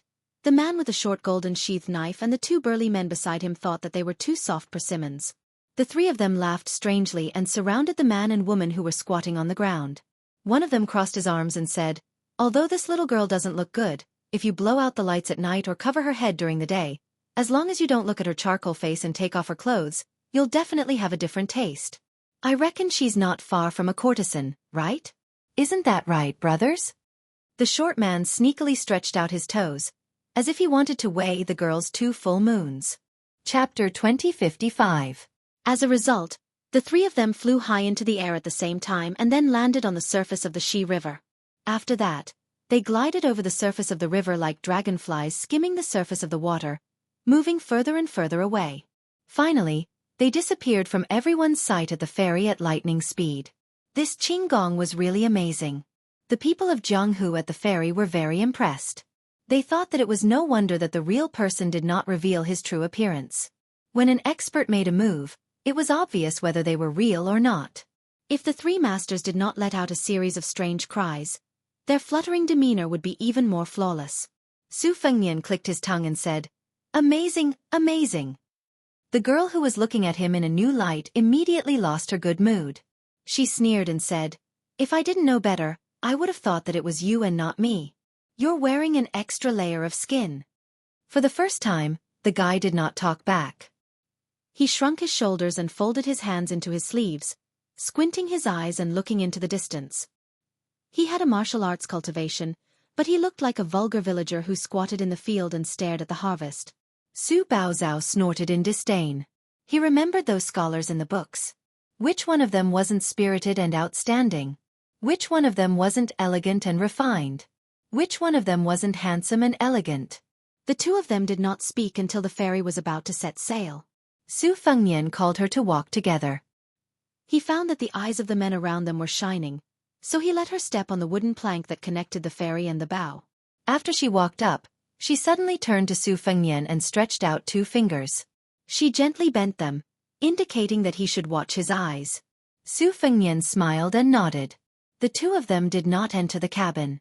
They stood at the stern. Su Fengnian leaned on the railing. She thought for a moment and could not help but ask, "Can your disciple really escort them to the border of Zhenzhou smoothly?" Su Fengnian nodded. Su Baozhao asked again, "Your disciple and the young swordsman with a long sword can make the sword in the scabbard vibrate by itself. Are they the kind of sword immortals who can take people's heads from thousands of miles away?" Su Fengnian didn't know whether to laugh or cry. That's still far from it. Over the past 100 years, if we don't count the reincarnation of Ancestor Lu, there are probably only Lu Songtao of Zhulu Mountain, Li Chungang of the Spring and Autumn Sword Armor, and Dong Tai of the Peach Blossom Sword Deity. The current second in the world, Yu Groom, and the third in the world, Cui Hua of the Wu family's sword tomb, are still a little lacking. Oh, Su Baozhao muttered. Anyway, I've only heard of Wudong Mountain's ancestor Lu. Su Fengnian laughed and asked, that Lu Guanshan of yours, didn't he tell you about these Jianghu people and strange things? Su Baozhao frowned and said, young Master Lu is a guest of our Su clan. I have nothing to do with him. I heard from young Master Lu that he only saw me once from afar a few years ago. Su Fengnian asked, the scholar who broke off 2 marriages? Su Baozhao snorted coldly. When I was young, I went to the Taoist temple to burn incense and saw him once. He's just a sanctimonious hypocrite. Su Fengnian shook his head lightly. Lu Guanshan might not be a true hero, but that scholar might not be a hypocrite. Su Baozhao sneered. You even know this? Su Fengnian sighed. You can't say that Lu Guanshan is a bad person. After all, in order to save you, he put his life on the line and even risked angering a deputy provincial governor. Therefore, you can't say that he doesn't like you sincerely. As for that scholar from your hometown who backed out at the last moment, in my opinion, he's really not easy. He can be said to be filial and righteous. You're still young, the kind of love he has for someone will probably only be experienced in the future. Su Baozhao was annoyed. What nonsense are you talking about? Su Fengnian raised his head and looked. At this time, the Shi River where the ferry was located was still some distance away from Mount Hui. It was also because of this that he could see the imposing and majestic Bull Mound from afar. There were thousands of tall buildings in the world, but it was indeed rare to see a building as tall as the missing moon house in the Great Snow Plateau, especially a building that was 9 stories tall. Probably only the tide-listening pavilion in Mount Qingliang and the star-picking platform in the capital's imperial astronomer could be compared to it. Su Fengnian had a lot of feelings for Mount Hui. This was not only the place where the old man wearing the sheepskin fur coat returned to the land as a sword immortal. It was also the first time he saw the peerless glory of the saints of the 3 sections. Back then, the Confucian sage Shenyuan Jingqing cleaned up the house and shook the ancestor of Mount Hui, Shenyuan Pan. That battle could be said to be extremely magnificent. The scholar's words, "Ancestor, please die." How heroic it was. Su Fengnian leaned on the railing and muttered to himself, who said that the scholar has no guts and dares to ask the heaven and earth to sink into the sea? Shenyuan Jingqing's love is so deep that he and Li Xiaoxin have reached a kind of limit. Su Baozhao pricked up her ears and listened carefully. Her rooting face was really rough. If one paid a little attention, one would find that the color of her face was incompatible with her whole person. The tide-listening pavilion's death warrior Xu Xiu was proficient in this field. She once said that there were 3 levels to making a face, namely, the rooting and the enchanting. In order to escape from Bailiang, she had to pay a huge price of 10 years of her life to make an enchanting face and exchange it with Su Fengnian. Only then did she go to the king of Jing and Zhao Sun. As for whether she regretted tying her fate to that emperor of 10 years, and finally died for Zhao Sun, Su Fengnian did not know what she was thinking before she died.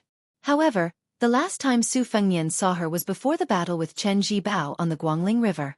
The woman jumped into the river to save the young king of Zhao who had fallen into the water. At that moment, Su Fengnian felt that Xu Xiu might have really fallen in love with Zhao Sun, who was lofty and fragile. However, he did not know whether Zhao Sun knew the true identity of the woman beside him before his death, and whether he had seen the true face under the mask. As for the enchanting face, Su Fengnian gave it to Murong Tonghuang. The latter entered Beimang during the Yonghui auspicious talisman, and became the most trusted confidant of the former Beimang crown prince Yelu Hongkai. After the Bailiang cavalry went north to the grassland, Su Fengnian tried to find him, but to no avail. Most of the fate in the world was like this. One's thoughts were constantly on one's mind and could never be forgotten. Su Baozhao suddenly asked worriedly, "Aren't you afraid that Marquis Gao Tinghuang will turn around and chase after your disciple?" Su Fengnian explained, "A good qi refinement grandmaster came from Seaview County. When we stopped for the first time, I gave them some clues to keep them in suspense." Su Baozhao's eyes lit up. Qi refinement warrior? Is he one of those celestial beings in books who live in the clouds and drink dew? Su Fengnian smiled and said, You can think of it that way. Su Baozhao realized that this person's eyes were naturally long and narrow. Every time he smiled, it became more obvious, just like willow leaves in the spring breeze. But she still did not like it. Su Fengnian was indeed very comfortable at this moment. This was because almost all the Qi refinement warriors from the former Liang and Beimang dynasties had been killed by him. Now that he had retired from the martial world and looked back at the martial world, he finally had some of the leisure and carefree mood of Dong Tai. Naturally, he felt a different kind of feeling in his heart. Su Fengnian straightened up and suddenly looked up. There was a touch of purple on the roof of the moonless tower. It was as if a high and mighty celestial being was overlooking the mortal world. ###extra chapter 10. More updates have been uploaded on the official WeChat account. Everyone can follow and read it. WeChat ID, Fenghua 1985. Su Fengnian was feeling a little complicated.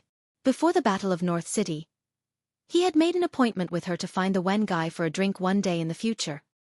He did not know why she seemed to have changed her mind. Previously, Su Fengnian went to the small town to invite her, but the message he sent to the snow plains of Mount Hui was like a clay ox in the sea. For a long time, there were sharp-eyed people in the martial world who saw the strange phenomenon on the peak of Mount Hui. For a moment, there was an uproar on the ferry. Even Su Baozhao raised her head and looked at the blurry moonless tower in a daze. Actually, it was absolutely impossible to see the figure clearly.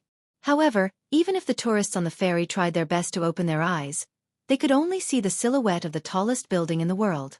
It was as if they had seen the peerless beauty of Mount Hui with their own eyes. All of them were dazzled and their emotions surged.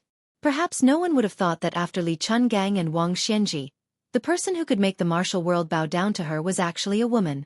The Northwest vassal king who had made a great contribution to the world originally had more hope, but he died. The father conquered the Central Plains and the son conquered the grasslands. In the end, the two generations of the Su family did not fight for the throne. They did not usurp the throne and become the emperor. Su Baozhao, whose eyes were sore, wanted to withdraw her gaze. At this moment, all the passengers on the ferry were stunned. They could clearly see a purple rainbow rising from the top of the snow plains and then rapidly falling into the river at the foot of the mountain. Wait a minute. Could it be their ferry? Mount Hui's purple dress crashed onto the bow of the ferry. Chapter 2056. The bow of the ferry sank deep into the river, and the stern of the ferry rose up high. The entire ferry tilted to a huge angle. People and horses were thrown off their feet, and it was a complete mess. The tourists in the cabins were still fine. They were just piled up like dumplings at the bow of the ferry. However, the passengers who were enjoying the scenery on the deck were in trouble. They all fell into the Xi River like dumplings. Su Fengnian's feet were rooted to the ground, and he didn't move at all. Su Baozhao closed her eyes in a panic. When she opened her eyes in the next moment, she found that she was firmly rooted to a slope and hadn't fallen to the ground. The stern of the ferry landed heavily on the surface of the river, creating a huge splash. The imposing and insufferably arrogant Mount Huizi casually waved her sleeves, and those who had fallen into the Xi River were all pulled back to the ferry. They fell onto the deck of the ferry, and all of them were in a daze. Shenyuan Qingfeng, who had almost stepped on the ferry and overturned it, glanced at Su Fengnian. There was some doubt and inquiry in her eyes. Su Fengnian responded with a wry smile. She snorted coldly and suddenly disappeared. Su Baozhao's mind was sharp. She went straight to the point and asked, "Do you know the Jianghu leader of Mount Hui?" Su Fengnian couldn't help laughing. He asked with a smile, "You don't know her? Who doesn't know her?" Su Baozhao asked again, "She knows you too?" Su Fengnian didn't try to hide it. He leaned on the railing again. "I knew her a long time ago.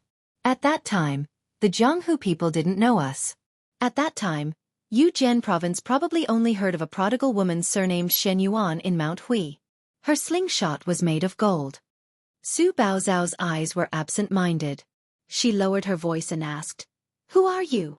Are you the Peach Blossom Sword God?" Su Fengnian was stunned. He thought that this girl's thoughts were very imaginative. How could she link him to Dong Tai? Su Baozhao stared at Su Fengnian and said, "Grandpa Song and Lu Guanshan have told me some things about Jianghu. In particular, Grandpa Song, as a Grand Master of swordsmanship, admired the Peach Blossom Sword God who went to the sea to visit immortals the most. He said that Mr. Deng's swordsmanship had already reached perfection, and his attainment in swordsmanship was no less than that of the great immortal Lu Dongxian. Grandpa Song also said that Dong Tai did not like carrying a sword.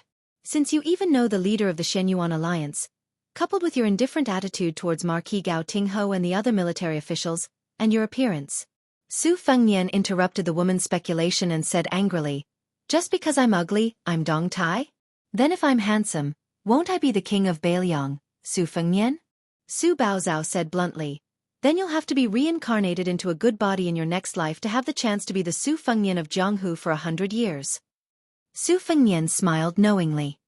"Since I've known you, this is the most reasonable sentence you've ever said." Su Baozhao twitched the corner of her mouth and gave a cold smile. Su Fengnian asked for no reason. "Did you like Taoist classics in the past? Do you want to learn martial arts in the future?" Su Baozhao was confused. She did not know what this mysterious man wanted to do. She was not in a hurry to answer. She only glanced at Su Fengnian from the corner of her eyes. Su Fengnian's expression was serious. "Do you know that you're a person with fate?" Su Baozhao was angry for no reason. She sneered and said, "Fate? Of course I have it. Otherwise, how could I be ranked 4th? The second evaluation also said that in the next Rouge evaluation in 5 or 10 years, when the youngest daughter of the Su family grows up, she will definitely be ranked in the top 3. She even has a chance to win the title of the world's #1 color. Do you think I have fate or not?" Su Fengnian sighed softly and said, "There have been so many Rouge evaluations, but I don't think there has ever been an evaluation of the world's #1 color. Only the last Empress of West Chu won the title of the world's #1 color, and became one of the 13 colors of spring and autumn. I'm not interested in the world's #1 color. I've only heard of the Bailiang cavalry." Su Baozhao frowned. "The Bailiang cavalry? Didn't they break up?" Su Fengnian raised his head. The river breeze brushed past his face, blowing his sideburns as if he was flipping through a book. He whispered, "Yes. Back then, at the northwest gate of the Central Plains, it was said that Bailiang had 300,000 iron cavalry.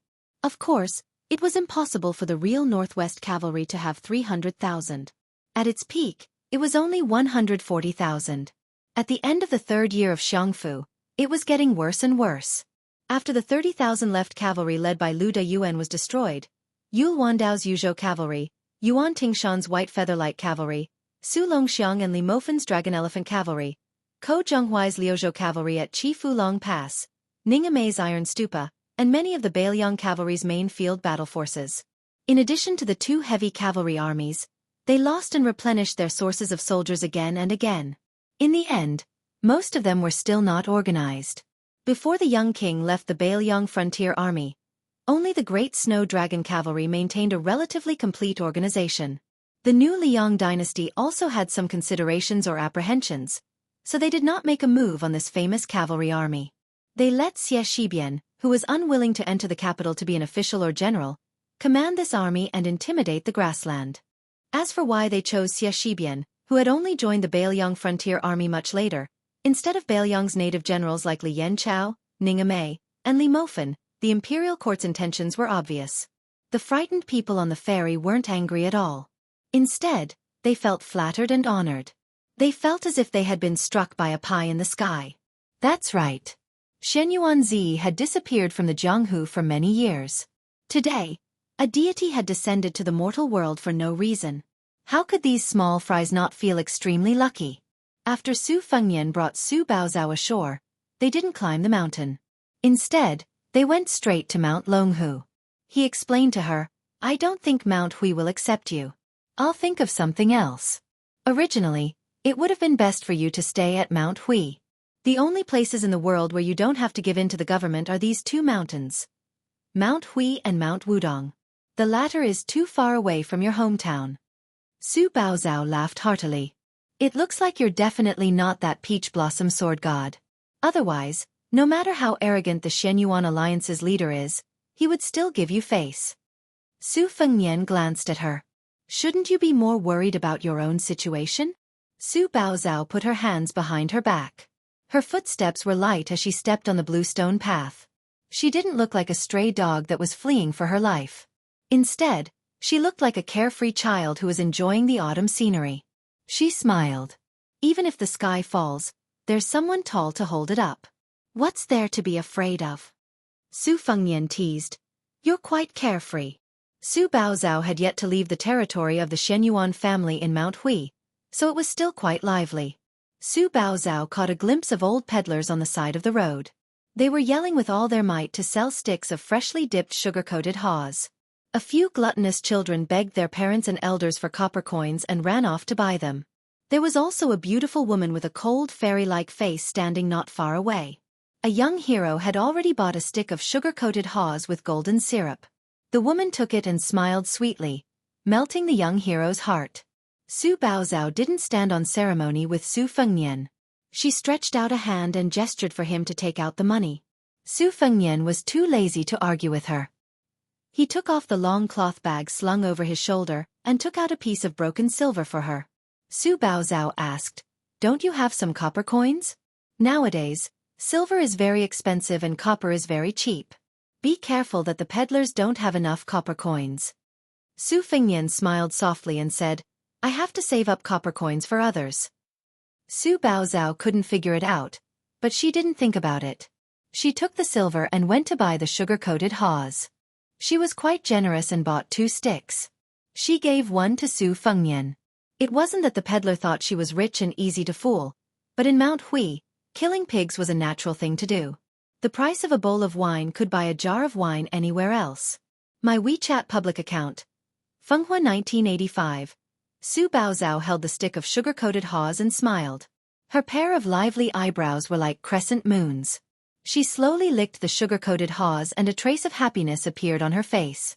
She was content with what she had, so the sourness was at the tip of her tongue and the sweetness was at the bottom of her heart.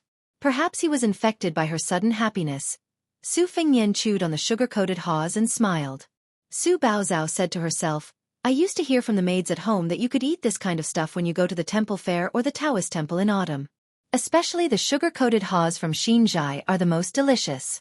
They are not strung together with bamboo sticks, but placed in exquisite and beautiful paper boxes. They are said to make people drool just by looking at them." Su Fengnian asked, "Is this your first time tasting something new?" Su Baozhao curled her lips. Yes.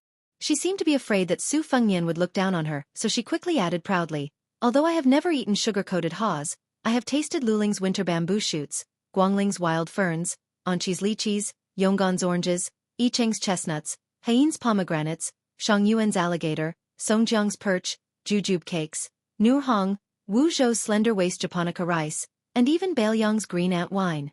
What about you? Have you eaten it before?" Su Fengnian laughed it off. It turned out that she was a silly girl who liked to compete with others.